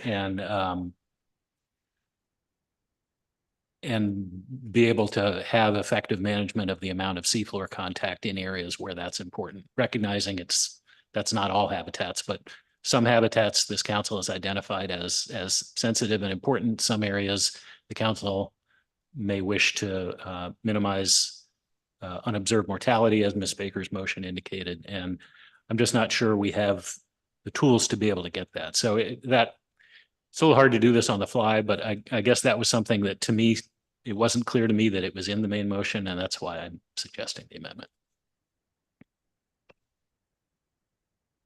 Ms. Kimball. I just want to say thanks for that response. And maybe it is, reading it on the fly. I'm looking at the top bullet about current limitations to gear innovation and modification, the technological or enforcement constraints of that, and then this bullet about downstream impacts to management objectives. So I'm reading it absolutely like the level of evaluation in there that I think is appropriate, while we get to what I feel like is the meat of the issue.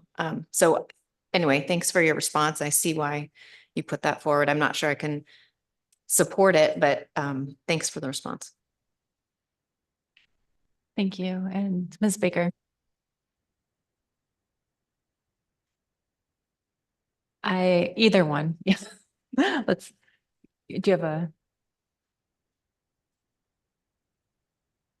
you have a question or comment? I went through the questions very quickly. Okay, go ahead. Thank you, Madam Chair. And I appreciated the exchange between Mr. Curlin and Ms. Kimball. I'll just add another bullet in the discussion paper details. Now that I'm reading Mr. Curlin's amendment several times, I sort of assumed that that particular issue would also be wrapped up in the bullet reading management tools that could be used to inform metrics to achieve these objectives.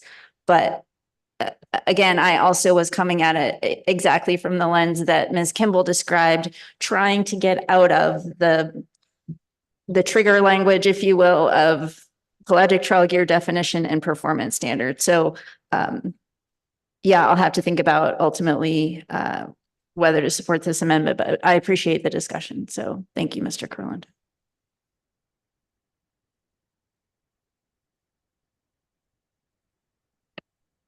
Thank you.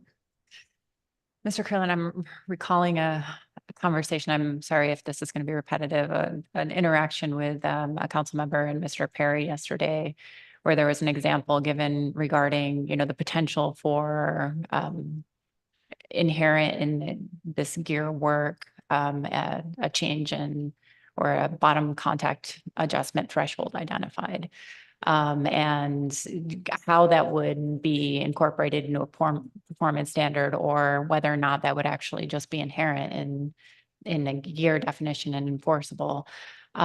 So I guess in your addition here, are you presupposing that a performance standard will be necessary? I understand the enforcement part, but I think that it does appear that there are some outcomes here where inherent in the gear definition changes, we will find a pathway forward that may not need a performance standard, because that's not a common standard for all gear types, and this was a very unique situation, based on historical, I think, lack of clarity on and lack of differentiation between non-pelagic and pelagic trawl, and trying to get, create a pathway forward for enforcement that may not be applicable as we move forward.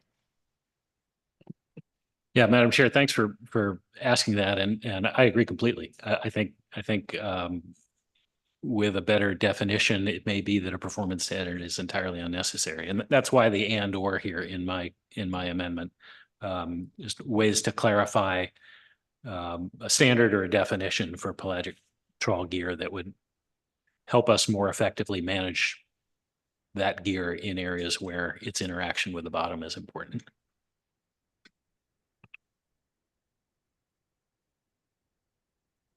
Thank you for that.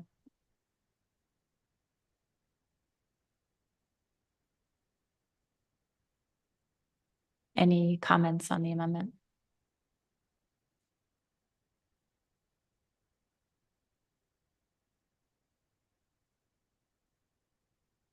Okay. Seeing no additional comments, I think we're ready to take a roll call vote. Mr. Witherell? Calling the roll on the amendment to the main motion. Mr. Down. Mr. Jensen. No. Ms. Kimball. No. Mr. Kurland. Yes. Mr. Mesro. Yes. Mr. Sukata. No. Mr. Twite. Yes. Ms. Vanderhoven. No. Mr. Seaborn. No. Ms. Baker. No. Excuse me, I missed that. No. Thank you. Ms. Drobnica. No. Motion fails 4-7.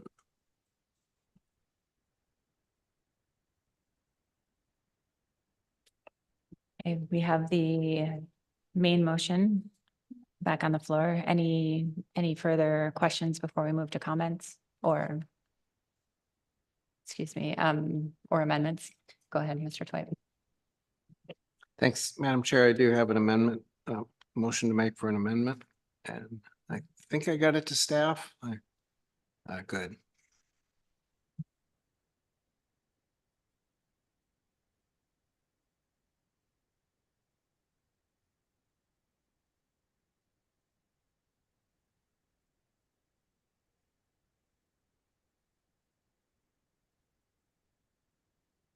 Madam Chair, I'll go ahead and read while it's being shown on the screen. The council, I move to insert the following sentence in bullet 1 at the location shown on the screen. The sentence is, the council continues to place a high priority on these research projects and encourages funding entities to also prioritize them highly. With a second, I can speak to my proposed amendment. Thanks for the second, Ms. Vanderhoven. Thanks, Madam Chair. And this relates very directly to the question I asked Ms. Baker about research priorities and whether this is an appropriate time to indicate that the council continues to prioritize this type of research highly. We will go through research prioritization in April and sort of see exactly where we would place this relative to other priorities, but it seems to me to be clear at this time that continuing our previous commitment to place them as among the highest priorities, and also encourages entities such as the North Pacific Research Board, which has recently prioritized and really enabled some of this work to continue that while we're still in the midst of generating important information, and with the real hope that in particular the phase 4 of the work that Mr. Goodman outlined can find some funding. Thank you, Mr. Twite. Any questions on the amendment?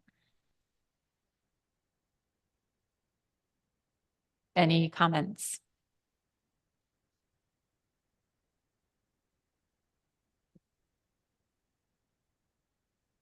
Mr. Mesereau. Thank you, Madam Chair, and thank you, Mr. Twite. I don't think that this amendment is going to really be action forcing. I think we're already going to determine research priorities, and the NPRB has established this particular issue as the highest priority for the next year. And so I don't think the amendment hurts the motion, but I don't think it's really action forcing. And I think establishing our research priorities will probably be a more effective way to get that message across. But if this is something that the council wants to do, I don't think it harms the motion either. I think it's sort of neutral one way or the other. And I guess that's how I view this, is it's not going to force anything, but we do have another opportunity later in this meeting to do more to force it. I'll leave it.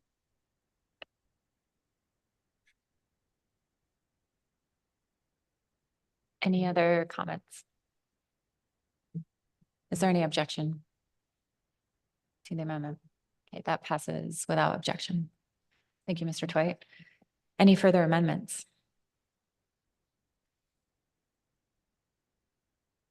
Any comments on the amended main motion?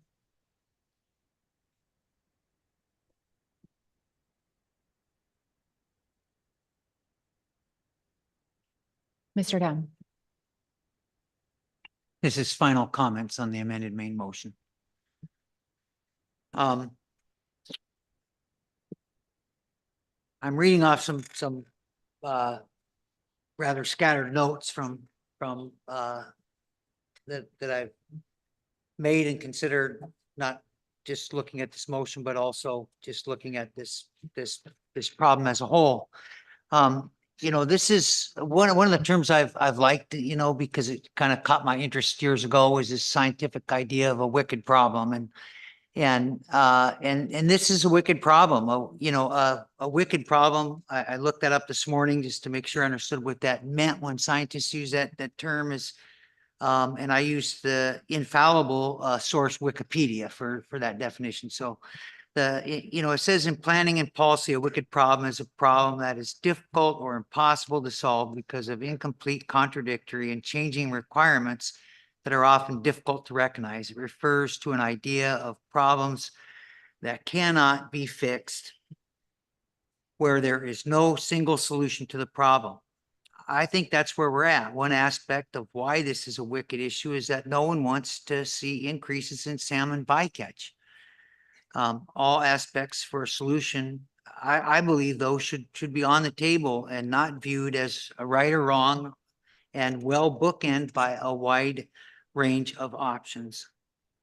The Bristol Bay Red King Crab Savings Area and Supplemental Saving Area have been protected for many years. The Japanese recognized this years ago and banned trawling in that area for the same reason that we would like to see bottom contact trawling out of the area, or many people would that have testified. And the original intent of this was to protect an area of importance from bottom contact trawl gear. I believe we are not currently doing enough to discourage or prevent trawl operations on the seabed in the areas of Bristol Bay Red King Crab abundance and habitat. Unobserved mortality is a real issue, and I applaud this council for recognition of the need to quantify the magnitude of this. We saw at this meeting and presentations by the Office of Law Enforcement that net configurations may have been designed with larger and larger mesh size, and this has resulted in lower observable bycatch. In other words, enforcement of the 20 crab limit. We saw a great drop in that in that being an effective way to tell whether these guys are on the bottom as they change their gear configuration. That and I think that may be an indication that crab is being sorted on the bottom rather than with this larger mesh than the fact that they've minimized bycatch. I supported the failed amendment by Mr. Kurland for that reason. I think that amendment went a little further into helping us get to a place where we can define this. The gear is on the bottom, perhaps a majority of the time. The clunk chains are on the bottom. The chain foot rope is on the bottom. And of course, we don't know what the percentage of the gear is that's on the bottom, but I applaud the council for the need to quantify the magnitude of this. A conservative approach would not be to wait years until we know everything and not do anything until we know more, but to act now. I have great concern about the attitude of waiting for results of studies and information in the future, as this may result in a very long path forward at a time of emergency for the Bristol Bay red king crab stocks.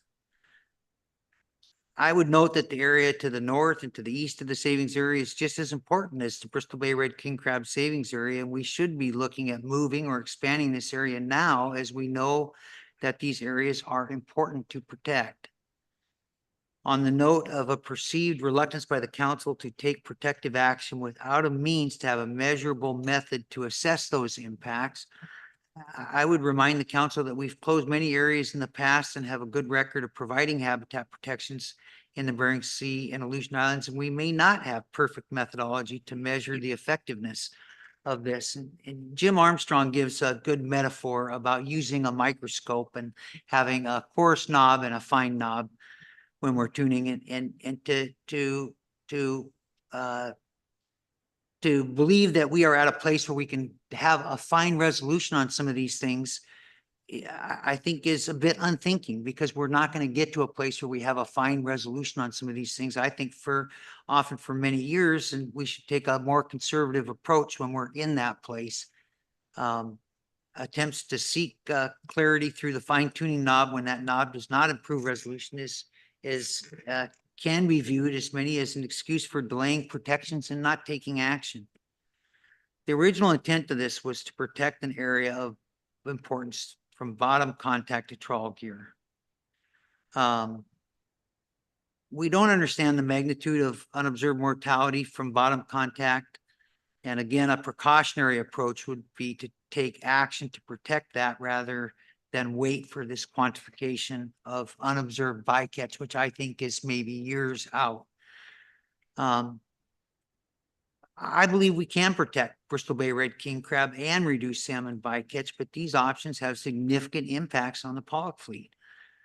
You know, when I asked a member of the catcher vessel pollock industry about that, whether they felt that pollock should be on the table, one of the answers I got back was that, well, that would be like ADF&G just cutting back the fishery to zero in order that's where most of the mortality occurs. And I just wanted to remind everybody, but that's exactly what happened. You know, the ADF&G in 2 out of the last 3 years says the number's been zero for Bristol Bay red king crab to protect crab. And so I think that in fairness, I wanted to say that I'm interested in moving forward a gear framework for development of gear that is off bottom with reward as was articulated by Edward Paulson. You know, I like that idea that there will be a reward for if you can innovate this stuff and move quickly to do that, the council's going to reward you by allowing that gear to be fished anywhere you want if it's off the bottom. I think the council has the ability to create a great incentive to implement and scale existing and new technology. The responsibility of a novel use of existing technologies and development of new technologies is on the shoulders of the pollock and pot fisheries.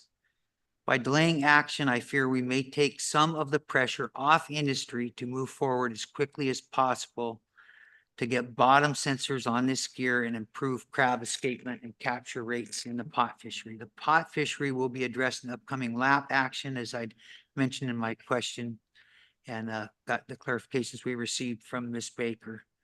Dynamic closures should be considered, such as proposed by Alaska Bering Sea crabbers based on pre-season estimates of where the crab are likely to be. We do have that type of technology.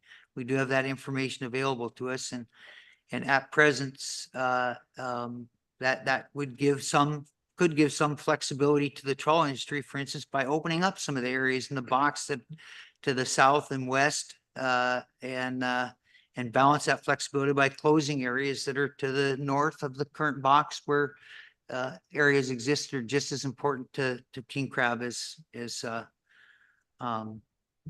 the areas in the box. We looked at these two methods, and I really appreciate Mr. Cunningham's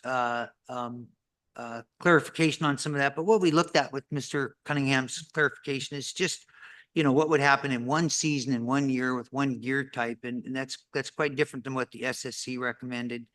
I personally would like to have seen this analysis move forward without delay and see these ideas fully fleshed out for the proportional model and really see what we get. I'm not compelled that it would change the salmon. So, I think at some point the pollock quota has to be on the table as one of the things that we look at to control salmon bycatch.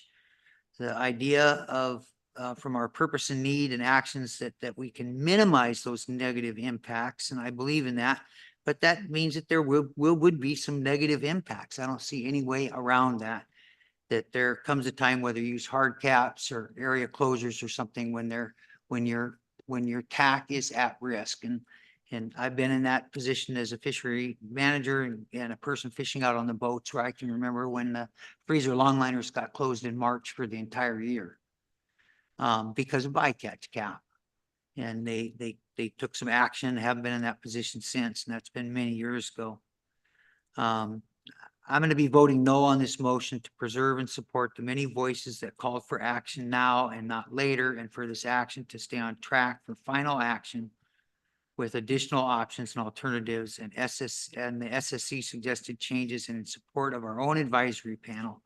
I find that I was unable to come to a conclusion somehow in my mind when thinking this thing through. Was it possible that all the people that we heard testify and the SSC and our own AP were all wrong?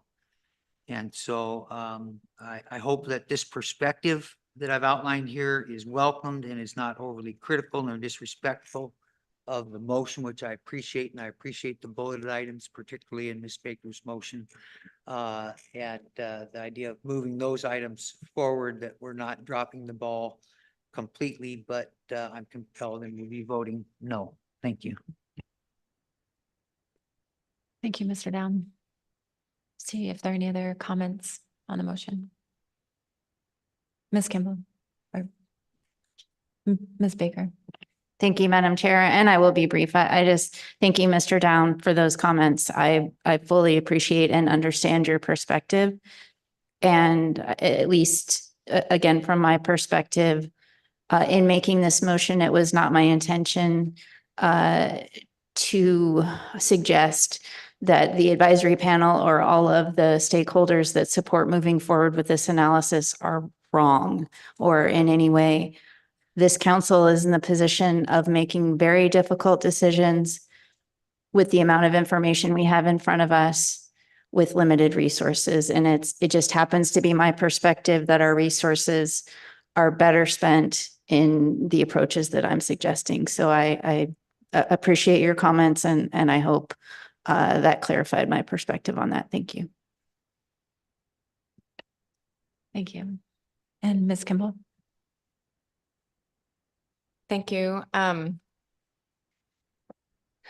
I'll be supporting the motion. I think there is I can understand some of Mr. Down's comments. I think there's real push and pull around acting now. I don't feel like I'm waiting for perfect information to make a decision, but I'm certainly looking at the best available information we have and not seeing the benefits to red king crab that maybe Mr. Down is, except for closing Area 512 to pot catcher vessels, which I'm not personally willing to do. But I do see the negative impacts on salmon, and instead of raising expectations that this set of alternatives might meet our purpose and need or have a great impact on the stock, I can I can support the motion to try to move on to what we think might have some meaningful effect. I seriously considered amending the motion. I know that's annoying to hear when you don't do it. But just for that frameworking paragraph on trying to get, industry, and I think you could hear it from my line of questioning, to work with the sectors that have known and observable interactions with crab and with the foundation, the Crab Foundation, in order to start to work toward dynamic closures that you could do like in season or for a season, so you could understand where crab are moving. I listened very closely to the Crab Foundation's testimony on trying to ensure that we know, since we know the distribution of crab and abundance of crab are both changing at the same time. I didn't do it because I didn't think it would be worthwhile, but I am very interested in that and will be paying attention to that first part of this motion. I'm pretty hesitant about the second part of the motion. I don't know if people think that is not a big deal, but revisiting the pelagic trawl gear definition for the largest fishery in the United States is a pretty big deal. So that's going to be, I think, necessary to bring gear experts to the table and others in order to make sure that we're meeting the objectives. I appreciate having objectives lined out for us in order to do that work. So I'll support that part of the motion as well.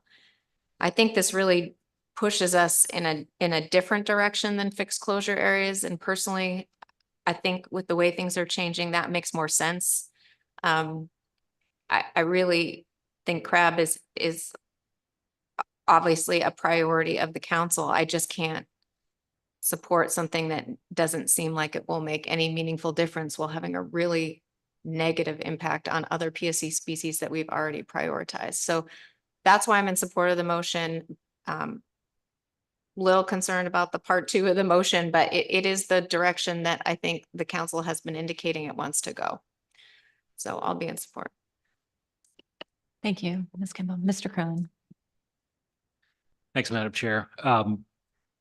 I didn't consult the same lofty source as Mr. Down, but I agree that this is a really tough problem that's in front of us. And I wanted very much in this action to find something that we could do that I could support that would benefit the crab industry, given the very tough position that they're in. And I found myself ultimately in the same place that Ms. Kimball just articulated about, and others have too, about the difficulty with the trade-offs here, the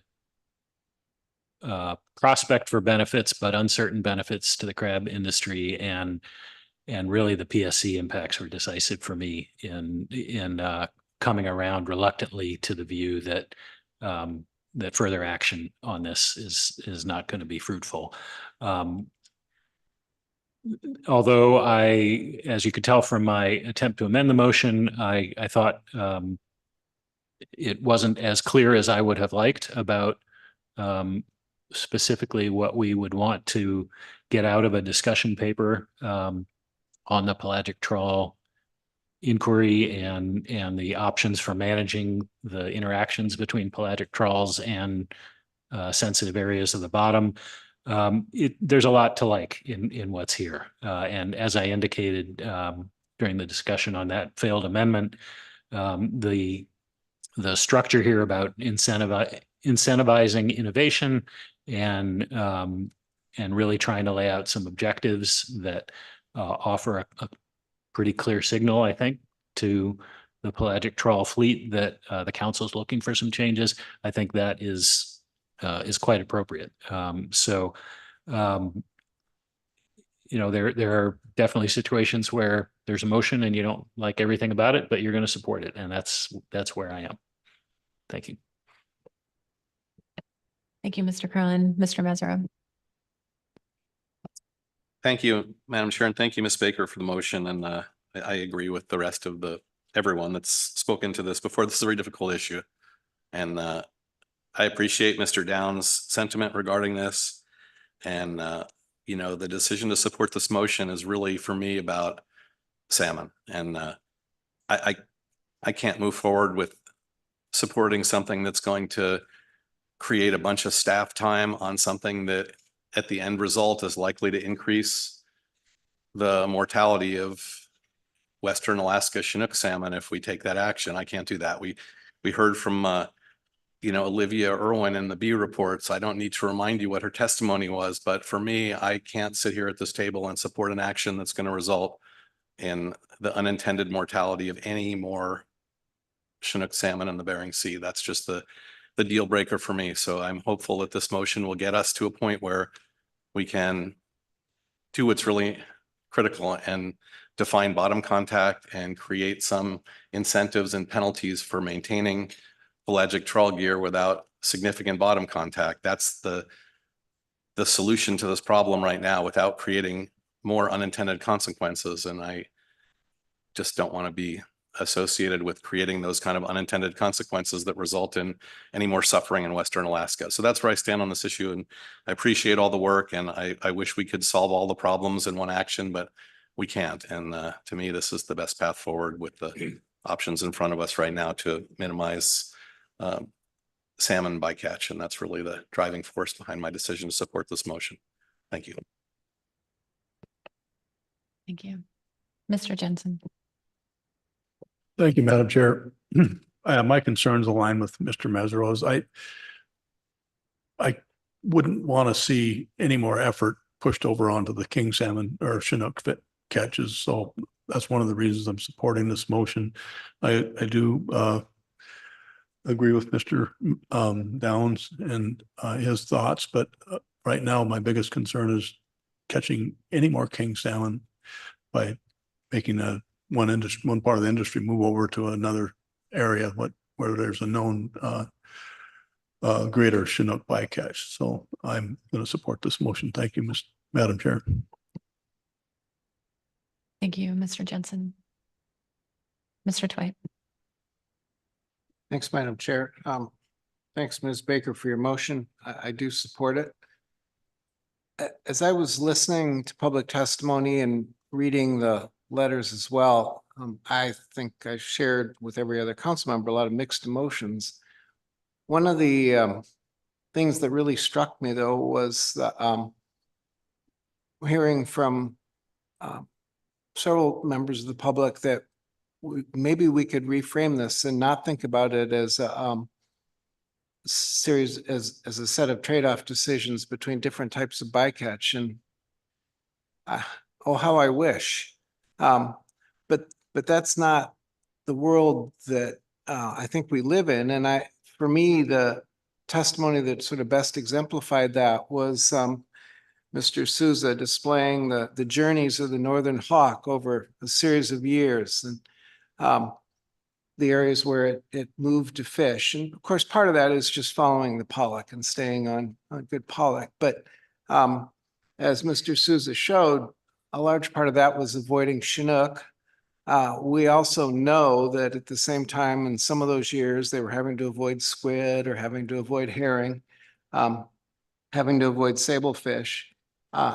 There's some pretty remarkable journeys that in search of that place in the Bering Sea where you don't have to, where you can have good fishing and not have any bycatch trade-offs. And clearly they never found one. And they covered a lot of the Bering Sea. And to me, that's still the real world, is that world where we do have to make these decisions about trade-offs between bycatch, different bycatch, as well as the success of directed fishing too. We have to keep that in mind as well. Maintaining optimum yield, maintaining a supply of quality seafood that the world depends on, and certainly US consumers depend on as well. So while I appreciated the sentiments of being urged to not think about this as trade-offs, it very clearly is. And I think the journeys of the northern hawk and trying to find that sweet spot exemplify that to me more than anything else.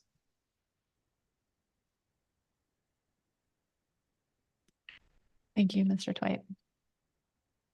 Mr. Sakata. Yes, thank you.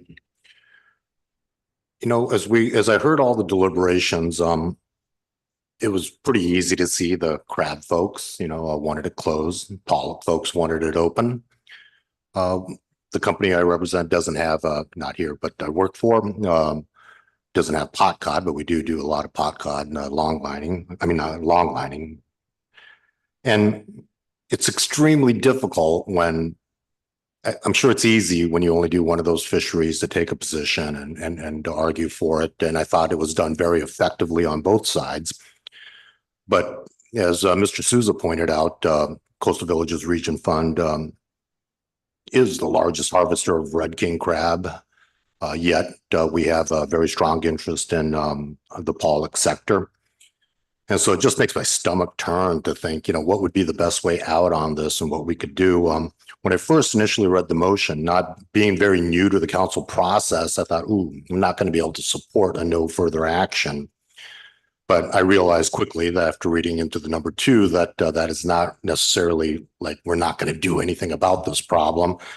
And so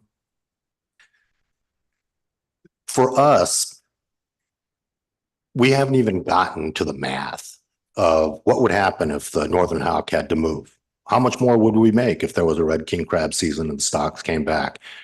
Because our board members are 20 board members that live in the Yukon-Kuskokwim Delta region. And much like Mr. Mesereau, very first and top priority is Chinook salmon for us. And because of that, it's very difficult to take action on something that we know, as you saw, at least on our boat, we know we would catch more Chinook. Whereas both the benefit and the cost, whichever way you want to look at it, for a crab or even the pollock fleet, seems relatively unknown. I do agree with some of the statements that were made. Best available science is now. I think Mr. Gr Goodmanson was mentioning that, not 2040 or 2050. Unfortunately, from my perspective, the best science now would have been not to close the area, or just the options were not, the alternatives were not convincing enough in terms of the science backing them. When you hear things like, if there was no king crab fishing and you add F0 and then you add the bycatch, that it's the exact same thing. It's very difficult to try to even begin to quantify, even if I may believe that there must be at least some difference in those numbers. I was pretty excited when Mr. Goodman started showing us the sensors, and I kind of thought to myself, aha, there is a way to do this bottom contact. My excitement was somewhat quickly deflated when I learned of the sensitivities. It almost seemed like you would need a researcher on board, and that their nets were very different than the nets that we use on our pollock trawl. But it was encouraging to see that those types of technologies are upcoming, and the advancements were even being made in that area. So I guess I could go on for a while because it's what's going on in my head, just back and forth. But I'm going to have to agree with one of the statements made by a testifier, Ms. Heather McCarty, that if we're going to do this, we're going to need to do it right. And it's very clear to me that the best available science now, the alternatives and options listed, did not seem to be able to quantify with any level of certainty the benefits or costs, once again, no matter which side you look at it from. And so I do believe that the number 2 in here, once again, I haven't really processed everything and how this would go down. But at least to me, this alleviates my no action concern, and that I'm sure we will be taking it up when new information is coming. The one thing I can tell you is that I know that as the pollock side of our operations, we do not take this as a pass. We know this is coming down, that these types of conservation measures are very important. And I would advise industry to not be complacent, that there will be things coming down, and I know that's the way we're taking it. But because of everything I've just said, I will be in support of the motion. Thank you, Mr. Segato. Any